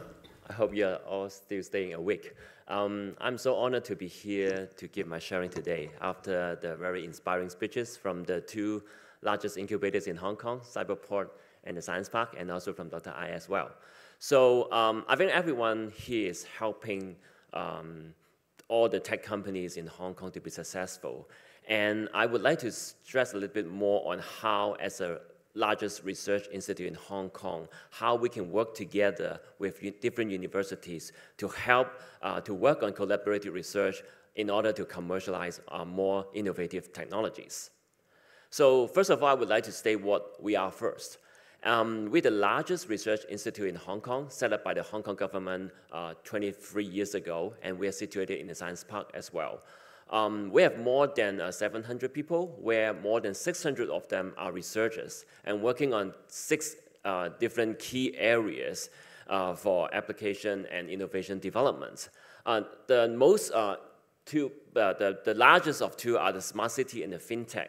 And over the years, we have been working with different Hong Kong government departments, understanding the pain points and provide innovative solutions for them, from transport department, disciplinary forces, housing, and so forth.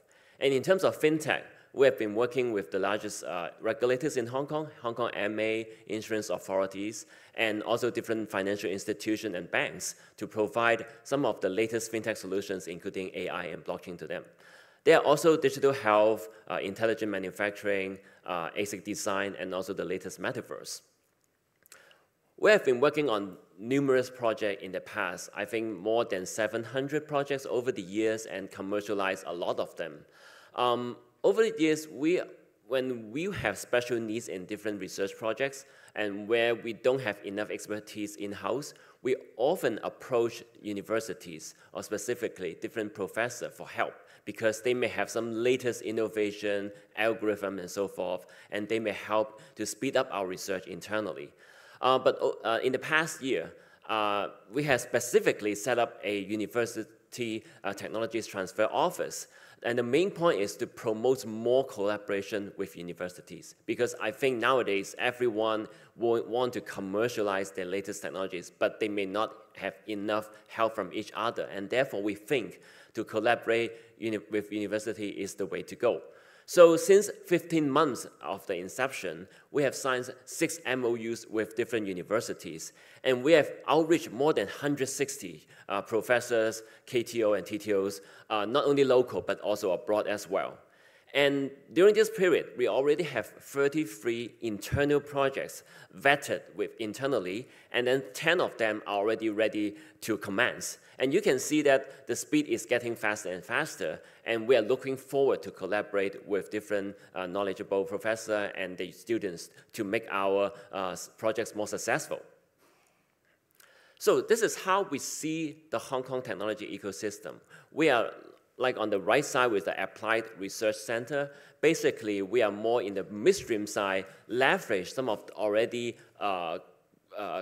successfully developed technologies, but we want to commercialize to different parts of the industry. But we also need a lot of support from the government, not only on the funding side, but also understand their pain points so that we know how to help them, like we have done so many projects in the past.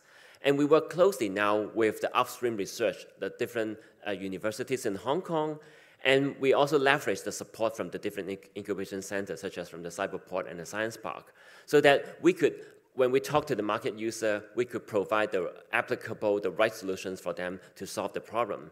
And the main point is to develop and support Hong Kong in developing into an international INT hub. So this is how we do in the past, and we look forward for more close collaboration with different parties. So how we treat our university collaboration, we basically, when we approach different university professors, we try to identify different collaboration opportunities. For example, right now we're working a lot of AI projects, and therefore we identify those particularly specialized in this area and see how we can improve in our research. And when we meet our clients, when we think that we need the help from the universities, we try to work with them to identify and then customize the industry requirements so that we can tailor serve in the particular areas. And when we've identified the special needs, then we will facilitate project-specific research agreements so that the IPs owned by both parties could be used together in that particular project. And during the implementation, we will also oversee the whole commercialization project so that it will become successful all the way to the end. So you can see on the left-hand side, there are different universities and also some of the inner Hong Kong centers, as mentioned by Eric, that they have been set up in Science Park or in other areas so that we will work with them and serve different industry partners. So basically, there are 3 areas that we will try to leverage from this technology transfer between S3 and universities. One, and this is the most important of all, is we try to recruit and nurture different INT talents. Some of the students who graduate from universities, no matter they are bachelor, master, or PhD, they may not have enough industrial experience. By working with us in different projects, we can let them know what are the actual industry requirements are, and therefore help them to develop a better researchers.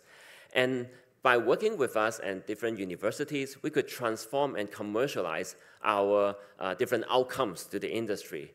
And last but not least is how we can leverage the advanced facilities on both sides. In university, they have different advanced lab and equipments, and also within S3 as well. So here I would like to highlight some of the projects that we work with the universities in Hong Kong. First one is one of the Inner Hong Kong Center who specialize on the eye and vision research. They are responsible for developing projects that will treat patients of different ages suffer from lazy eye and other eye condition. And this center, CEVR, work with us to jointly promote the development of a navigation system for people who will get lost in Hong Kong because they have their eye problems. And by leveraging our AR technologies, not only on the hardware, but also on the algorithm, and also the domain expertise from the CEVR, we could help them to develop a much better system to serve those patients in Hong Kong. The other one is how we help the startup program driven by the CityU. It's called the Tech 300 Startup Program that CityU is trying to help the students, alumni, and also their affiliates to start their own companies. And from S3, with our diverse industry experience, we will provide professional advice on their innovation and also formulate different technological solutions in order to help them to develop prototypes and conduct subsequent testing. In the past, we have been working on 3 of their startups, and I guess the list will grow. Talking about our internal projects, these days we have been talking to a lot of companies in mainland, and we understand there are a lot of data exchange being set up in different provinces. And we're looking forward, some days maybe in Hong Kong, there will be some kind of data exchange would also be established, because we understand to build better AI models or having enough data to serve different financial institution or industry, it needs a lot of data. And we also understand that data exchange is still at an infancy stage. And therefore, how to trustfully protect the data to allow more secure transaction is still a big area for research. And because of this, we have set up our own internal research project and working with a professor from the Hong Kong U, Professor Yu, who is a renowned professor on security research, and also the students. We would like to enable a trusted AI-based assessment for protected data and also different credential management program. And through this joint development, we hopefully will build up a much more secure environment for future data exchange to be set up not only in mainland, but also obviously in Hong Kong. In terms of smart mobility, I think everybody is talking about autonomous driving. But these days, I think vehicles are still relying on the internal sensors, cameras to make their judgment how to do the steering or braking and so forth. But we foresee that it still needs more kind of communication protocol in order to help to develop a safer and more efficient driving environment, especially in the traffic congested Hong Kong. So V2X, vehicle to everything, is what Esri has been researching for a long time. But we understand that PolyU also have that kind of expertise. So therefore, we are working with them to develop a so-called advanced smart mobility roadside and edge system so that we could explore more on the V2X cooperation, the cooperative vehicle infrastructure, and V2X data sharing. And overall, we would like to tackle the long-tail technology advancement. Esri has also donated our own self-driving vehicle to PolyU for more research purpose in the later on. We all understand this, Hong Kong is getting an aging population, and therefore we also work with the CU Hong Kong, the nursing school, so that, and the two professors there to develop an automated and self-managed solution for early dementia detection via speech analysis. We have been working on speech analysis for a long time. We also have our mixed language speech recognition and synthesis research, but we would like to leverage this technology so that it could help the aging population and their potential problem as well. This solution can be carried out periodically via mobile devices such as smartphones or tablets. So CUHK will provide their domain knowledge support in this area and data collection, and we will develop the whole system and also the algorithm for the testing and launching as well. So hopefully in a year or so, we will have that solution available that could serve this population. Last but not least, we have been talking about different projects that we have been working with different universities in order to commercialize. But I think the most important thing is the people, which is the most important asset for all this development. Recently, we have set up a work-study program so that our own employees could pursue a part-time PhD program on their own, using actually their research working within Esri. So this serves well both ways. First of all, it could help our projects to be done better because they could leverage the university resources in order to pursue better research process. And secondly, after they graduate, they would have a much better knowledge to work on our project. And we actually encourage them to join the industry as well, because we are also incubator of talents, so that not only we would like to stay within Esri to help on the projects, but we will encourage them to go to industry to help the overall society. So I think overall, Esri, as the largest research institute, we are spending a lot of effort to work with different ecosystem partners in order to commercialize the technologies to serve Hong Kong overall. That finished my sharing. Thank you very much.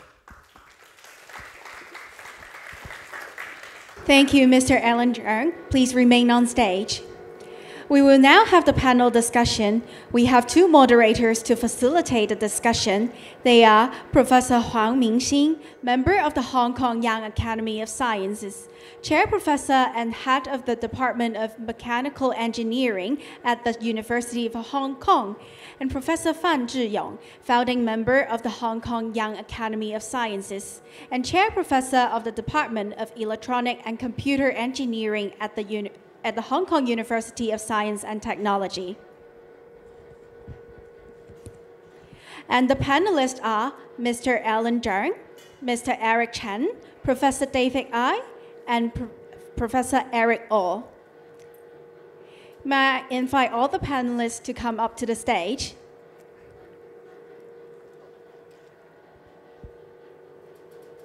And would you please take your seats on the stage?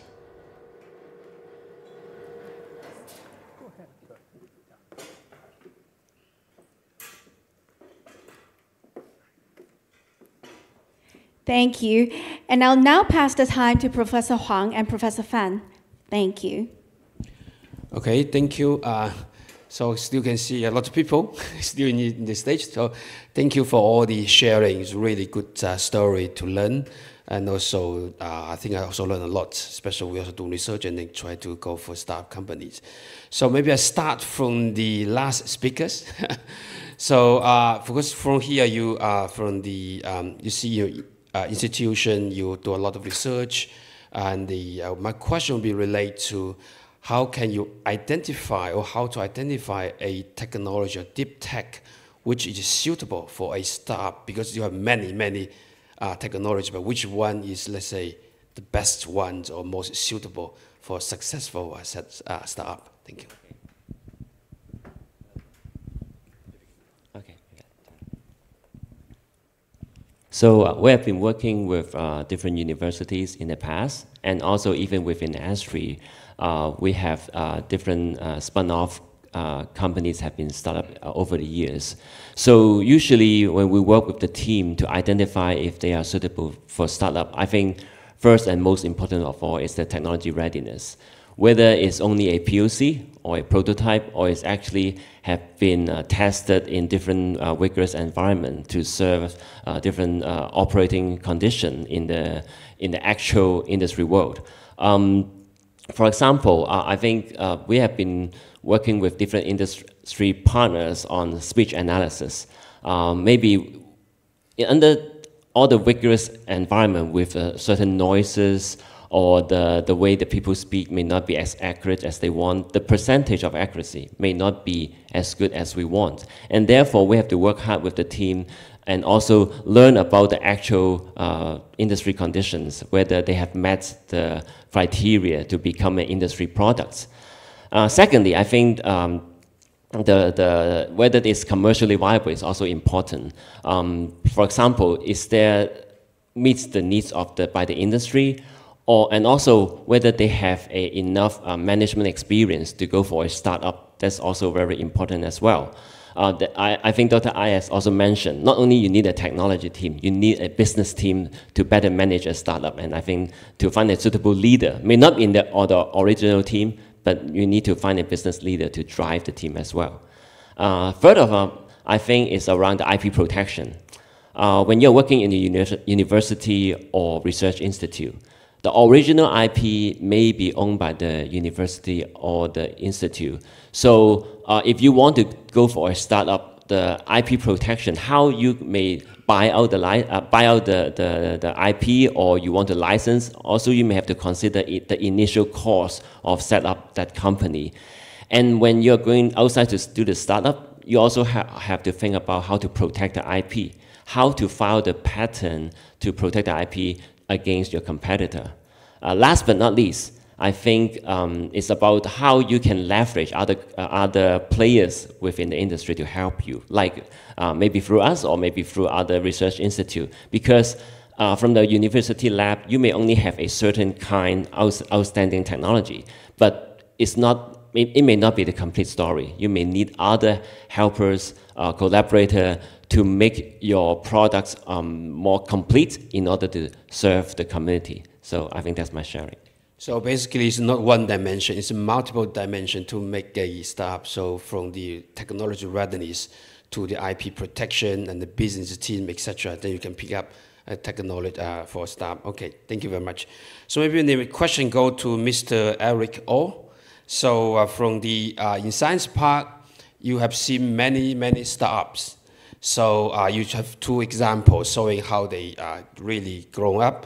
My question coming here is that what your advice for you is to how a startup company can work closely with these big, giant, well-established companies so that to speed up the commercialization or to speed up the success. What advice you would give? Yeah.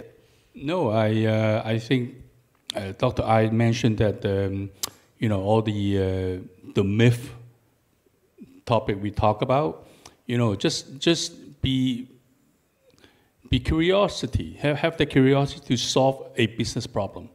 I keep going back to the point that it's not just technology. Yes, when we look at company who are trying to apply to come into our program, one of the key questions we always ask: what problem are you solving? Yeah, some company come up with this amazing technology. We said, how are you going to sell that? I've seen it. They go, I don't know. So we go, well, you better think about it, because no matter how good your technology, if you don't think about how you actually go to a market, doesn't matter how good your technology is. If nobody gonna buy it, you're gonna die. So that's one thing. So the way for this company to really have to leverage our ecosystem is really talk to us. My team, we have a comprehensive program to talk to them in different stage. If they need help in the technology stage, we have technical people. If they want to talk about business, we have business people, mentor. If they need to talk to even the end user, we can bring the end user to talk to them about, why don't you trace a solution like that? So it's about communicating with us and tell us what help do they need. Now again, there's no guarantee of success, but they need to try. Yeah, I think you just keep trying and keep trying. Don't be afraid to fail. You never know, because the story I mentioned earlier, there are a lot of companies that fail, but they turn them around and they're able to pivot and become successful. So it's not easy. I keep saying we always say, I think Science Park and also Cyberport, sometimes we keep mentioning there's a successful story, but we don't mention enough about fail story. Maybe we should do that sometimes. Tell them how easy to fail. Okay, thank you. So basically, your Science Park can really give very good advice to some of the startup companies. Okay, maybe now I leave to Professor Fan to following the other questions. Yeah. Let me take over. I've listened for inspiring talk. So I have two questions actually for the other two speakers. So my first question is for Dr. David Ai. You give a very inspiring talk. Talk about the lessons learned all over the world, not only in Hong Kong, but also because of your rich background from Silicon Valley, Stanford, et cetera, et cetera. And you point out something very interesting, which is even for the big companies, this innovation need to happen in order to have this company run continuously, right? But we all know that the big companies are like a big ship, very difficult to turn around. But the advantage of the small companies, they can turn around really quickly. So now I learned many successful big companies like NVIDIA, for example. Jensen Huang, he said, every morning he wakes up and worry about the company going out of the market. And such a big and successful company, the CEO still worry a lot, right? But also in history, there are many other big companies, they gradually fall behind in terms of innovation, market, and going away from the market eventually, right? So I wonder, for big companies, so what is more important? Is innovation, technology innovation, or the company culture to embrace the change constantly? So I think this is quite a profound question for all the big companies.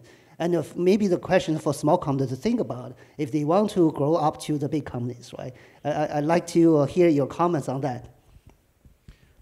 Great. That's a great question. I think that for a lot of large, not only companies, but large organizations, it's almost a natural law. When you become large, you move slow because you're a large entity. You can't really afford to push people to go at a very, like a sprint of 100 meters. The pace is very different from running a marathon. So I think that, however, it's important to remember two things. One, I will refer to your reference to the corporate culture. Do you have an internal culture that actually promotes innovation and entrepreneurship, to promote out-of-the-box thinking, to sort of make people want to take a little bit of risk?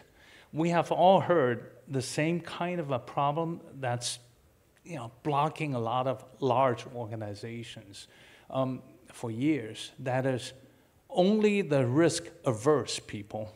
People who will try very, very hard, don't make major mistakes in their entire career. Only they eventually survive, because all the other risk takers are killed throughout this kind of a competition. Every time they make a little bit mistake, their political enemy will make a case out of it, saying that, see, he or she really doesn't deserve to be promoted. So it's always a safe maneuvers and the risk-averse people that will actually rise to the top. Is your organization like that, or is your organization willing to also take the risk, to reward the risk, to really talk about, look at things from a bigger picture, and not try to judge people by their very short-term scorecard? And we also talked about a problem that is very much a real problem for a lot of publicly listed companies. I worked for a large New York Stock Exchange listed company for years as a senior executive, and I was really frustrated because internally I wanted to push for some innovative projects. I was told that, well, it will take more than 1 year to see the return, and we can't afford that. Yeah. And so almost like a guarantee, you have the built-in culture against innovation, okay? And that is a very dangerous thing. So the one thing is a culture. The other thing is that, can you actually try to build up some kind of internal mechanism to almost like a guarantee mechanism so you could preserve some kind of an innovation? I'll give you two examples. One is that when I worked for Hewlett-Packard, or HP, for most of the 1980s, they had a very smart and very clever mechanism. That is, they actually allowed decentralized decision-making all the way to the division level. So they try to keep every single division about 100 to 200 people. And beyond that, they will actually split the division into multiple divisions. And each division general manager usually will be given full authority to make a lot of decisions. So in other words, they're really trying to keep the company as a collection of a lot of smaller companies. And these divisions, their division managers, they actually competed against one another, right? Because in order to get to the next level, you have to make your division perform very, very, very, very well and competing against all the other divisions. So that was a very natural mechanism. Another possibility is that, I don't know if they're really keeping it throughout the corporation, but for instance, BMW has a number of internal incubator set up to encourage their internal people to actually carry out innovative projects. Now, I can also share with you that almost all the leading universities that I have seen, they always have a very healthy tradition to allow their innovative professors to take 1 day out of 5 days and work on whatever they want.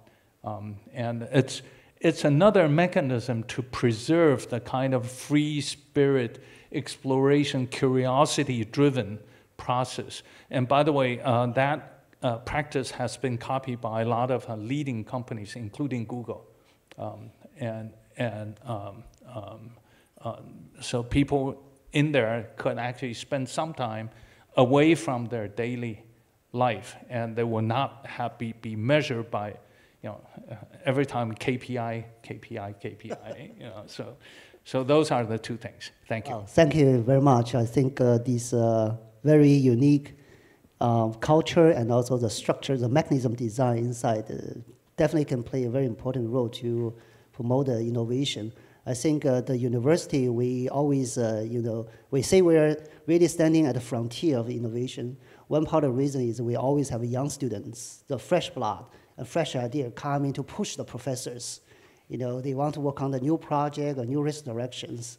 Keep reminding us there's still frontier in front of you to move forward. Yes, thank you for your tip as well. So my next question is for Cyberport, Mr. Eric Chen. So I'm being familiar with the Science Park for a long time, and it's actually the first time I learned that Cyberport also provide a very generous support for those startup funding. As you mentioned, for each project, roughly 1.3 million, and 2 years of the free rental. I think that's quite generous. So I wonder, as a return, what do you expect to receive from the startup companies, such as equity or profit sharing, and eventually, how are you going to gauge and measure the success of these companies? Thanks. Thanks for the questions, and we got asked, the KPIs, right, and how we're doing. But before I comment, I do want to give a short comment on the previous questions, because before my job at Cyberport, I worked for large conglomerates, blue chip companies, listed blue chip companies for many years, over 25 years. And the way I see innovation in large corporation is most large organizations, they are very good at doing incremental innovation, right? Because they are the leaders of the trade, and they do continuous improvement all the time. So internal teams are actually quite good at doing incremental innovations. But if you are talking about breakthrough innovations, that could actually kind of disrupt the market and basically very different business models. They are not really geared up for that, as for the reasons that have been mentioned. So what I've seen is many large corporates, to make sure that they don't die, with all these big names you have listened in the past, right? That only focus on what they are doing and actually start another J curve before the one actually dies down, is to actually create new innovative ideas with the help of external arms, right? So we have actually corporates working with Cyberport, co-creating what we call joint accelerator. And then we actually co-nurture some of the startups for their own use, and eventually the corporate investment team might decide to invest into them and become part of it, right? So that's one of I just want to make a short comment on that. And in terms of how we support startup is and how do we measure the success? Excuse me. To be honest, Hong Kong government is very generous in terms of providing support to early stage companies. The program that I've mentioned, 1.3 million in cash and in kind for each startup that joins our incubation program, they are all gifts. It's like a grant, to the startups, and we don't get anything back. We designed that way because we believe that, to ensure, startup find Hong Kong as a good place, to start the entrepreneurial journey is important for the future of Hong Kong. And we just want to give the help, for them, basically lower the entry barrier and support them on their way, right? However, we do have, from Cyberport, we have 7 unicorns so far, right? And if you look at the characteristic and the pattern of the unicorns, they operate in multiple markets. And I believe that that's the case. I mean, if any any startup that has the aspiration of unicorns, they have to operate in multiple markets, and basically we actually help them a lot through our international ecosystems. So what we measure is we measure the survival rate in general for all the startups we supported, and actually it's quite high, with the money, with the mentorship and training that we have been providing them. But then we also would actually look at how many successful unicorns that we've created, right? That's a more longer term, and we have actually set up our own VC funds. It's not a lot of money; it's 400 million, but we have invested into 30 of them, right? And most of them actually given us quite positive return, and that's where the actual financial ROIs that we get from the community. But for the rest of it, right, we have 130 new projects that we support every year for 2 years. It's really a generous gift from Hong Kong government through Cyberport. Right? Okay, thank you. The numbers are very promising. We hope that Cyberport can be even more successful in the future. Yeah. Thank you very much. May I now invite all of you to take group photos? Can I invite all of you to look at the camera in the front? And indeed, it is actually very important to stay curious, and with all the support and different incubation programs by the government and different organizations, I believe there is great opportunities for young scientists to shine and to grow their future. Now, may I invite all the guests to look at the camera in the front?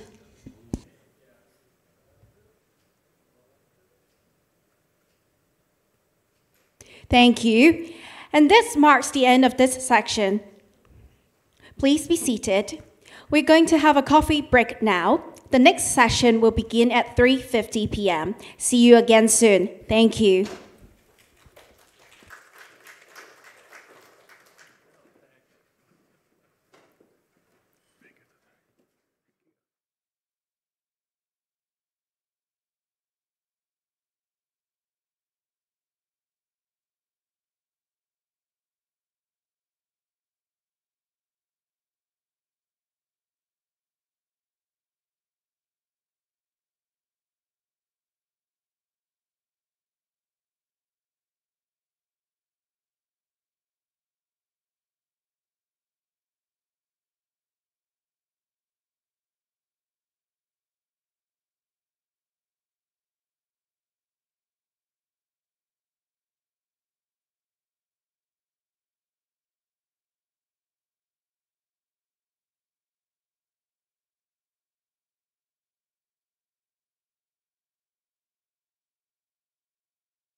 Hello, ladies and gentlemen. The summit will soon begin. May I invite all of you to proceed to the hall and join us for the rest of the sections. Thank you.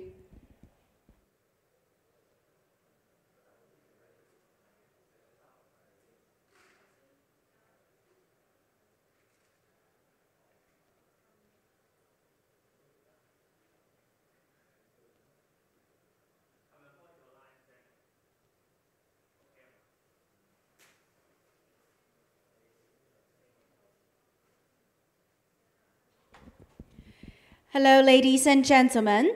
The summit will soon begin. May I invite all of you to proceed to the hall and join us for the rest of the sessions. Thank you.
Ladies and gentlemen, the summit will soon begin. May I invite all of you to proceed to the hall and join us for the rest of the sessions. Thank you.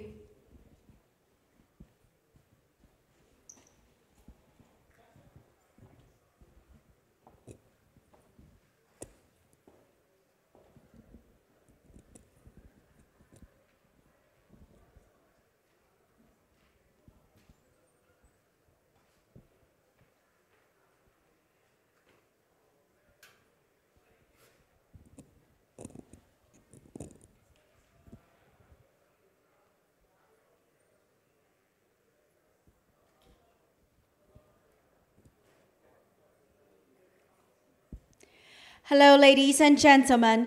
Welcome back to the summit. This is the last session of today with the theme Interventions to Promote and Popularize Science in Schools. We have 4 keynote speakers in this section. Our first keynote speaker is Dr. Jimmy Wong. Dr. Wong is the Executive Director of the Hong Kong Academy for Gift Education. His topic for today is In Search of Gift STEAM Talent in Schools. Please welcome Dr. Wong.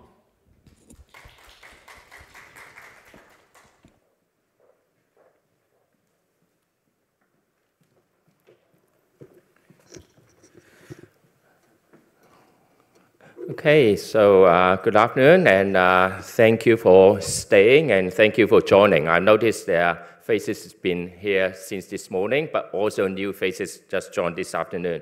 So, just a very brief introduction of myself. So I'm the head of the Academy for Gifted Education. So we're a semi-government organization. So we're directly funded by the Hong Kong government, the Education Bureau.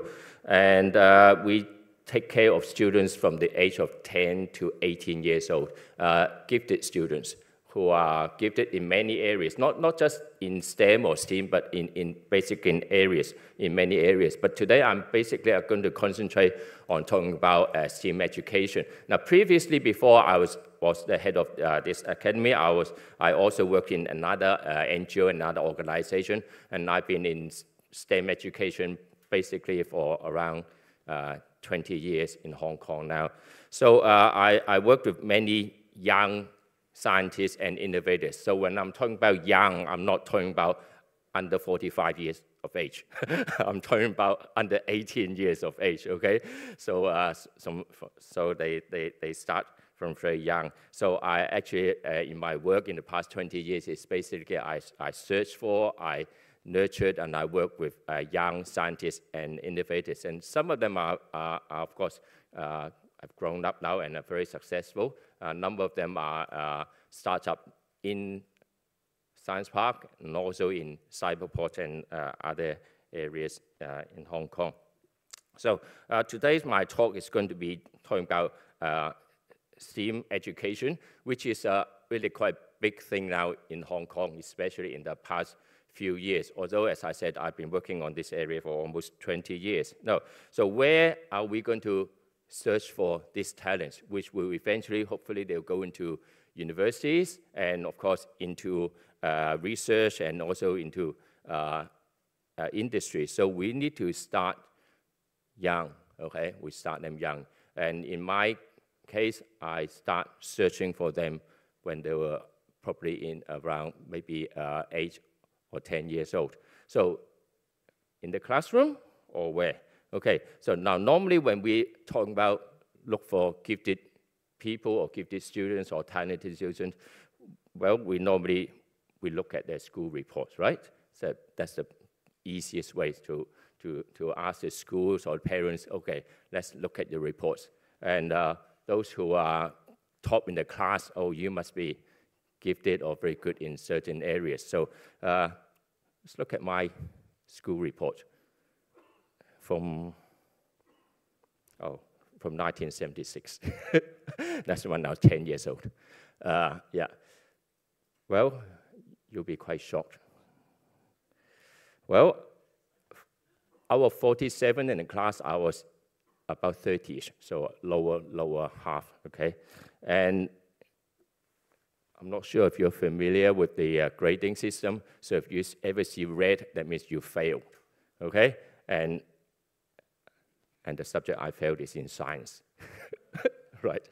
Of course, now they call me the father of STEM education in Hong Kong. And yeah, I went on to study astrophysics at King's College, just across the road from LSE, and then I later on went to Imperial College to do my master and PhD in semiconductor material science.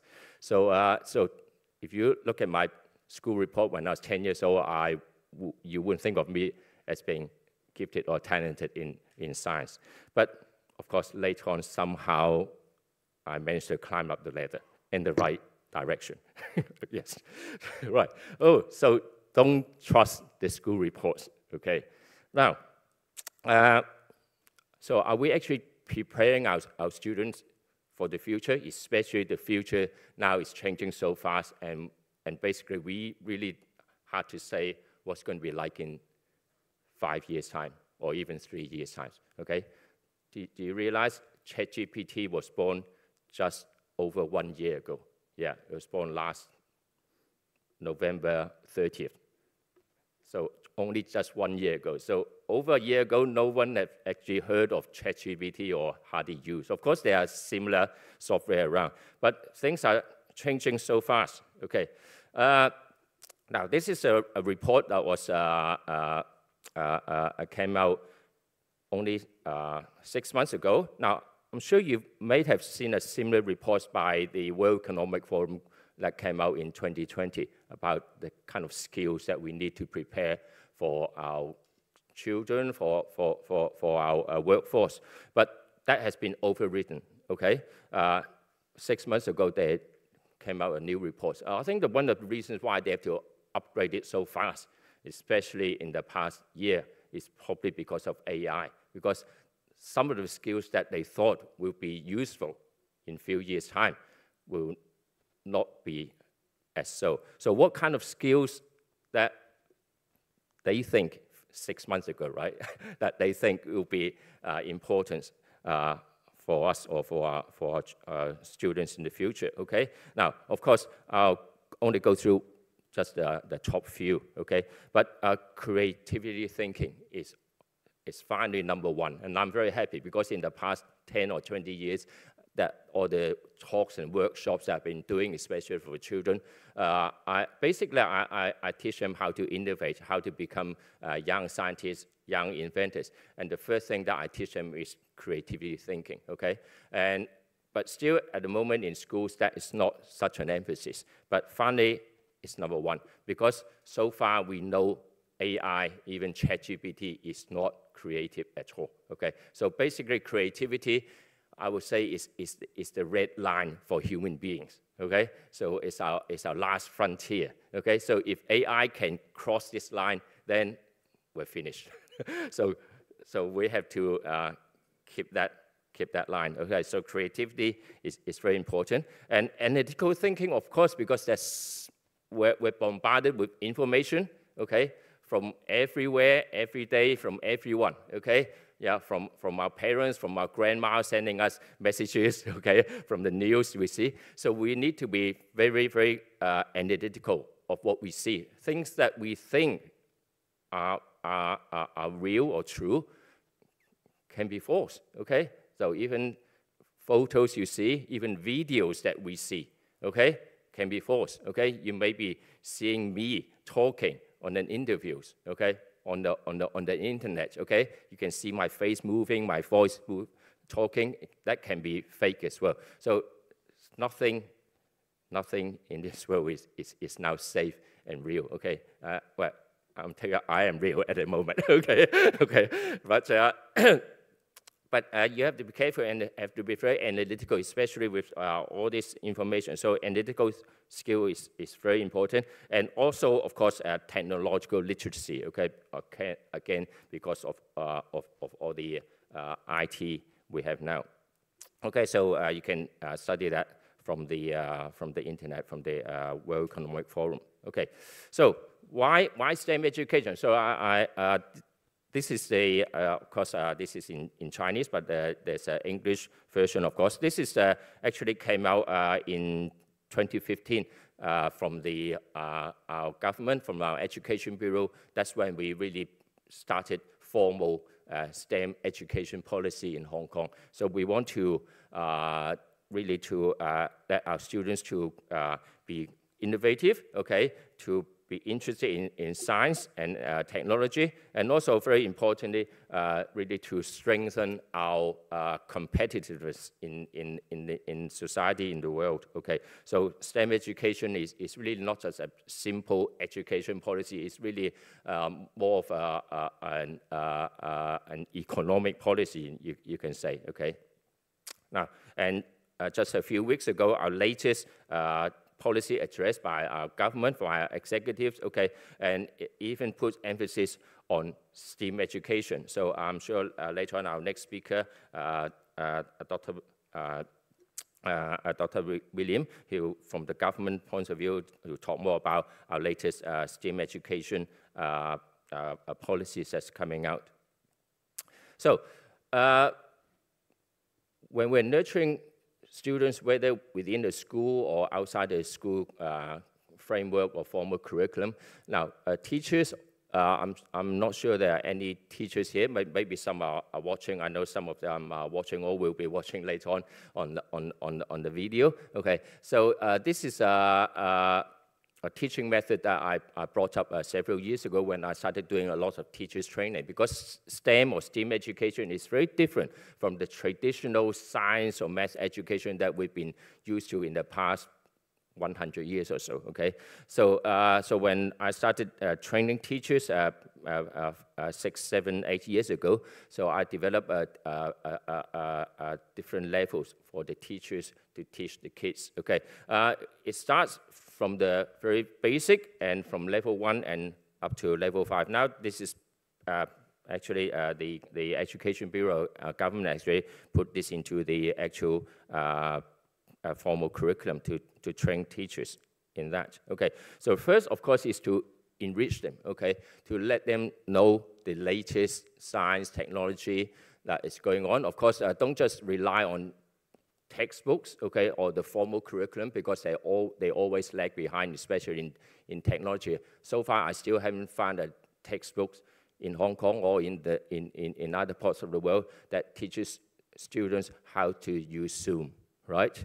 But we all know how to use Zoom now or other software. So technology or school textbooks or formal curriculum cannot follow. So you have to encourage them to read around, okay? Not just, of course, in physical books, there are also very good reading materials around, okay?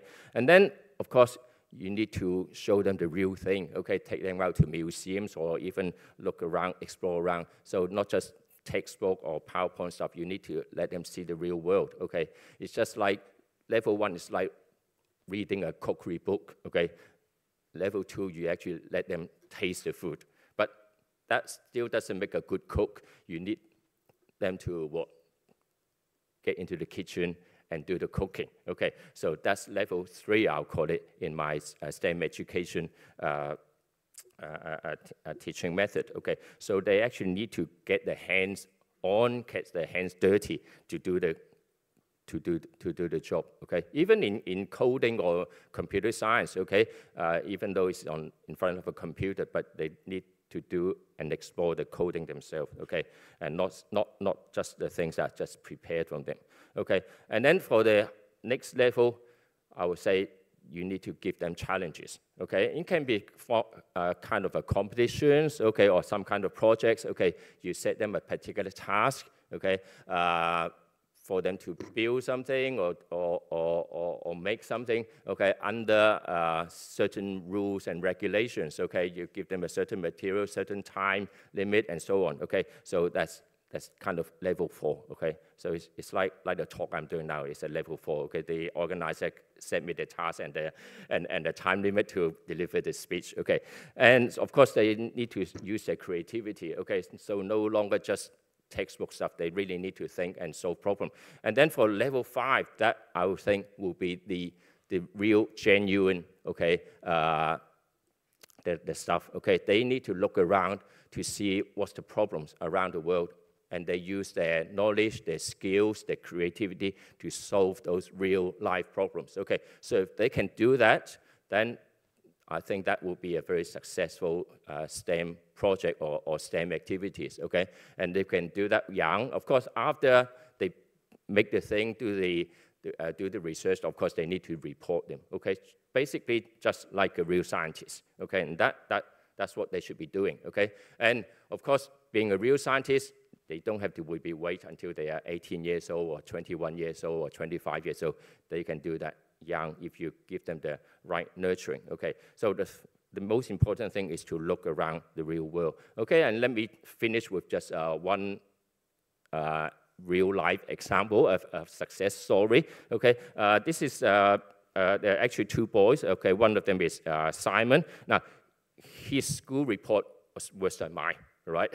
Basically, he was bottom in the class around 10 years ago, okay? He's dyslexic, okay? So he couldn't really write or spell correctly, but he's very, very innovative. So Simon and his partner, Michael, they invented a sanitizing door handle. Okay, I was talking to our colleague from Bangkok. Now, this is ISEF. So ISEF is the largest science affair in the world. Okay, and I've been in the ISEF for 14 years. Okay, before COVID, I take the best and top innovating students to that competition. So they were there in 2015 with their self-sanitizing door handle invention, okay, and they won the top award, okay. After that, they went on one step further. and they challenged the adults, okay, in the Geneva International Exhibition, and they were the first school students to join this exhibition in Geneva, and they also got the gold award, okay? And they were at that time around 16, 17 years old, okay? So when they graduated from high school in 2017, okay, they were 18 years old, so I asked them to, well, don't waste your idea, turn it into a product, okay? Turn your project into a product. So they started a company, okay? They moved into Science Park, okay? So they still have a small office here now, although they are moving out, I think, at the end of this month, okay? And they got the funding also from Science Park and other places, and they started building their door handle, okay? And in Science Park, in Cyberport, and many other areas, of course.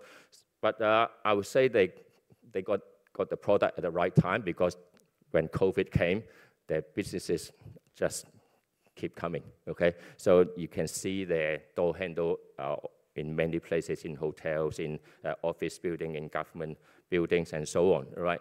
And this is really turning their school time ideas into a project and then into a product, okay? So finally, if you want to design a good curriculum or good activities, STEM activities, you need this in your STEM or STEAM, okay?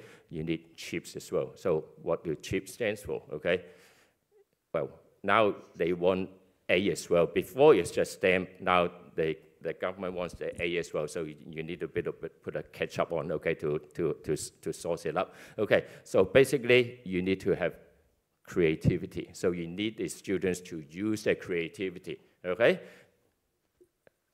Need to be hands-on stuff, so it's not just paper and pencil type of questioning or exams, okay? They need to use their head to make inquiry, okay?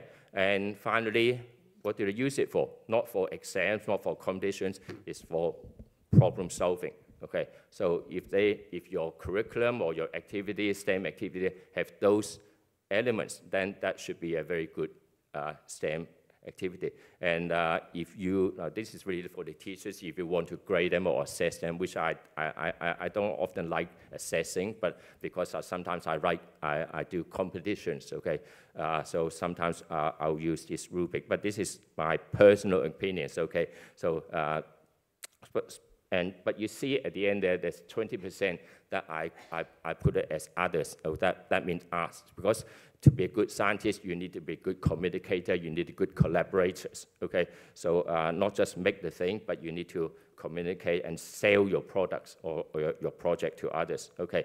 So that's basically it. Okay, so thank you very much, and I look forward to share with you later on in my sharing session later on. Okay, thank you. Thank you, Dr. Wong. Please be seated. Our second keynote speaker is Mr. Pan Siu, creator of the Macau Science Center. He is going to share with us on Youth Science and Technology Village program to cultivate talent. Please welcome Mr. Siu.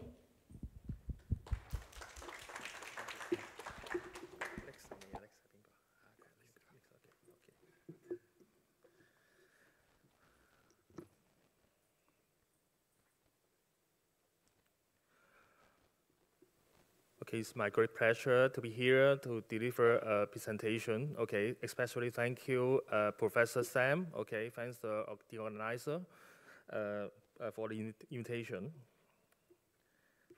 Okay. Next is right. Okay, let me introduce myself. I'm from Macau. I'm Pan Siu. Okay, I'm an engineer and also a charter surveyor. Okay, I worked in Hong Kong 20 years ago.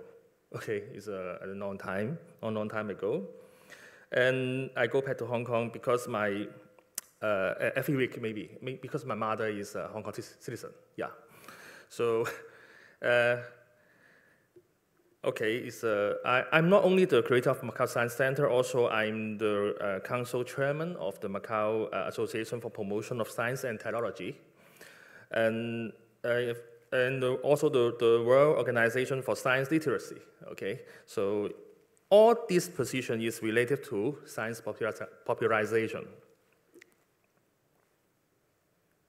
Okay, because I just have 15 minutes, so I want to focus on one program, okay? This program is called, it's the long term, it's a program for the development of scientific innovation talent of Youth Science and Technology Village, okay? We call, it's a Youth Science and Technology Village, okay?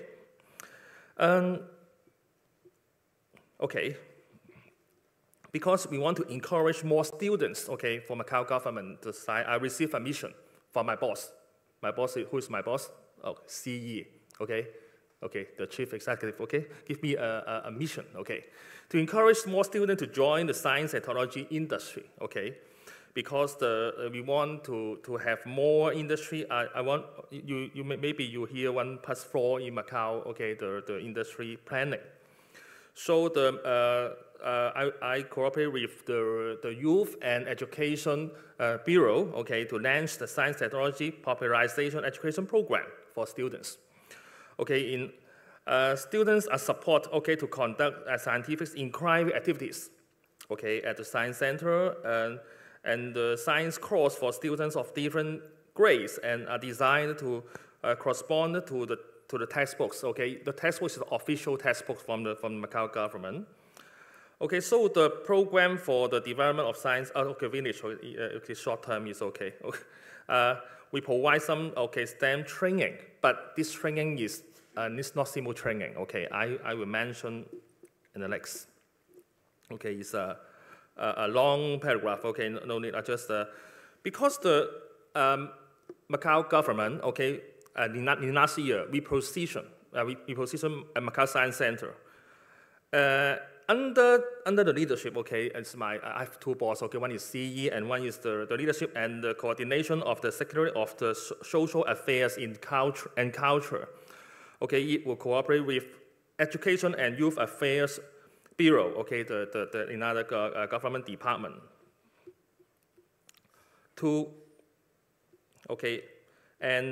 And link with the 4 major universities in Macau, okay, the Macau University, the Macau Science University, and the Polytechnic University. The name is similar to Hong Kong, okay, but it's Macau, okay, University, and also some high technology enterprises, okay, not only in Macau, in the world, okay, in the mainland China and Hong Kong. Also I have a project cooperated with EMSD in Hong Kong, okay, about the Rancho commissioning, okay.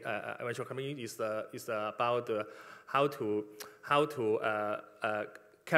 calibrate the whole system of a building, calibrate again. But the building the system, I will open all the data for the schools. They can take the student to here to join the program, okay. How to minimize the energy, and how to minimize how to make the fee maintenance a succession, etc. Okay, so Rancho commissioning now is another program, but today I focus on this village program. So the establishment of the village, okay, is to provide specialist training for students with expressed in the field of science and technology to identify and cultivate talents in the field of science and technology early. Early is maybe in the not the high school, middle school. After the primary school, we start to find some student with some talents. Okay. Okay. So the more outstanding. We want more outstanding young talents can emerge in the field of science and technology and contribute to the development of Macau. Okay, it's a major purpose. Okay, major. Okay, you see, it's the opening ceremony. Okay, opening ceremony. Of course, my big boss, my second boss. Okay, my second boss is here, and in the first row, okay, is the CEO and director of the 4 universities and some famous technology enterprises. For example, Huawei. Okay. For example, the NIO car. Okay, and some cybersecurity, and also the China electronics. Okay, here, etc. Okay. I create a platform to connect many high technology company here. Why? Because I want to know what they want, what they need, the talent. Okay, it's a probably go back to the basic principle of the economics, demand and supply. Okay, when they I want to supply suitable students. Okay, for the graduate student, of course, for the enterprise. Okay, to develop. So, but Macau Science Center. Okay, I go back something to my background. Okay, Macau Science Center is a public capital enterprise. Okay, belongs to Macau government, of course. We want to contribute to play our role in popular science education for the schools. Okay, in recent years, with the support of the Relative Bureau, explain our function as a center and technology venue. Okay, so we want more deeply cooperation with the linkage with the primary and secondary school. Okay, the purpose of this is to develop, to become an important off-campus classroom, extend the school, the function, to here. And, so this is the opening. But one question is here. Although there is no black and white paper and rules, but for the past 10 years, Macau Science Center was blocked one location. We cannot, it's not allowed to receive the funding from gambling enterprise directly. But this year, my CE tell me the rules, the fencing, we move. So this program is the first program, Macau Science Center, co-organized with not only the government department, the Youth and Education Bureau, also you see Galaxy. Francis Lui is here, So it's a big change for me, big change. I can get more resources, for the science popularization. It's another ceremony, the Francis Lui, you're very famous in Hong Kong, it's a rich man, here.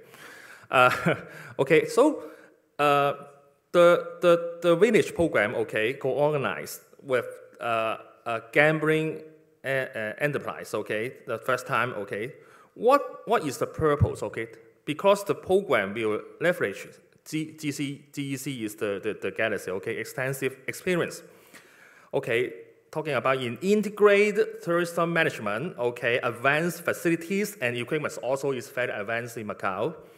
And financial resources is the most important, right? Financial resources, and we need is the most important thing. It's a major. To help cultivate outstanding local young science and technology talent here. It aims to support the Macau government 1+4 moderately, diversified development strategy and create favorable conditions, for young people to integrate into the overall development of the nation, connect to the mainland country, So you see the first part, just the first part of the strategy partners, is include some 4 major university, 2 public company, Macau Water, Huawei Neo, and Qianxin. Qianxin is a famous cybersecurity company here. But the second part, I also connect with over 10 high technical enterprise in the world. In the world. It's a ceremony agreement signed with the university and signed with the Huawei, etc.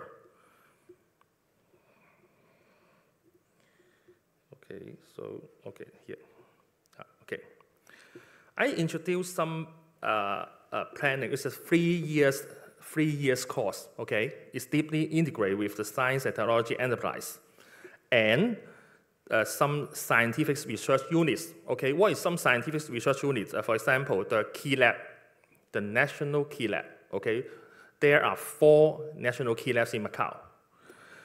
Okay, tutors all is from the university and the high-tech enterprise, okay? Maybe they are an engineer and maybe a professor, okay? Maybe a CEO to come to here, to come to Macau Science Center and works with the school to customize the courses, course contents according to the students' talents and preference. Okay, the major problem is every year we just receive 100 students from the local middle school. Okay, so we need to analyze. Okay, analyze the what they need. Okay, so the course we call it a dynamic course. Okay, maybe every year is different.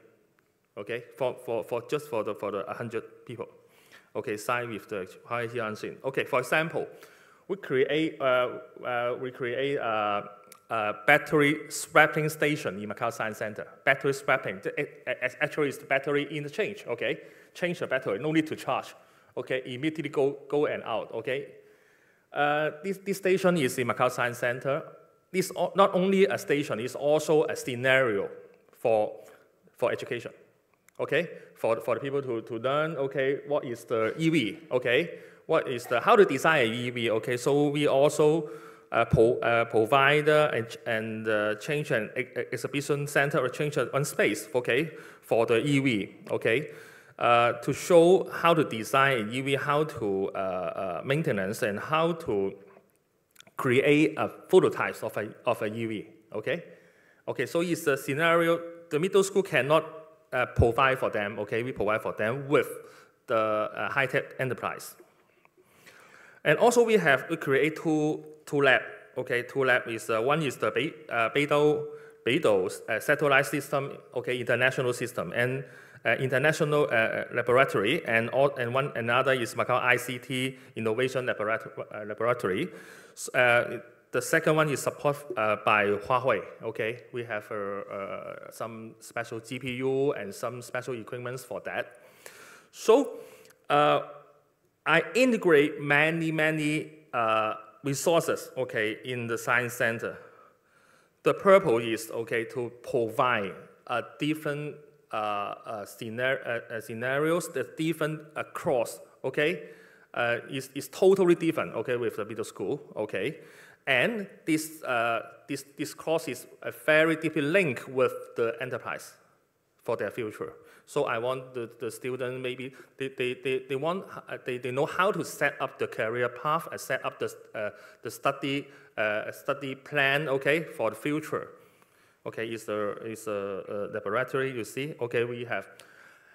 I tell you the truth. This lab approved by the relative department. They talk to me. Okay, this lab should be in university. It's not in a science center, but I apply is for, okay, I want to have more different things, okay, in our center, okay, to provide a good environmental for them, for our students. So actually just in May of this year, okay, approval, okay. Because we can provide authorized Beidou exclusive courses, instructor training courses, okay. Okay, is some equipments in our laboratory. Okay, the accuracy of the Beidou and laboratory, the system, okay, which is a centimeter level, 0.6, around 0.6 centimeter, okay? I'm not sure, maybe 0.6 or 0.5. We have good hardwares, so we need good instructor. Good instructor is from the 4 university and from the high-tech enterprise, okay? They send some engineer to here to be an instructor to deliver a good program for the students, okay? And for them, okay, they can also conduct scientific research, okay? Allow the professor to here to use our equipments to conduct some scientific research based on the equipments, okay? But, or carry out the scientific innovation and thesis project. But the major function is the members, the team, the project, the member of the project must have middle school students, okay? Not only the student from the university, okay? It's our mandate, okay, I can say. It's another the local partners, okay, in here. So this program is a new trial, okay, from Macau government, okay. We want to know the demand and supply problem. Maybe I can set up a bridge between the two things, okay, to link up with, okay, to provide the necessary to the middle school and provide the necessary tenant for the enterprises. Okay, it's major. I just have 5 minutes, right? Okay, great. Okay, another project is not only for the village, is for all the middle school. Is a cross project with the Macau Morphological and Geophysical Bureau. Okay, it's called Campus Radar Monitoring Platform. Okay, this platform, okay, you see all the data is from the station set up in the different middle school, okay? And this station, if the PM 215 and some sensor, okay, thermometer, something like that. We provide a full set teaching resources for the teacher, okay, to teach them, okay, how to set up the station, how to collect the data, how to maintain the station, okay, in their school, okay? So you see before, we have at least 30 stations now in Macau, and also we will connect the another station in the Great Bay area. Okay, welcome Hong Kong Middle School to join our project, and we will set up some competition. Okay, for that. Okay, open all the data not only for the government to use, and also for many science popularization use. Okay, it's the IoT weather station installation, some photos, okay, you can see. After that, we will have a final competition, of course, okay? They need to present, okay? Which algorithm they use to forecast the weather, okay? What is the scientific method, the methodology, okay? It's same as you study in the university, okay? You need to do the whole report, or you make some thesis, okay? You can publish, okay? To publish, okay? You can publish. So the result of the program is very good for us, okay? We have similar this program. We have around 9 similar programs. Okay, one is cross to the Macau Power. Okay, about the power quality of the Macau Power Station and the water quality of the Macau water, something like that. Okay, we have crossed many government departments to here. So it's not only the university, not only the high-tech enterprises, and also the Macau government department. We join this program. Okay, it's a big program here. Okay, so I introduce something. Give me 2 minutes to a promotion time with Macau Science Center. Okay. Okay. Welcome to Macau. Macau Science Center is designed by IMPACT. You know, IMPACT, an icon in IMPACT in Hong Kong is the Bank of China building. Okay, in Macau is Macau Science Center. Okay, the volume of the building is assembled from 8 geometry equation. Okay, you can find out, okay, geometry equation, okay. IMPACT, okay, you know, is the beauty of the geometry, okay. I'm very lucky, okay, I can work with a very famous architect, okay. I'm in Macau Science Center 17 years ago already, okay. So I know the design concept of okay, the design style of the IMPACT is, one is all the different parts can be described by mathematical functions and formula. And the second is all the parts is symmetric, okay, symmetric. It's symmetric, okay. So it's a very beautiful thing, okay. Welcome to join. Okay, we nominate to 2 education-based, national base. One is national popular science education base, and the second one is the scientist spiritual education base. And tell you a good news, okay, in the next year, okay, first season, okay, the new set of the Universal Banner of Macau, okay, our center will be here, okay. I checked already with the association. The Macau Science Center become the world's first modern science museum to reprint on a Universal Banner, okay. It's one element to represent to Macau.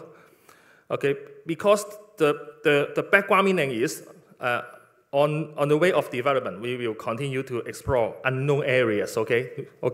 Inspire the love of science and promote the spirit of the scientists, and cultivate scientific and technology innovation.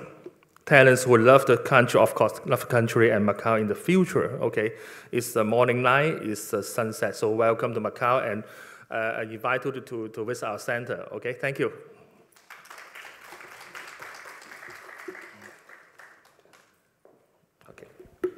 Thank you, Mr. Siu. Please be seated.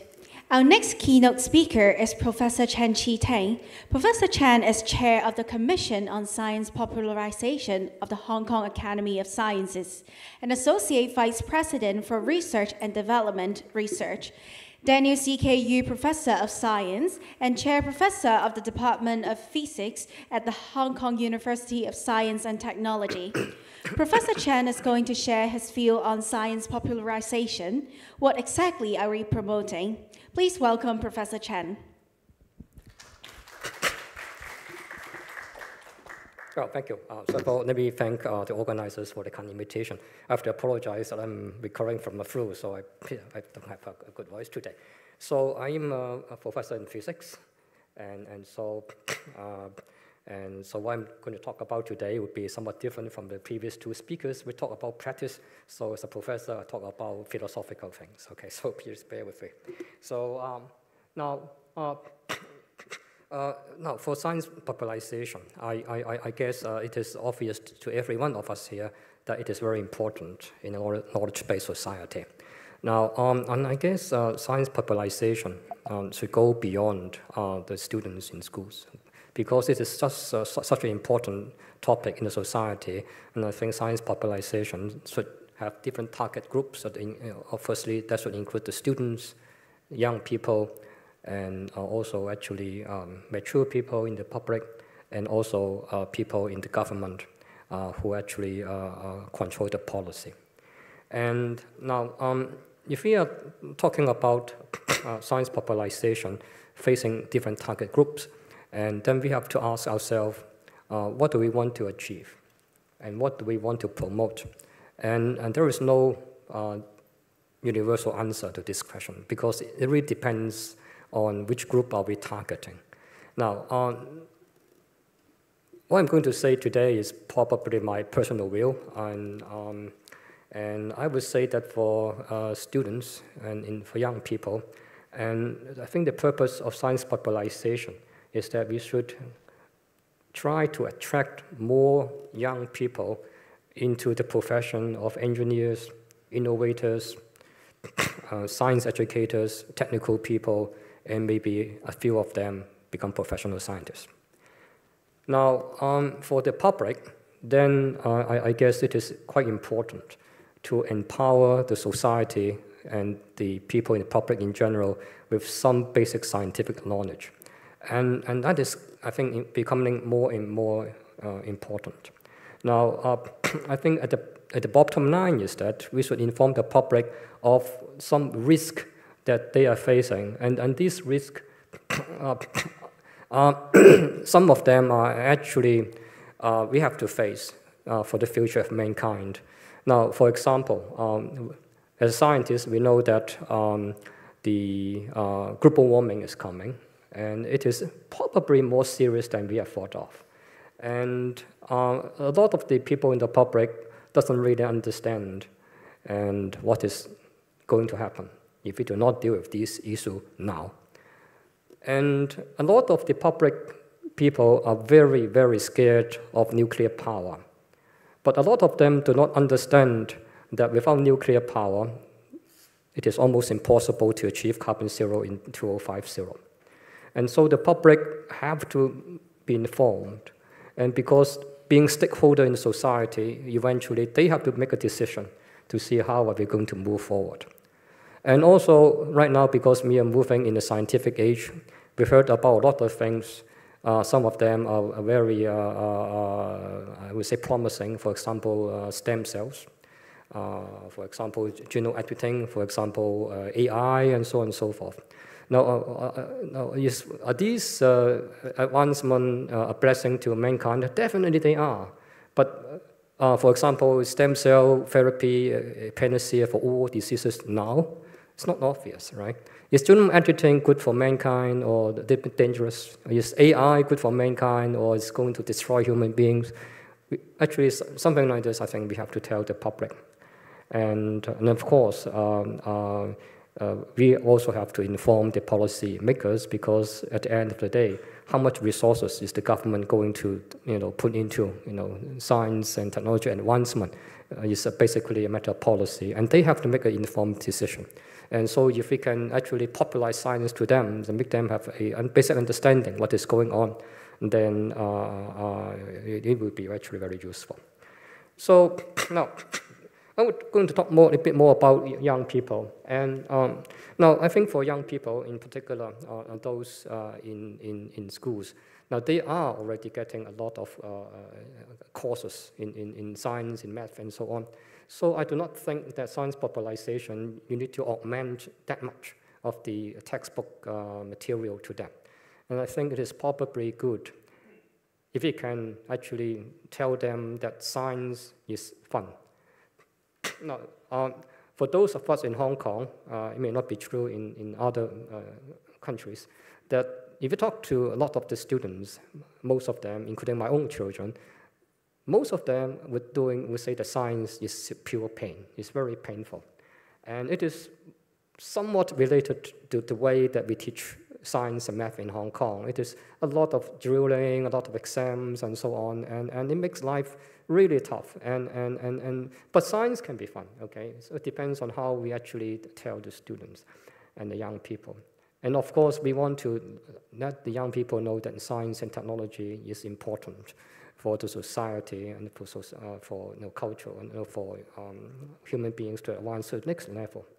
Now, but doing all these, my own observation, at least in my, I myself try to engage a lot of these activities. I think we have some problems that we have to face. Now, one thing I would call idolization and glorification. Now, because when we are telling young people about, why should you do science and why should other people do science, we tend to bring people like Einstein, or maybe in Hong Kong and in China, C.N. Yang, T.D. Lee, and so on. These are Nobel Prize winners. We try to glorify them. Now, you see the message we want to pass to young people? We have to think carefully about that. Now, of course, you say that in other areas, like for example, in soccer, we say Messi, and basketball, we have Michael Jordan. We promote them, or at least some people promote them. But this is for a different purpose. When we are promoting Messi for soccer, promoting Michael Jordan for basketball, you are telling the audience they are promoted as an audience. But for the students, we are not promoting science to them as an audience. We want them to participate, and eventually we want them to become an engineer, become an innovator, and become maybe a scientist. And we all know that no matter how hard people tried, 99.999% of them will not become Einstein or C.N. Yang, okay? So over-glorification and over-idolization, sometimes actually you bring a wrong perception to what the scientist is going to do, okay? Now, another thing I think, at least you may not share my own understanding. I think that the reason that in China, although we have, over 2,000 years or maybe 3,000 years or 4,000, depending how define, civilization. There is a very interesting absence of innovation, technology, and science. Now, if I ask myself why is that happening, and I think it's because Chinese culture is very rooted, interesting feature or characteristic that we are very pragmatic. So if you look at, I hope that most of you understand Chinese here, you see that 學而優則仕，書中自有顏如玉，書中自有黃金屋. These are, if you talk to a lot of people in the public, why do you want to go to school? Why do you want to go to study? That is because you want to become an official, and then you say that once you do well, you are going to have a lot of money, you are going to have a beautiful wife or husband, and so on. So, and no, and then I myself think that a lot to do is tied with the fact that in China for 1,000-something years we have an examination system, 科舉制度. Now this is in a way very good because I think this is a very unique system in human civilization that you can achieve a lot by reading books and studying, and then you can become an official. It is great for social mobility. You can be, your father can be a farmer, but you do well in exams, you can become a great man or great woman. Well, great man usually in the old days, okay. But the problem with that, all exams are governed by syllabus. And all in the old days, all the syllabus about 四書五經. And everybody spent 10 years' time or 20 years' time doing nothing but reading all these 4 and 5 books and nothing else. And I think that is the reason why in China we have basically no science, no technology. There's a lack of creativity, a lack of critical thinking, almost no innovation. I think if we do science popularization, it is not going to be easy because culture is the most difficult thing to change. But when you do science popularization, we can change a little bit of this kind of deep-rooted cultural thinking. That if we do science, we read books, we do studying, it is not just for getting, becoming a CE or becoming, a very, famous man, but it is fun. It is interesting, and you are doing something good. And at the same time, most of people who do that can earn a living. I think that would be good. And now how are we going to engage young people? And these are the very useful things that we do. And we go to talks, services, hands-on workshops, and mentorship. and then I guess a lot of us in Young Academy, they're doing great jobs and doing that. And and I'm going to talk about that later. The problem with this is that you can only engage a small number of people at one time. Now, for example, we have, I think, a very successful mentorship program, and it's called Mingxi Gotou. We're talking about 50 professors being the mentor of about 120 students. It's very successful because of two-way interaction, but the number of students we can engage is relatively small. And all these activities are good, but I'm going to talk about that later, how we may be able to deal with that.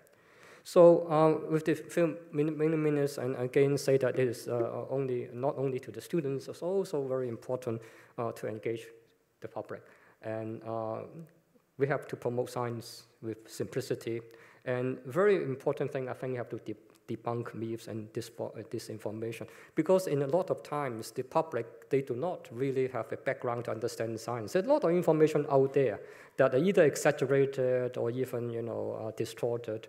And so I think it would be good if we can actually not only, prophesize science to young people, but also the public. But this is actually very difficult.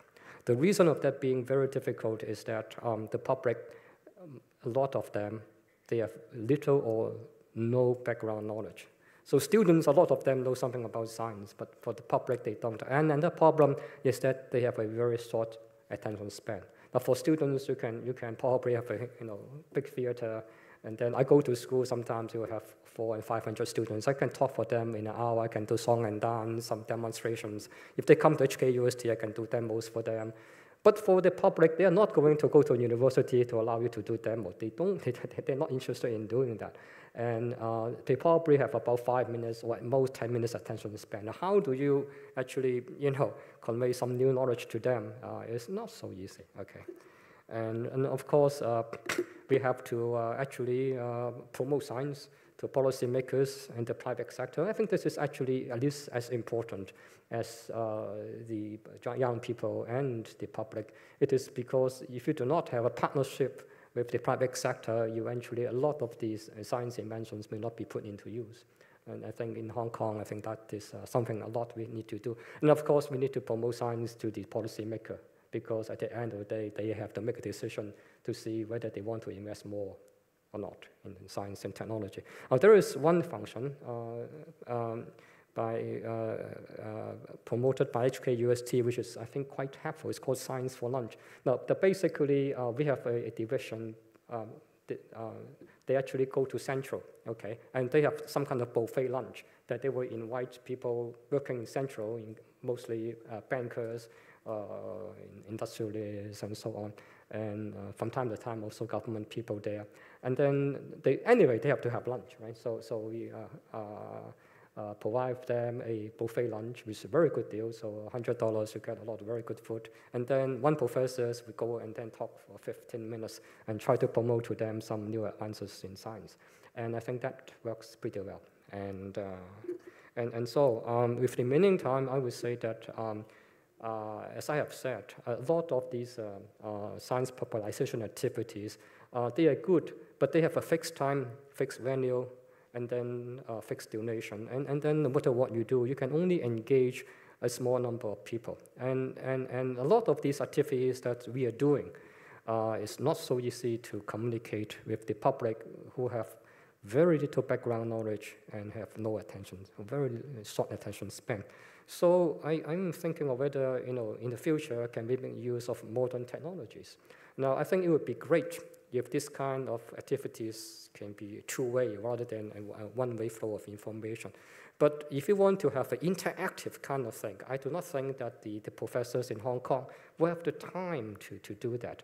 Now, but however, today we have this AI thing, and I think within a very short time, you can have a fixed CT chain which looks something like me, and a lot more handsome. I can and be more articulate, and it's AI, and then this whatever it is, this AI thing or robot can be interactive, and so that not only that you can actually communicate with them, they can ask questions, and you can have some kind of a platform like a ChatGPT. But you have to have the right language. Probably in Hong Kong, you have to use Chinese, okay? And then you can interact with it. You can ask a question, is stem cell therapy, should I spend $10,000 doing that? And they can answer you, yes and no, and so on and so forth. And we are very expert here.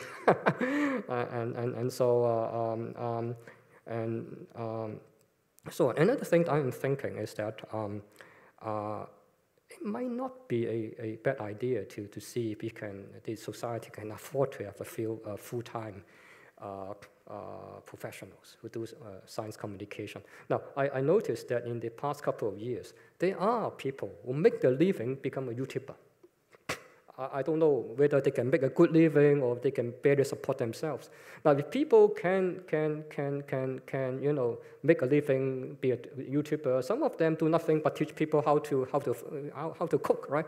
And I wonder whether you can have full-time professionals and doing this kind of jobs. And in that case, it would be probably, if they're full-time, okay, they can probably have more time to think about how they can communicate with the public in a better way. So with that, I finish use up all my 15 minutes, and thank you for your attention.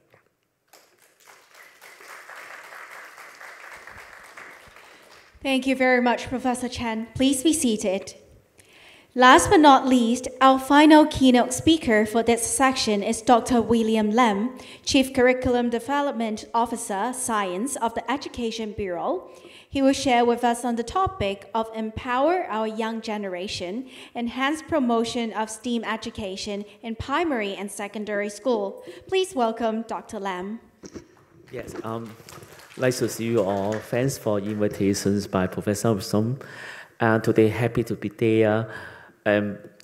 From the Education Bureau, I'm trying to illustrate the quite complicated system about the promotion of STEAM education. First, I have to admit that we take much money from the government.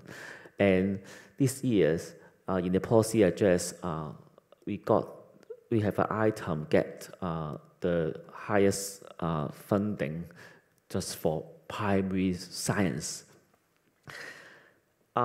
If this line just say one objective and goal, if our student can have a high level of STEAM literacy, then my presentation finished.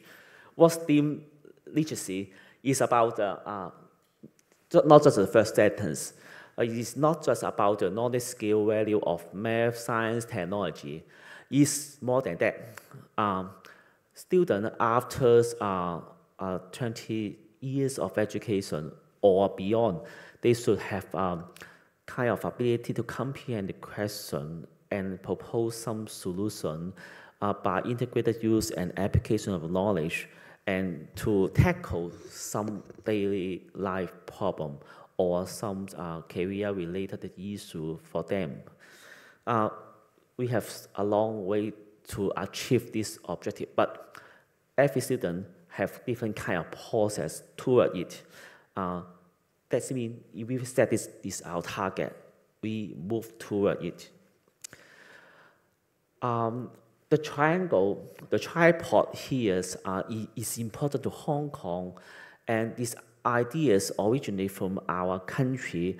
Our country treasures education, talent development, and innovation technology, which is it can compact one. It unifies these three concepts into one big concept. They regard that education is resources for country development, for the city development. Innovation technology is kind of productivity. Talent development is kind of driving force to move the country become strong, great, and the economy become more the better. Here, I would like to mention that our science education in Hong Kong is very close to the trigger point of the territorial-wise reform, because we would like to nurture our students with more interest and ability from an early age. These are bottom level. Then, at the top level, high school, we would like to more students to pursue engineering, science in their university. Then, what between this damage? That means we enhance the basic education in primary level. Then the interface, that means the junior level has to change, because primary education do more. And what about the secondary level? If we want to promote more students taking physics, engineering, that means our senior form education has to be reformed to be for all and more popular, become popular choice for students. In this connection, we have to transform our mindset from the selection approach to more inclusive, and so that our pool is richer. Here, I would like to show if nurturing talent is our endpoint. Here, there are several policy tools and working approach that toward this goal. After 2 years of implementation under a number of projects of my team, I find it's not enough. First, anyway, I tell the policy tools or direction. First, we introduce INT, Innovation Technology Learning for All. We release AI and coding learning module to upper primary and junior secondary. But I find this just is just the first way.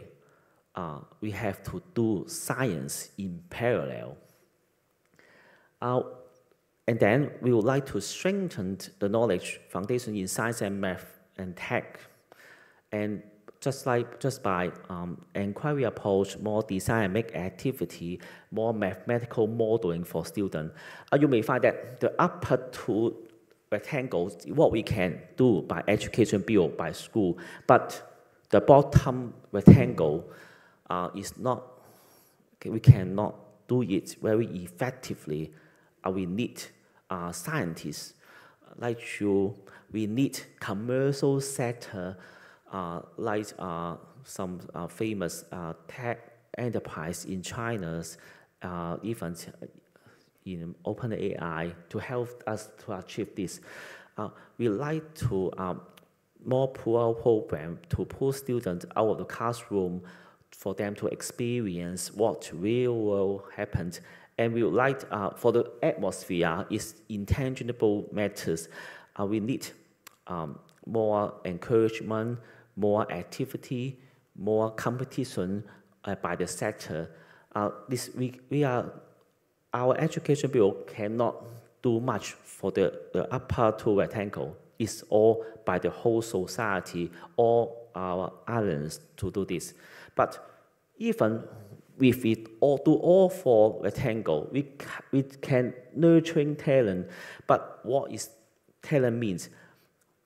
My definition is more general, not exceptional gifted as Dr. Wong or far above average student. It's more inclusive.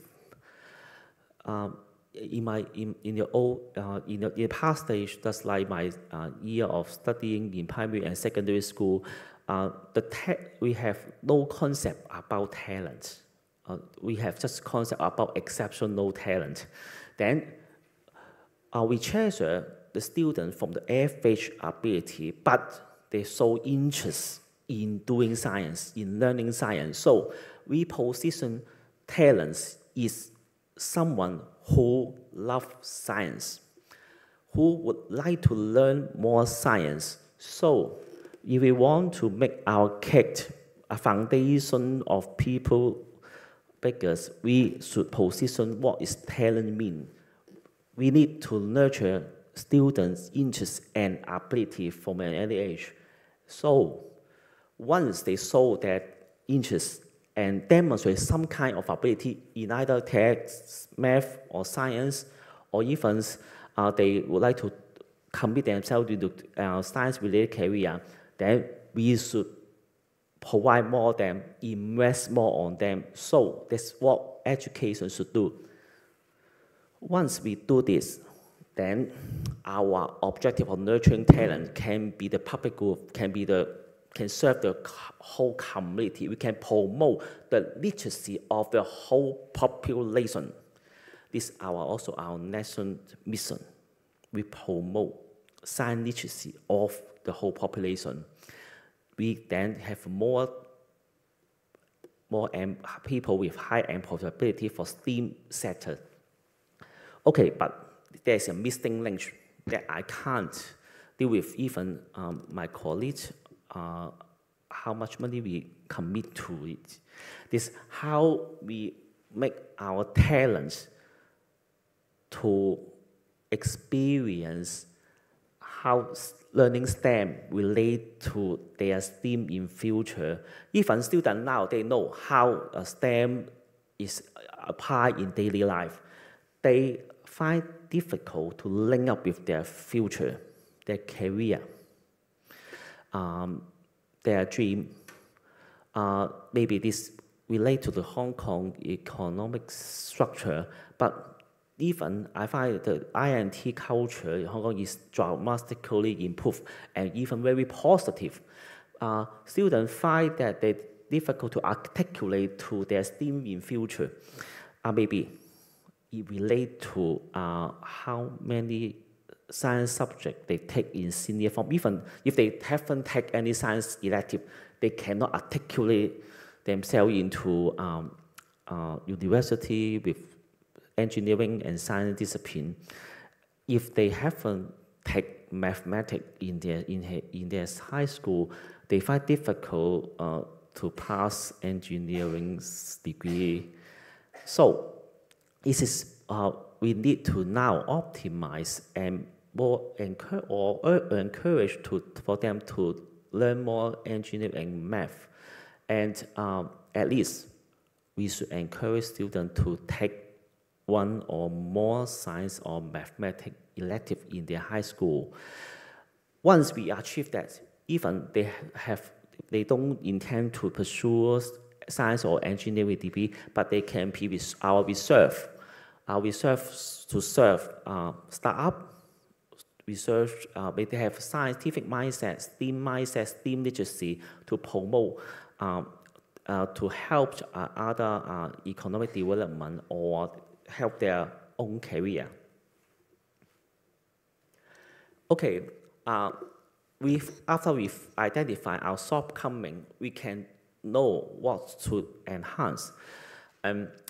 You may be surprised why the first item is not related to any INT or science, and the second one is science and INT for all. Keep our mission. We do science for all, STEAM for all, and then we enhance the learning beyond the classroom and seek more islands from the sector, from the Hong Kong, from the country, from the international places.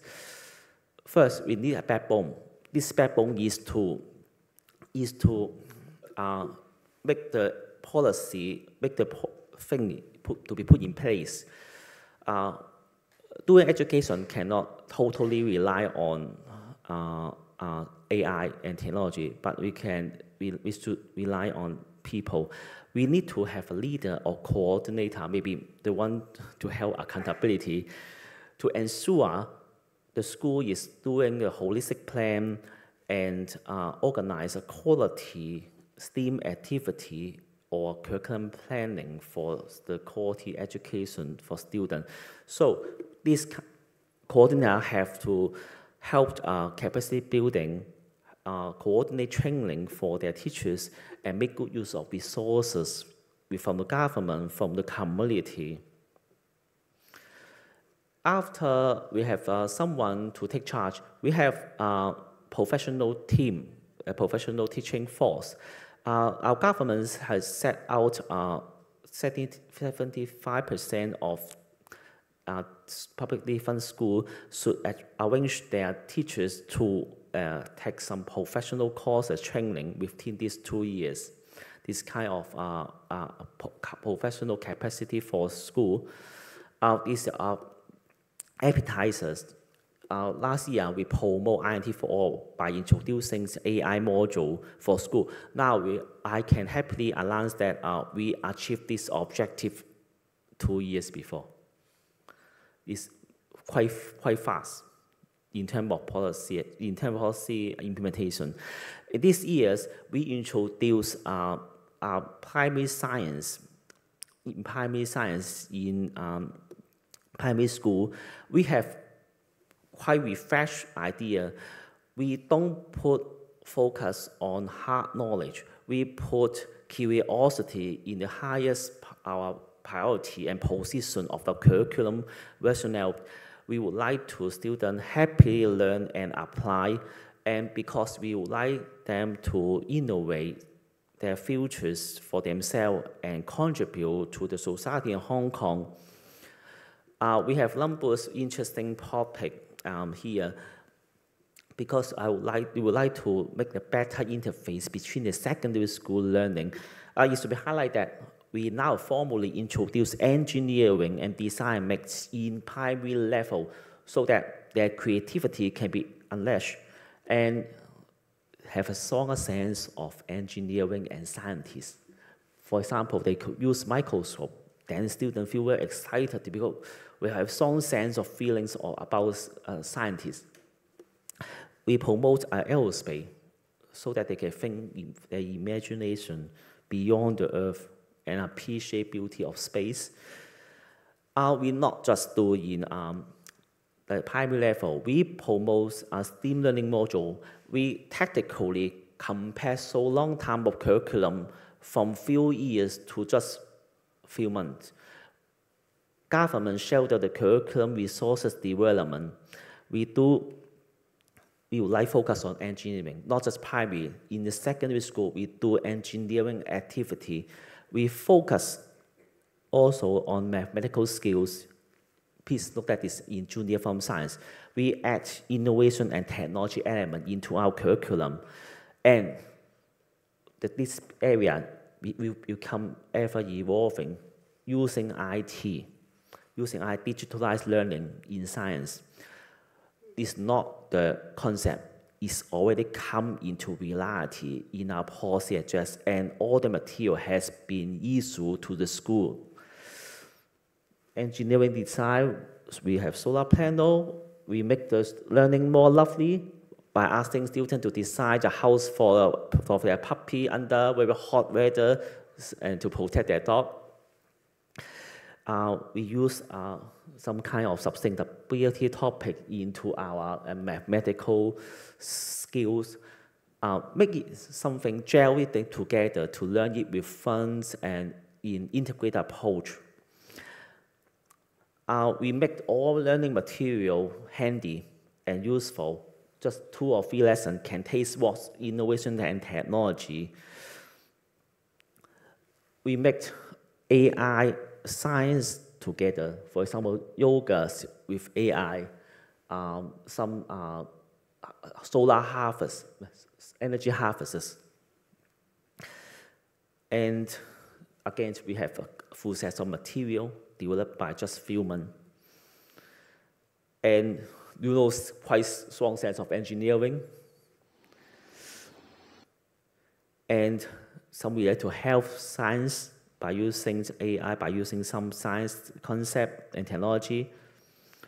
We promote because we would like students to learn beyond classroom, so we have a strong support of self-directed learning material, video, assessment item, mobile device to learn the atmosphere. And we not just focus on so-called computers coding. We use technology to study biology. We have some kind of competitions, gamifications of the e-learning, and to motivate students to learn more beyond the curriculum. Without this party, our STEAM education can't be so charming and have earned so many level of participation. We have many competitions. We have some field study, workplace study. We work in partner with engineering to do some engineering on campus, 工程管理行. We try to make the school and engineering to one-to-one basis, so to stimulate, to excite the learning of engineering. We know our students have many fantastic ideas. We group our cyberport startup with the student group project to see how make it prototype into commercial product. We try this. Yeah, time is not enough for me to share so many ideas from our colleagues, from the bureau, from the sector. Thank you. Thank you, Dr. Lam. Please remain on stage. It's time for the panel discussion. May I invite the following moderators to the stage. Professor Stephanie Ma, Vice President and Co-Chair of Outreach Committee of the Hong Kong Young Academy of Sciences and Professor of the School of Biomedical Sciences at the University of Hong Kong, and Professor David Lau, Co-Chair of the Outreach Committee of the Hong Kong Young Academy of Sciences and Professor of the Department of Architecture and Civil Engineering at the City University of Hong Kong. And of course, please welcome our panelists, Dr. William Lam, Dr. Jimmy Wong, Mr. Pan Siu, and Professor Chen Chi Teng. Let's welcome them to the stage.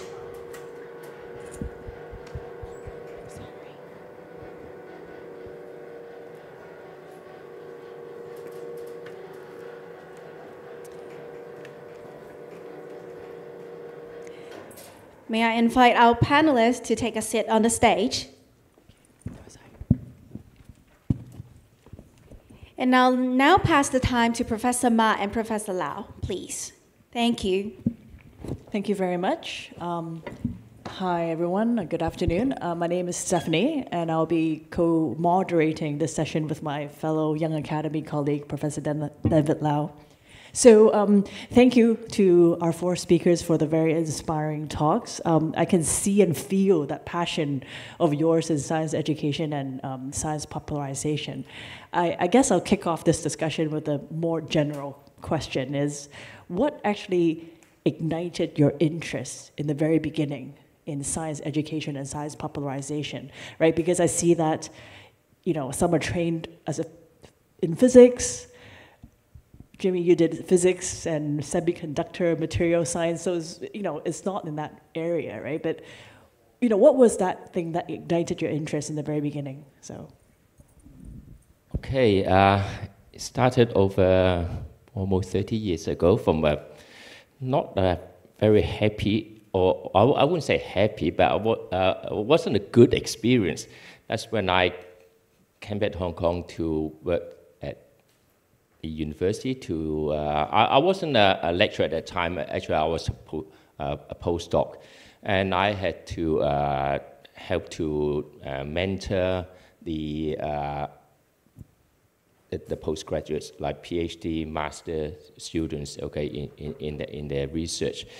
And I was quite surprised. Academically, they're very good, otherwise they wouldn't be able to study master or PhD. But they weren't very creative or innovative, okay, in their research, okay. And I thought there must be something wrong with because I wasn't educated in Hong Kong. I left Hong Kong when I was 10 years old. That's because my education wasn't very good. So my family kicked me to UK to study. Okay, but when I came back, I realized there must be something wrong. Okay, so I realized that they weren't very innovative or creative enough. So that's why I went to study, not to study, to teach in secondary school. That's why I had to start young. Okay, to start them young to be creative, okay? And then later on, I got more and more involved in popularization of science education, and later on in STEM education. And I've been remaining there for over 20 years, okay, in this rather untraditional science education background, yes. Thank you. Professor Chan? I mean, Professor Chan runs a full-time, active lab at UST, but you also do a lot of work in, promoting science to secondary school students, etc. Yeah, I myself, when I was a very early age, I'm already fascinated by science. Okay, so I always ask the question, why is the sky blue? That kind of thing. So probably I'm born to be inclined, to do that. And as a professor, I have to teach, right? And therefore I interact with a lot of young people, students, and so I just see my activities doing science popularization as extension of what I'm doing in the university. I myself, I enjoy doing that, put it this way. Yeah. The other speakers want to chip in? Okay, thank you. Okay. When I graduated from my university, okay, my major is EEE. Okay, electrical electronics engineering. Okay, actually, my final project is IC design about the semiconductor. Okay, but when I graduated, my father tell me, okay, could find a job. Okay, in Hong Kong or Macau is okay. So my first job is not Hong Kong, it's not Macau. The university sent me to Portugal. Portugal is Portugal, okay, to join a very famous company called FSA. It's a transformer design company. Okay, I worked for 1 year, so I find the knowledge doesn't match the requirement of okay. I cannot get a better offer, okay, from the company, or I cannot reach the highest level. So I go back to my master's degree and my PhD. My PhD is in data science. But it's very funny. My master degree is in the law, but the law is my law is not a general law. Is how to use the data to analyze the law. About the data science also. Okay, so when I go back to Macau, okay, I'm being an engineer. Okay, I want to learn more about okay, through the projects, okay, through many government projects. But the problem is when one day I find, okay, it's not my goal, it's not my want. So I you know one game is called the East Asian Games. So in 2005, Hong Kong is also hosts one 2009 East Asian game. So I joined the committee. Okay, I'm be the engineer. So at this moment, I find my interesting. Okay, in the how to manage a venue. So the first job, okay, in this committee, I'm the creator of the swimming pool, okay, the Olympic swimming pool in Macau. And after that, I'm the creator of the Macau Dome, okay. But when I set up a management method, okay, management system, okay, to my team, okay, I found one problem is no Macau citizen want to join our team. No, just one or two engineer is from Macau, and the other people is from actually is mainland China. Okay, what's the problem? What's the problem is we are facing the problem now by now also. Just 25% of the high school graduate student, they will select the major relative science and engineering in the university. And how about the other 75%? Okay, they don't want to select because, okay, you know Macau is a gambling city. Okay, when you select the major management or hotel management or something another economics, okay, it's more easy to find a job. It's more easy to get a higher salary. So we are facing this problem. But we're doing the science popularization. It's like, okay, we cannot give a reason for them why they would choose a scientific relative major. But now, Macau government is talking about it 20 years ago, but by now the Macau government will push 1+4 industry development. Okay, not only one, of course, the one is the gambling. Okay, no doubt. But the 4 is the health industry and the high-tech industry and exhibition and convention, okay, something like that. Okay, sports and tourism. So I just in my presentation I received a very great mission. Okay, when I remember when I'm a young engineer. Okay, the problem is. Give a reason. Okay, give them a reason. Okay, so if for my now I'm a popular science, it's most important to give a reason. Give them to see, okay, the future, okay, and the future for the city, or not only the future, not only the city, and also for the nation. Give something say, give him a dream. Okay, you not only can earn a higher salary, also when you want to get a job related to science, okay, you can follow this path, and this path you will be success and achieve the goal. Okay, so I'm very happy I'm here in the creator. So this is my past some experience. Okay. Thank you. My second question is, nowadays, right, we see a lot of science popularization programs or science education programs in the community, and different institutions, different parties are doing many things. So speaking from your experience, what has been the most, or not most, but one of the better, more effective mechanism to reach out to the students or their parents? You know, well, maybe William.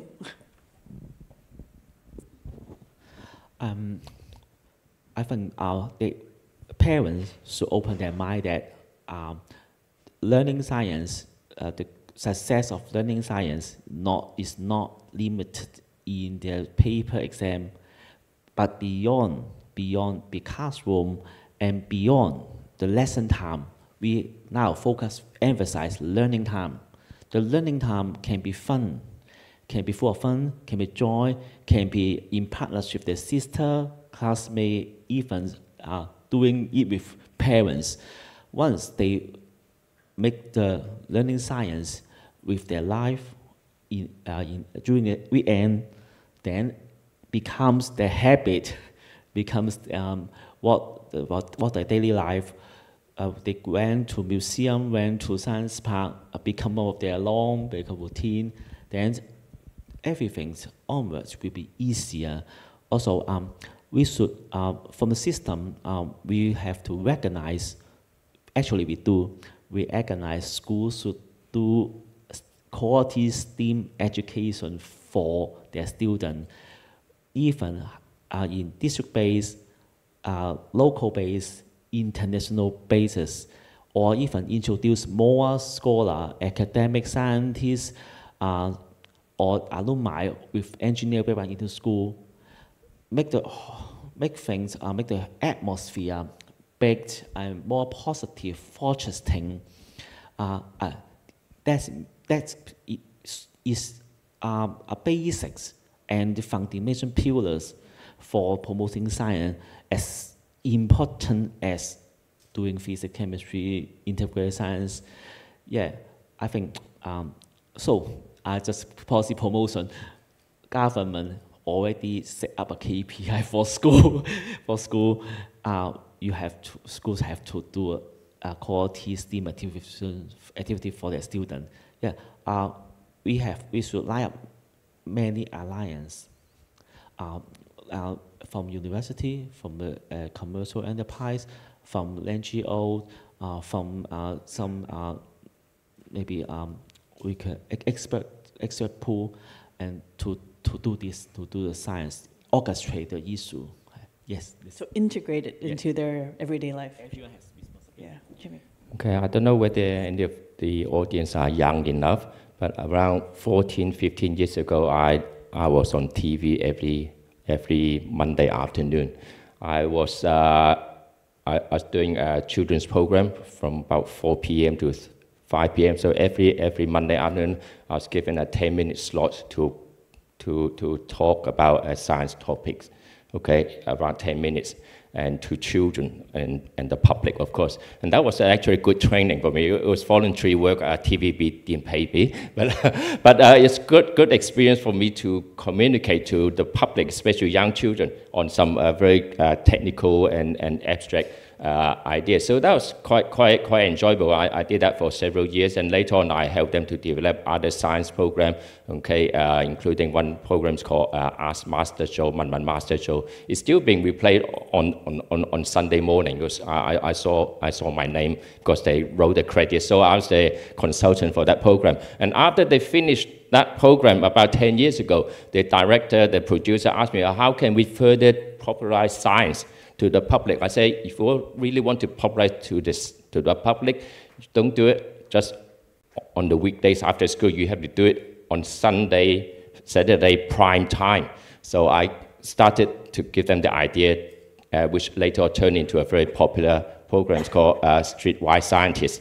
學是學非. So that's my idea. So I was the consultant and started this program, which was very popular. And lots of parents, they told me afterwards that they really enjoy watching the program with the kids on a Saturday evening. Yeah. So I think that's what we should do more in Hong Kong now. It seems to be becoming less at the moment. Yeah.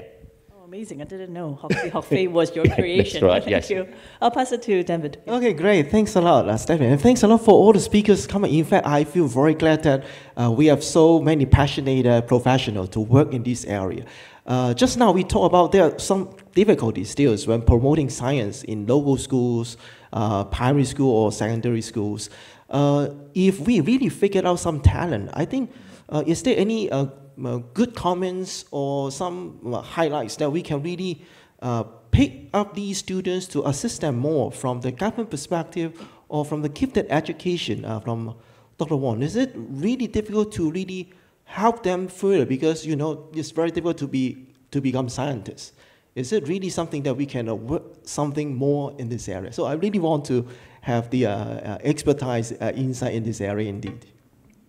Well, gifted, I think it's just a label. I think all children can be talented or gifted in many areas. It doesn't have to be particularly in science, and I heard some of the speakers said earlier, although today we talk mainly about science, but there are other students who may be good in languages, in design, in other areas. They can also contribute and make very important contribution to our technology. Yeah, because especially now we call STEAM education with the arts. Okay, we often see scientists or engineers, they are not very artistic or not very humanized, okay? But we will add the arts or humanity side to technology, and that's what we need, because sometimes a lot of technology people, they make something, they create something, but when they put in the market, people don't know how to use it because they have not thought about humanity. So that's why I think when we're talking about STEM or STEAM education, we need to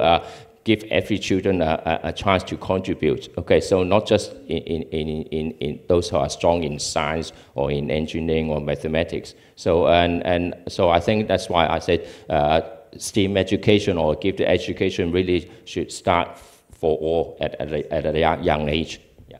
I see. I think that's really great, so that we can really create an atmosphere that all people in Hong Kong or in the national perspective, we are somehow influenced by science, and there's an atmosphere that's very important. I also wonder, when we are doing research, maybe in a university, when we are trying to maybe deliver or transfer our knowledge to primary school or secondary school, yes, any foreseeable difficulties that we may need to get prepared in order to really have a good knowledge transfer in this area, from the government perspective or from the university perspective? It's about knowledge transfer. Knowledge transfers, we have maybe start with university, provide some kind of incubation for our secondary student, and also the knowledge transfer not just to student, a capable student, can be teach train the trainer of secondary school teachers, primary school teachers, so make the propagate the effect with better impact, more beneficiary.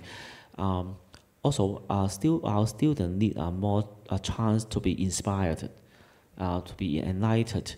Some kind of poor program, for example, by Dr. Jimmy Wong, his poor program, a coaching system can be introduced to secondary schools.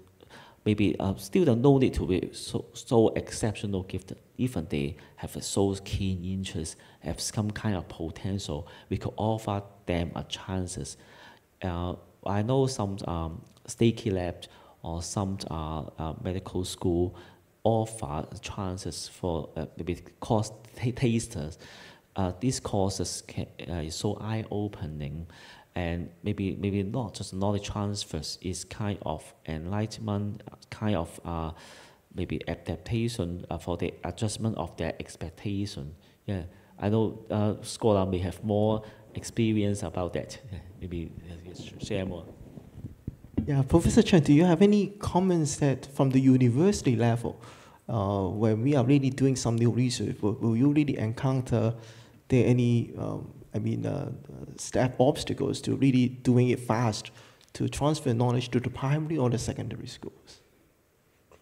Well, I guess if you are asking the question whether the university can have some university-based research can be transferred to a school in Hong Kong, I guess, honestly speaking, there are probably not that many, okay?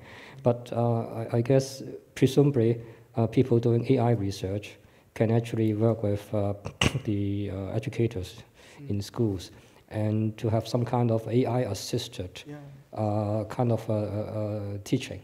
And that probably can do something good for the schools. I see. And also, and a lot of times when the students have questions and problems, these days you have to pay a lot of money to hire a tutor, right? Yes. And if you have AI, and of course I may be driving some people out of business, but if you have AI that can answer, I think a lot of the questions AI can answer, probably even better than a tutor. Yes. And so I think these I see. yeah, can be good.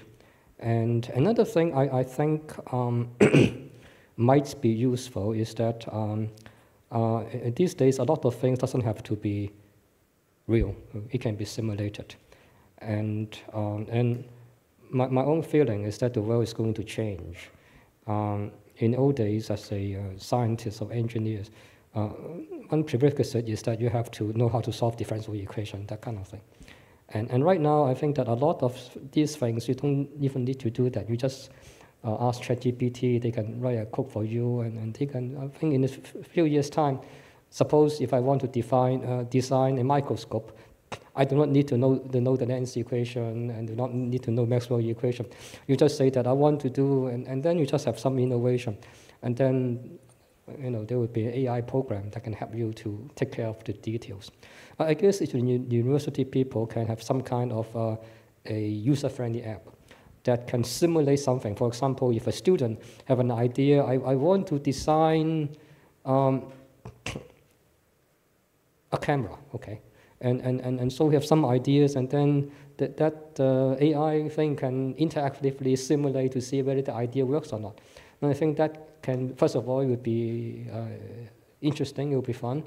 And I think maybe from time to time, even the students can have something that becomes useful. And for example, I saw the example today that you have these self-cleaning handles, right? And those things, and if you have a very good simulator, and you do not need to go to the, and then you can do a simulation. Does it work? And then if it works, and then we can try something real. Right? Maybe university can do that. I fully agree. I think really AI help us to do a lot of new things that is totally different from the past, and we can really based on what we can get from the, for example, ChatGPT AI result to further develop. And that makes us to be, the future to be very challenging indeed, so that we need to keep really learning new stuff. At the same time, we need to really get into the pace of the scientific technology development. I think in view of the time, I think we may need to close our section here. I think we still have some time to discuss maybe outside the room before going to the banquet. At this moment, maybe let us thank our speaker again. I think really, really great to have a moment to really share the insight for the scientific development, especially the promotion of science in Hong Kong. Thank you. Once again, thank you very much for your insights, especially sharing your moments that ignites you to start the science journey. Now, may I ask everyone on stage to pose for a group photo? Please, may I invite all of you to look at the official photographer at the center of the hall.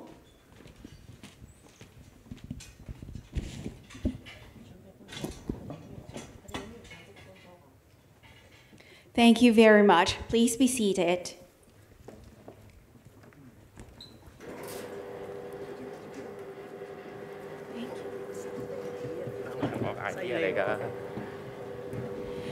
That brings us to the end of today's discussion sessions. I would like to invite Professor Anderson Shum, the president of the organizer, the Hong Kong Young Academy of Sciences, to give the concluding remarks. Professor Shum, please.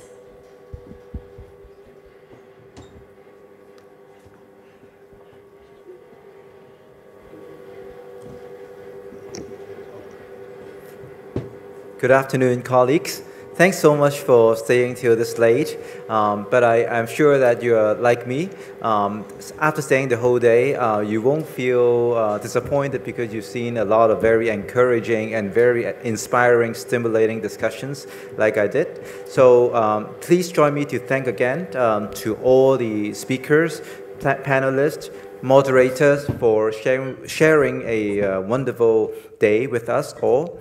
And also, I think I'm going to have the slide. Okay.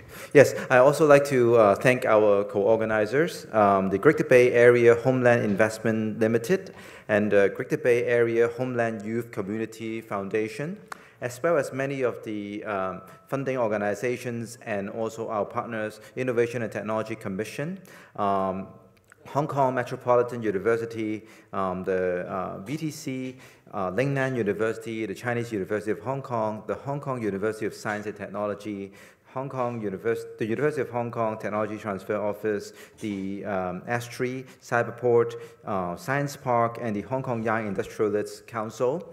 And of course, we'd like to also thank all the people who actually did a lot of work in the background, our secretariat and their team, and our partner AsiaNet, and again, our speakers, moderators, and friends who are with us today, especially our friends who remind you that this is not the end of the Young Academy of Science Summit, because this is only the inaugural summit, and following the summit, we will actually have a lot of sub-conferences as well. The first sub-conference will be on March 8th, 2024. The topic will be on life and health technology, so please stay tuned. We will provide you with more information in case you would like to join. This conference will be led by one of our executive committee members, Kathy Lui, that was moderating one of the sections earlier on, so you may remember her. And finally, you may see a lot of these patches, and it may feel like a waste, but actually these patches, these papers are special. They are seeded papers. So if you soak it, if you plant it, something will grow from this. So you can give it a try and not to waste it. If you have kids, maybe this is another science popularization and exercise that you can do. And to all the guests who will be joining us for the banquet, please join us later on. I think our host will give more information. There will be a shuttle taking us to the banquet venue. And to those of you who didn't sign up and still want to join the banquet, please let us know. We'll be happy to have you. So with that, I'll pass back to our host again. Thank you once again. Thank you very much, Professor Shum. Please be seated. Today's program ends here, but as mentioned by Professor Shum, the summit will have 3 more sub-conferences in March, May, and January next year. Please stay tuned for an update. For guests attending the banquet, please follow our helper or the signage to board the shuttle bus to the banquet venue. Departure time is 6 o'clock. And once again, thank you very much for your participation in this event. Have a good evening. Thank you.